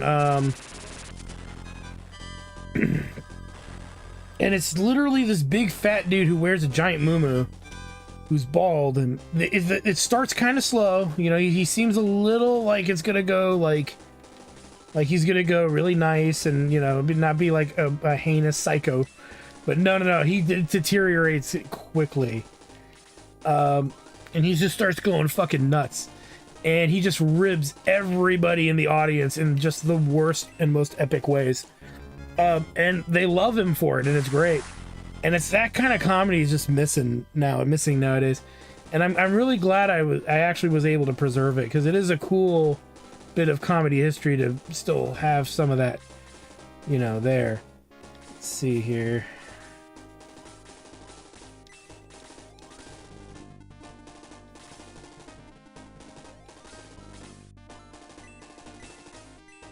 Get that healer out of there.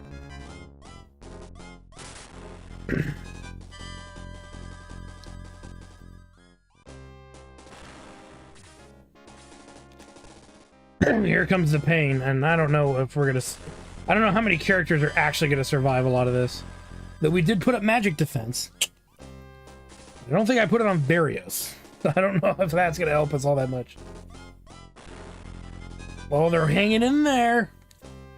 Man, them buffs be good. Welcome to die.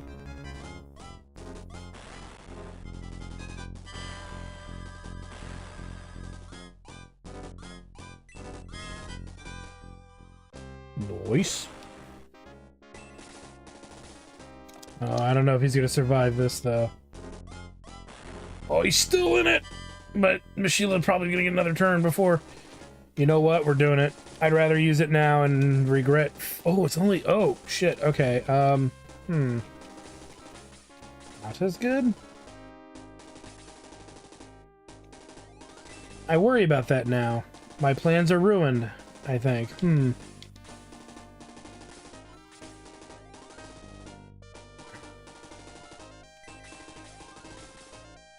Let's do that for now. Try to get our other healer up there. Think we can still make it though.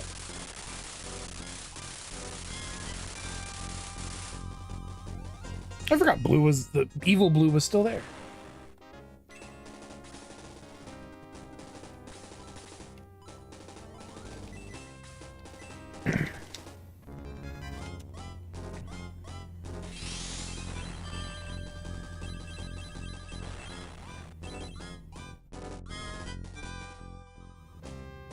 No.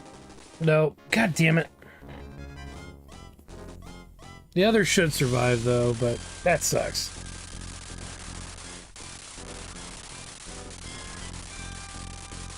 Definitely got to AoE hail big time when we get up there.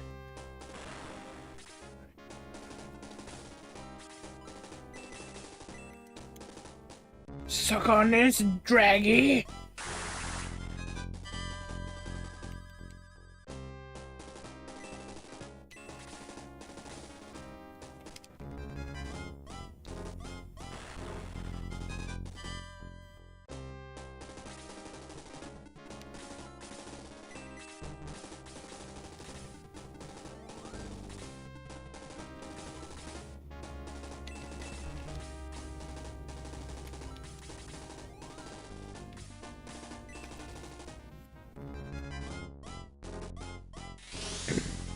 There we go.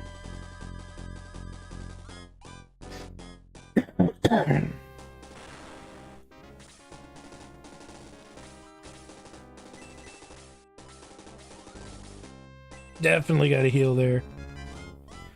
Now we got to whittle down Mashila, and that's it.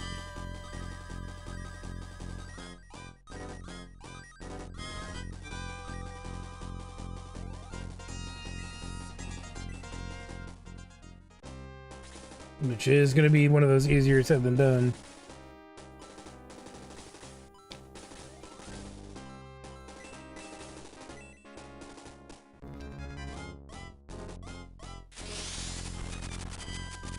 $30 damage.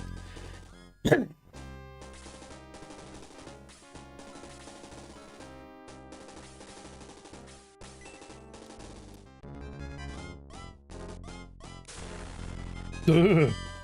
That was abysmal.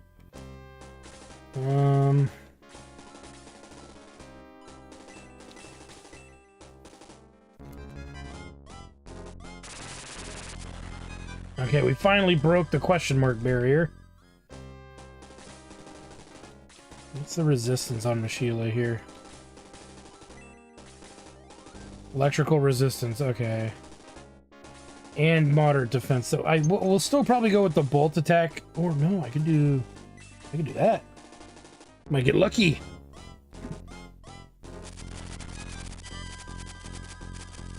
Nice, and vulnerable to magic. By the power of motherfucking Gray Skull.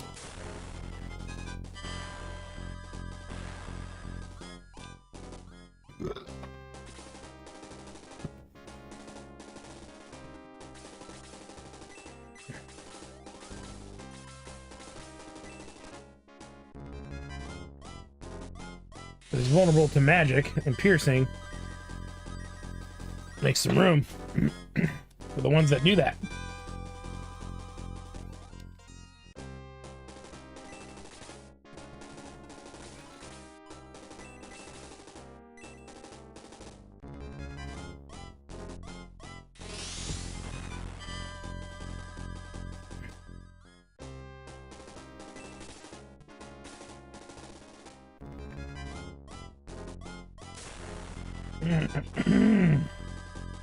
Damn.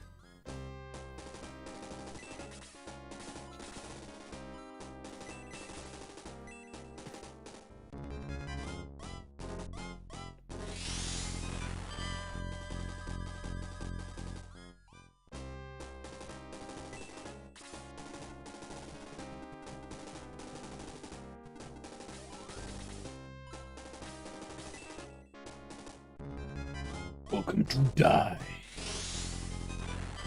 Almost got her.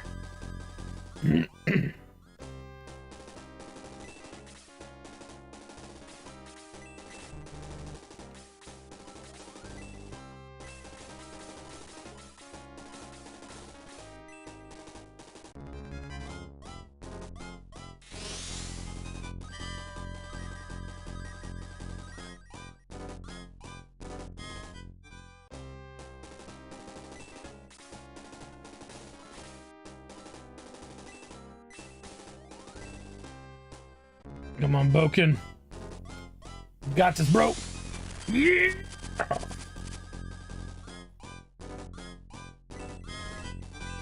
Nipples are so hard right now. My creations, damn you. Blue. It's all right. You're safe now. What are you going to do with Mashila? I vote we make her do community theater. Chained to a ghoul.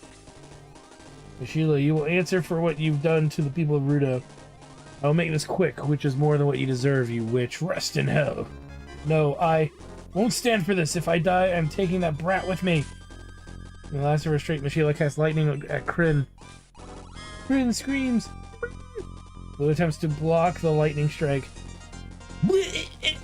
Kiddo. Blue.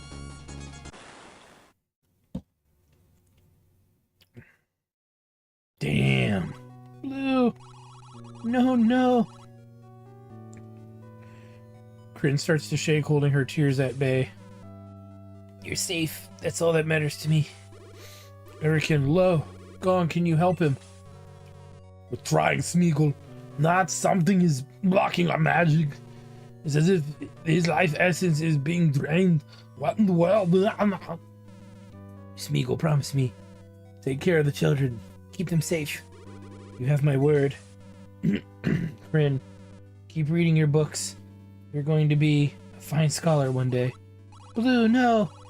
Kryn can't hold back any longer and begins to cry. I'm so proud of... Bleh. Meat's back on the menu, boys! Kryn holds Blue while crying. He dies in her arms. Henri's first fists begin to tighten.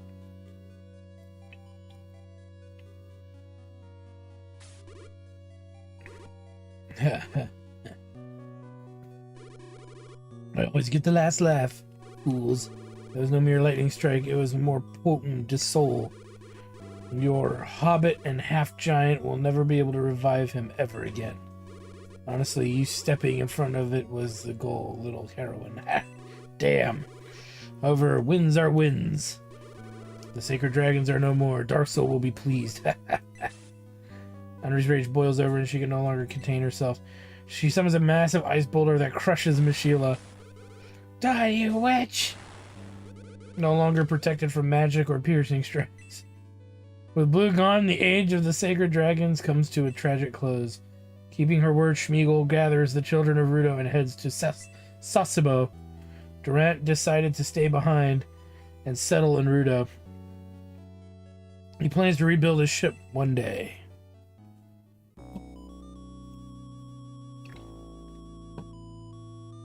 Fool got murdered, yo.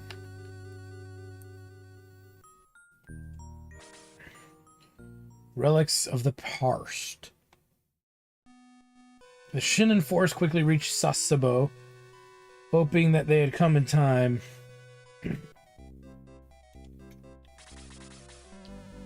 Thanks for letting me hold onto the sword of light while we traveled here to Sasebo. The thing is a real beauty. It's like having the power of the sun in my hands. I'm sure you had a blast looking at it, Lyle, but I need it back. Of course, I know you'll do great things with it. Here you go. So, because we didn't have a character with an open inventory slot, that's probably how they correct that. Thanks, Lady Schmeagol, for everything you've done. There wasn't much left for the kids back home. At least here in Sasebo, they can have a fresh start, and they'll be in good company.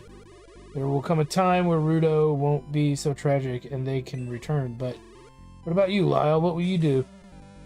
The kids need me, so I'll be here. I'm really the only family they have left. Being here in a new place will help us heal. In time, anyway. Now, this place is neat, but everyone here is dressed weird. Dresses weird. And thank you for saving my sister. Have you seen her since we arrived? At least she's with Erican and the others. They've been going over some of her books. It's my sister, alright. She's always had a knack for all that. I do have a question. Are we actually going to stay here in Sasebo? I liked Rudo. Yes, Karen.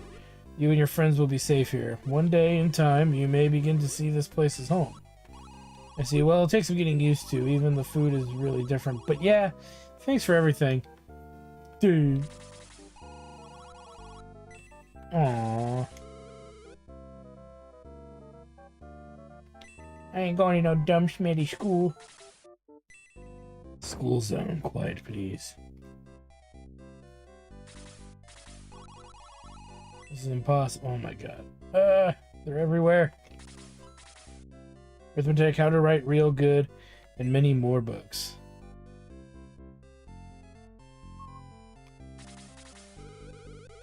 I've heard what happened in Rudo. Still, it's hard to teach these kids when they won't stay seated. It's great how I think they went with a very Eastern aesthetic.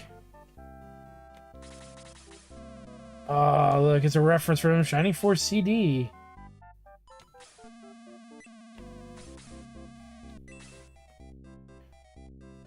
Now, really quick.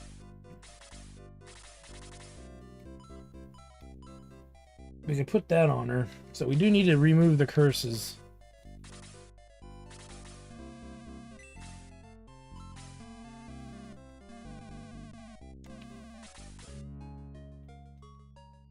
Let's remove some. I don't know if I'm going to move Varios's curses yet.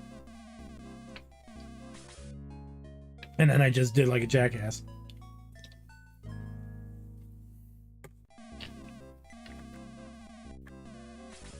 I do want to remove that one.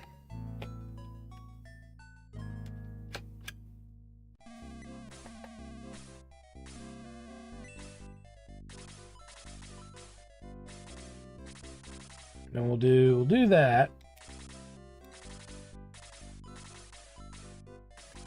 And then we'll pass this to Elliot. We need to make some room anyway. I need to sell some shit. That's for sure. Dark Dragon? Who cares? Let's talk about sushi, my favorite kind of eel. And don't get me started on wasabi.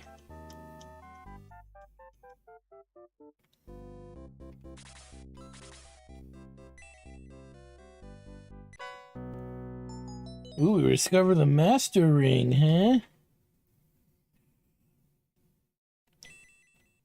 We're gonna have to check that out because that sounds pretty freaking awesome. Give me 1 second, guys. My stupid phone is being weird. Do do do do do do do do do do do do do do.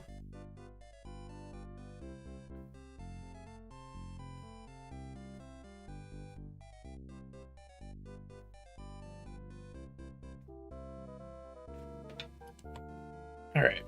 Now, what is with this ring here?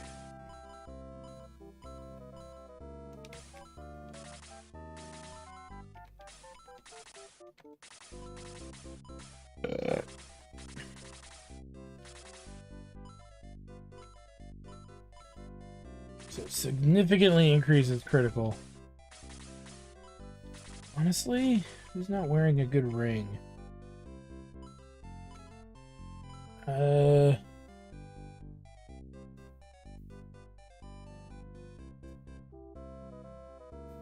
Off the top of my head, I don't think so.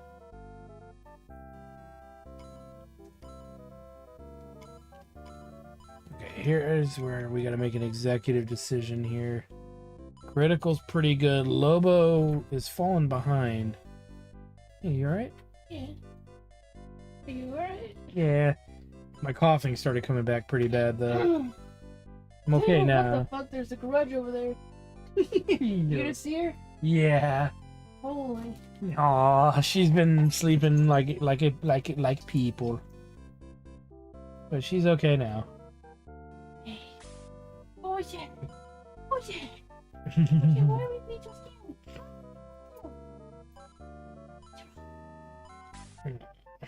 He misses mama. You wish me. She do. Did you wish me? Um, You? These gags are there. no, she's just being goofy because she's been kind of just being goofy, really. How was everything going? Going alright. That's good. They just finished up the 4-player segment. It sounds like next up is another segment of sorts about the games. Okay, well that should be fun. Yeah. I don't know what to do. We'll just leave that where it is. Hmm. We'll move that to somebody else for now. Oop, and Kryn gets to hold stuff.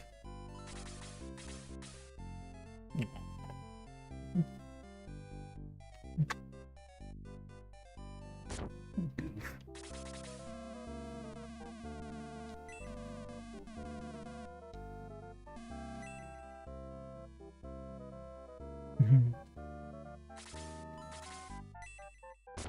Lonely down there.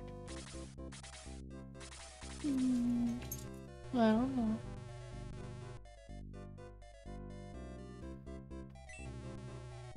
It's very cold down Oh, I'm sorry. Oh, it's cold. Oh, your hands. It's so cold.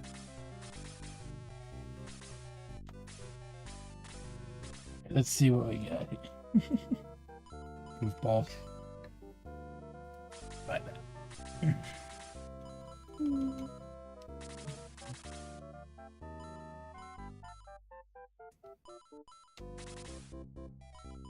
I hope you appreciate my photo report. I do.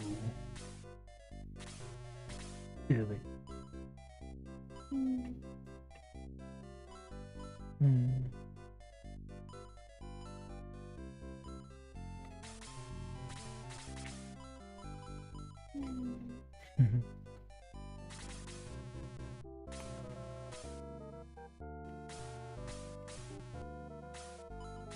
Go downstairs, do the dishes soon. Right, so I'll be probably taking a break. Not too long from now.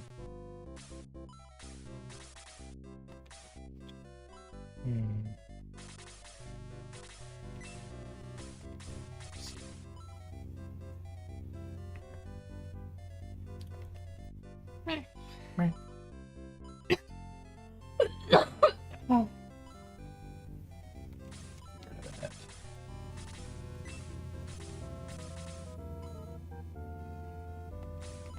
Stop that.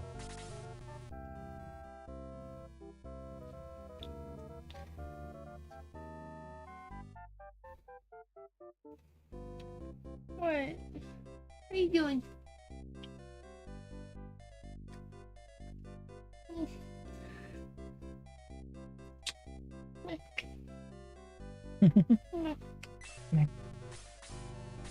What? Yes.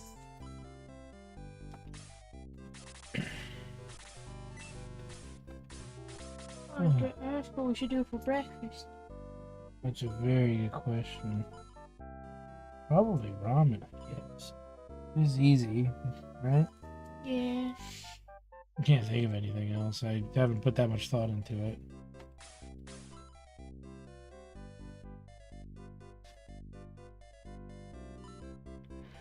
Try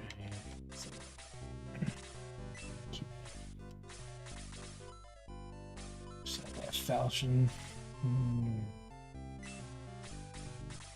I wonder if Taco Bell's breakfast is still cheap. Not anymore.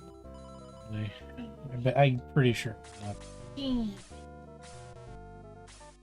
At least our Taco Bell, because it's been just nasty expensive lately.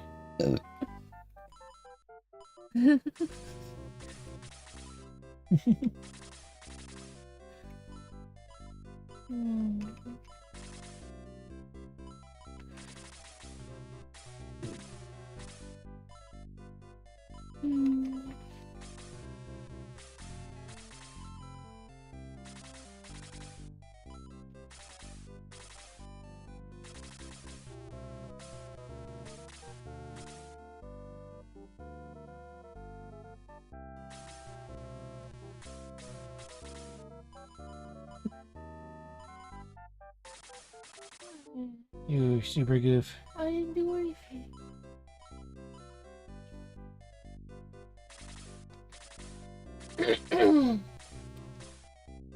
Ugh.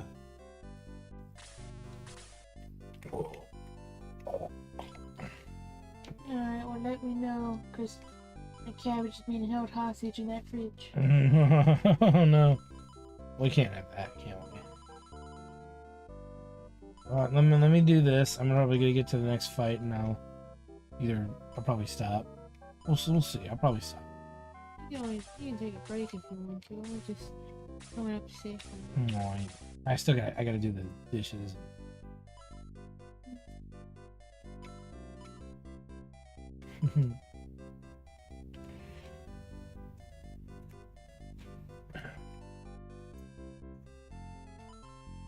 I want to say it's gonna be better than what he's got.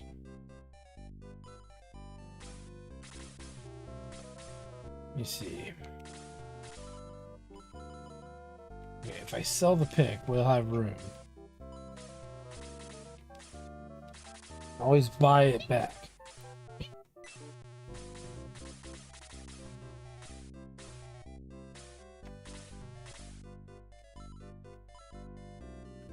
Aww.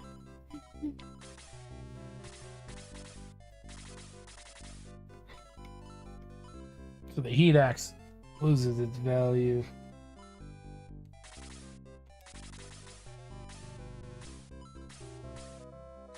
Okay, let's sell.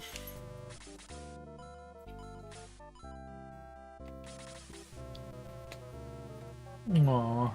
Hi, sweetie. What a good girl. What a good girl.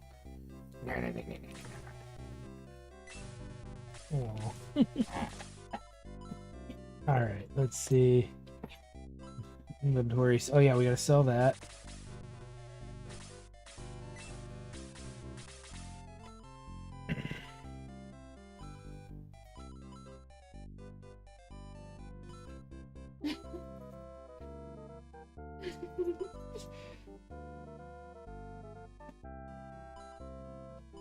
Guess we could sell this. Look at her. She jumps around.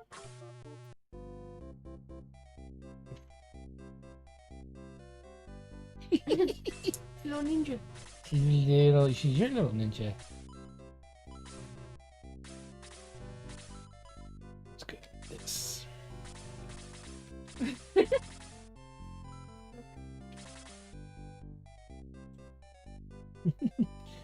Can I eat it?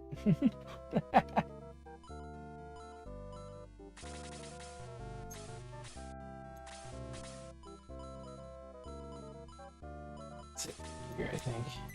Oh my god.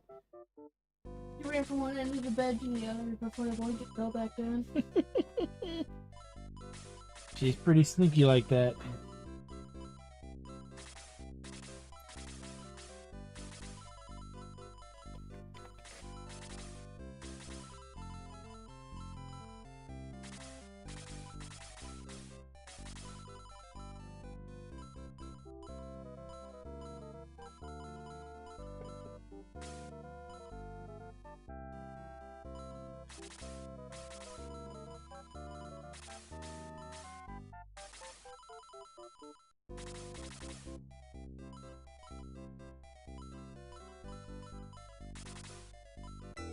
Oh, yeah, it's cursed.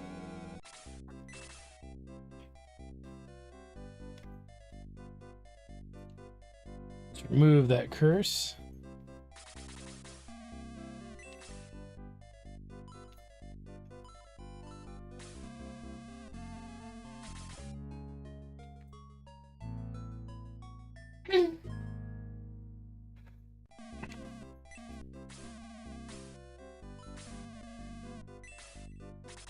Let's make some room.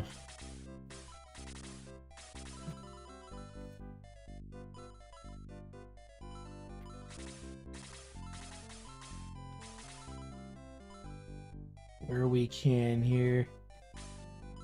It's obviously cursed as well, so we'll just throw that in with the other rings. He's got... Okay, same with the Death Staff. I mean, as cool as it is, the cursed weapons are pretty cool. I will give you that. The negatives, though, don't outweigh... Well, it's just I don't think we need them. We needed them in that last fight just for that extra powerful damage for those enemies. If we need them in the future, we'll just pull them out of storage. I'd rather not use them because of the negatives that come with it. The only one is keeping his is Varios for now. I think. No, you know what? We'll take Varios's off and actually buy the other thing back that we dumped. Against my better judgment, I want to do that because I think in the grand scheme of things... Yep, I know. I didn't sleep last night. I'm trying to, you know, tough out getting through the day. But we'll see.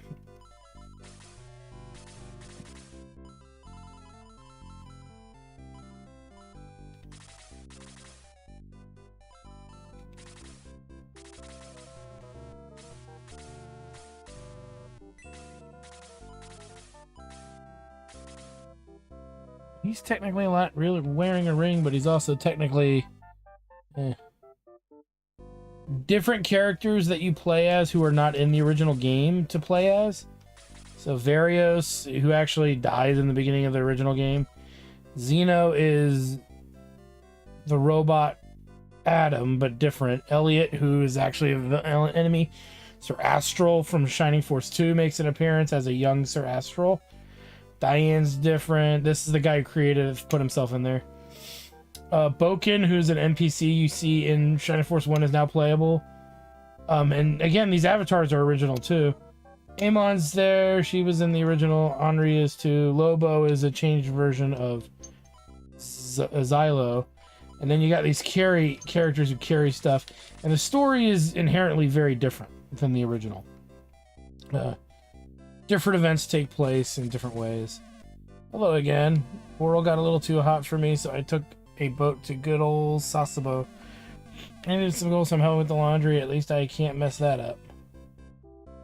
Yeah, he could. He could totally mess it.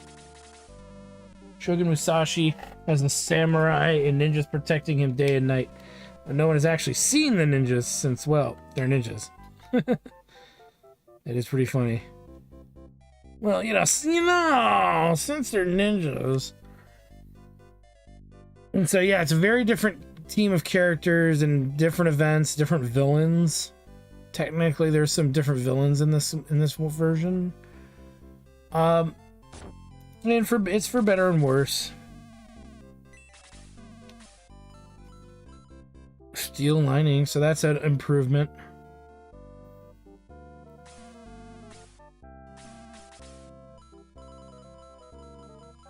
Don't know yet.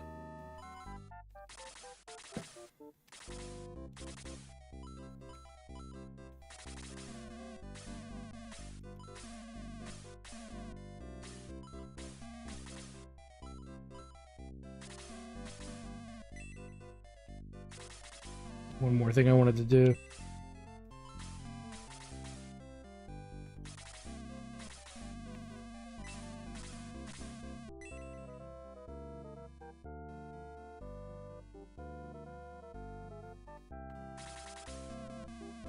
Is that a new kind of drink?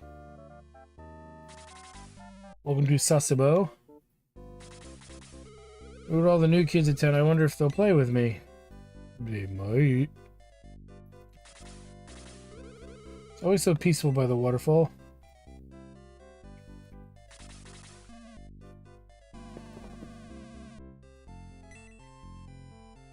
Alright, let's see. Good girl. Means you're being really good. You didn't suck down all your water in one go. Good girl.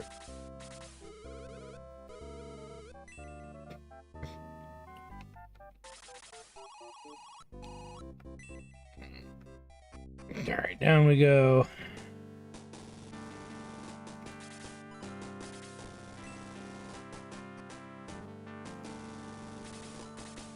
Katanas are for posers, and here's why in many more books.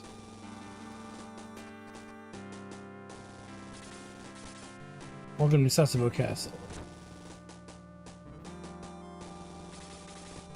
This castle isn't much, but it's the only one we have.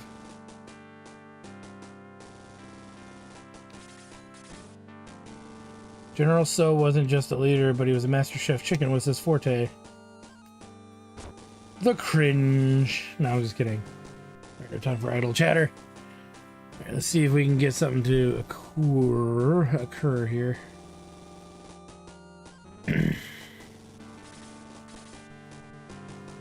Shogun Musashi. I'm the Shogun Shinto priest. How can I help you, my child? Not right now. Why building castles on sand is a bad idea in many other books. The art of the sushi roll in many other books. The puns, the jokes.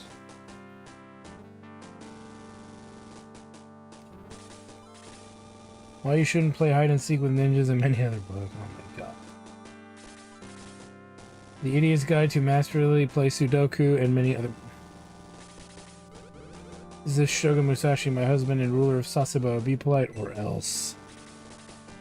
Respectful and you'll be treated. Okay. I am Musashi, Shogun of Sasebo. What brings you here? My name is Schmiegel. I'm on a quest to... Stop right there. You look familiar. Yes, I know you. You stole from us. 2 days ago, you broke into Matafa and took the sacred key from its cradle. Why have you returned? Is it to face judgment, or are you here to make a mockery of me? I don't know what you're talking about. I have just arrived in Sasebo today, and oh no, it can't be.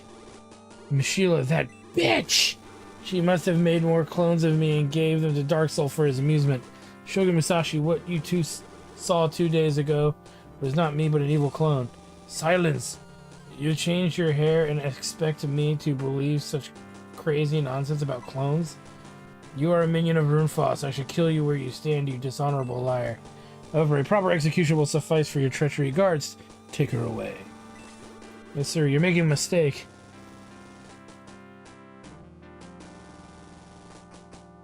Well, that went south pretty quick.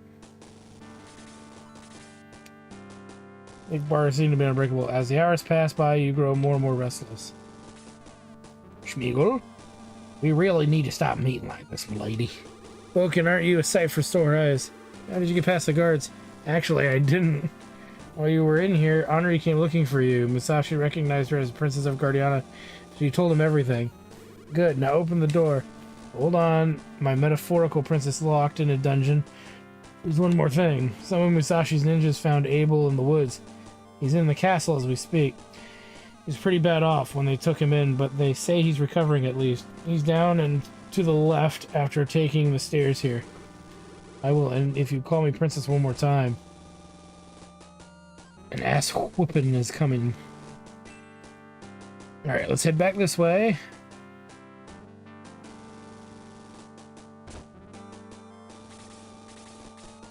Z. He's in rough shape, to say the least. Frankly, I'm surprised to see him alive at all. Heard about his assassination months ago. Another one of Dark Soul's schemes. He is behind everything that's happened. Figures he would be involved. Dark Soul is many things. Honorable isn't one of them. The princess explained all. Had I known, I would have come to Rudo's aid. We will help with Rudo and the children, and I apologize to you, Lady Schmiegel. Apology accepted. Musashi. Schmiegel. Rest, Prince Abel. There will be time to talk later. Dark Soul. Must not release. Abel passes out. Schmiegel. What was he talking about? Dark Dragon, a weapon of the ancients that will end our world. If Dark Soul isn't stopped, then that key was the only thing keeping him from unleashing it upon us. That and the manual of the seal, but he has both now. He's probably heading to the ancient gate as we speak to accomplish his goal. On the contrary, I've heard from my scouts that he's going to the ancient tower. It's perfectly safe. It's surrounded by mountainous terrain like Sasebo. I've sent a garrison of troops there just in case. Come, let us reconvene in my throne room and we will discuss things further.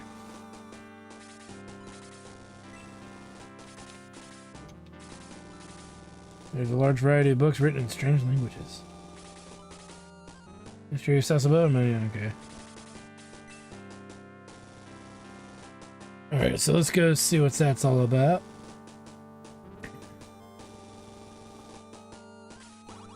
Oh look, it's Meowth.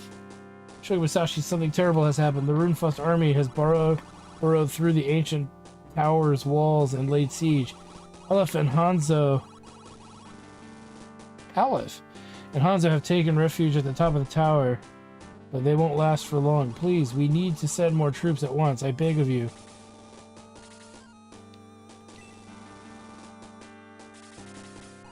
What are you doing here? Weren't you supposed to be in Warl? Long story. Did I hear you say that Aleph is at the tower? I thought she was dead. Long story. All you need to know is that I found her at the cavern and nursed her back to health. Entrant found some text talking about the ancient tower being a beacon of some sort. He sent us to investigate it and do whatever it takes to slow Runefust down for you. Seems like you two know each other. Nevertheless, there's work to do. I can't spare any troops to the tower. That'll leave Sasebo open to attack. Depending on your force to go reclaim the tower and save Hanzo and Aleph. Stop Dark Soul from whatever he's doing at the tower. We can't let him succeed. Let's go, Schmiegel. My claws will turn their soldiers into Swiss cheese. Hey, Meowth joined! Cool. So yes, Meowth is allegedly in the... Oh my god, Benny the Pokemon. Oh god. He needs a claw upgrade, as far as I'm concerned.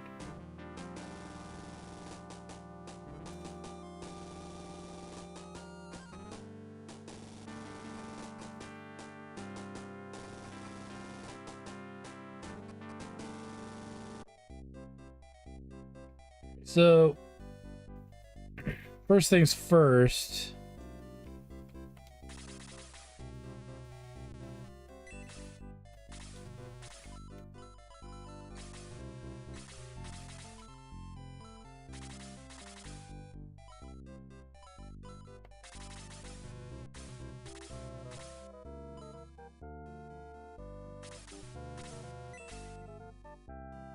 We'll do that. We'll see if we can put an accessory on Meowth. I don't want to put like anything single thing like a ring that we can't, you know, find later or whatnot, or that could be lost forever.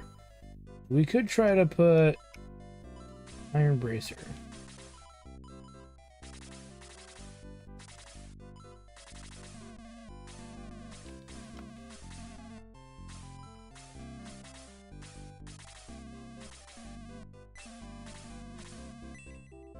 That's good enough for now.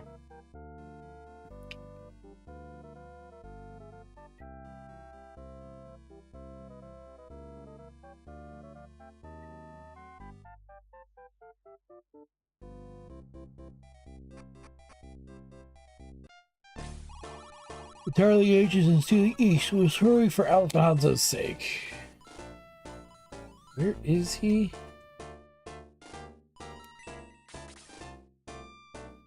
Night slash charge scramble. Okay, he's got some abilities and some resistances. Not a lot of HP though. Not a lot of defense either. Why do I feel that this is a battle of attrition? There's gonna be a bunch of stuff spawning on top of us. Fiery Harpy. Blood Dwarf. Blood Goblin. Blood Archer, right?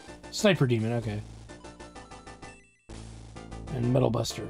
And then you know shit's gonna be spawning all over the place. There's no way it's just these enemies. We just gotta keep trekking forward. It's gonna be one of those fights. For sure. But I'm gonna take a break, guys. This is a good place for me to stop for right now, and maybe we'll pick up another character here. The party has seemed to limit itself to about 12 characters so far. So we've definitely made some really, really good progress, and you know, I might stream a little later, but we'll see. Maybe this afternoon. I gotta tough out the rest of the day here from not sleeping from yesterday. My eyes are burning, my body's aching. So hopefully I can make it through, but we'll do what we can. So I want to thank you guys for stopping by, like, comment, subscribe, all the good stuff. If you get a chance, check out, let me put the link in for the Jingle Jam event that's going on right now.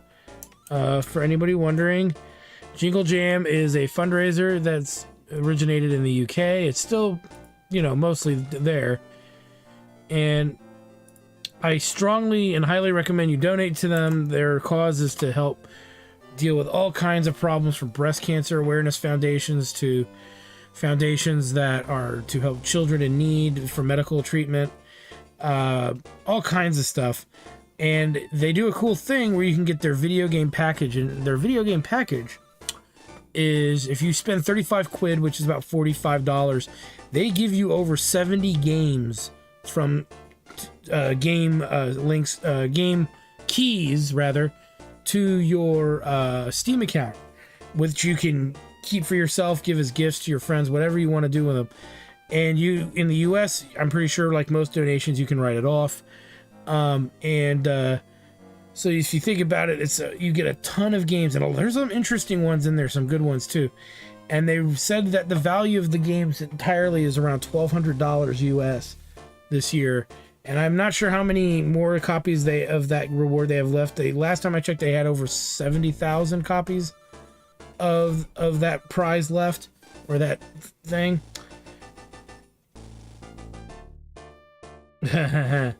So definitely check it out when you guys get a chance.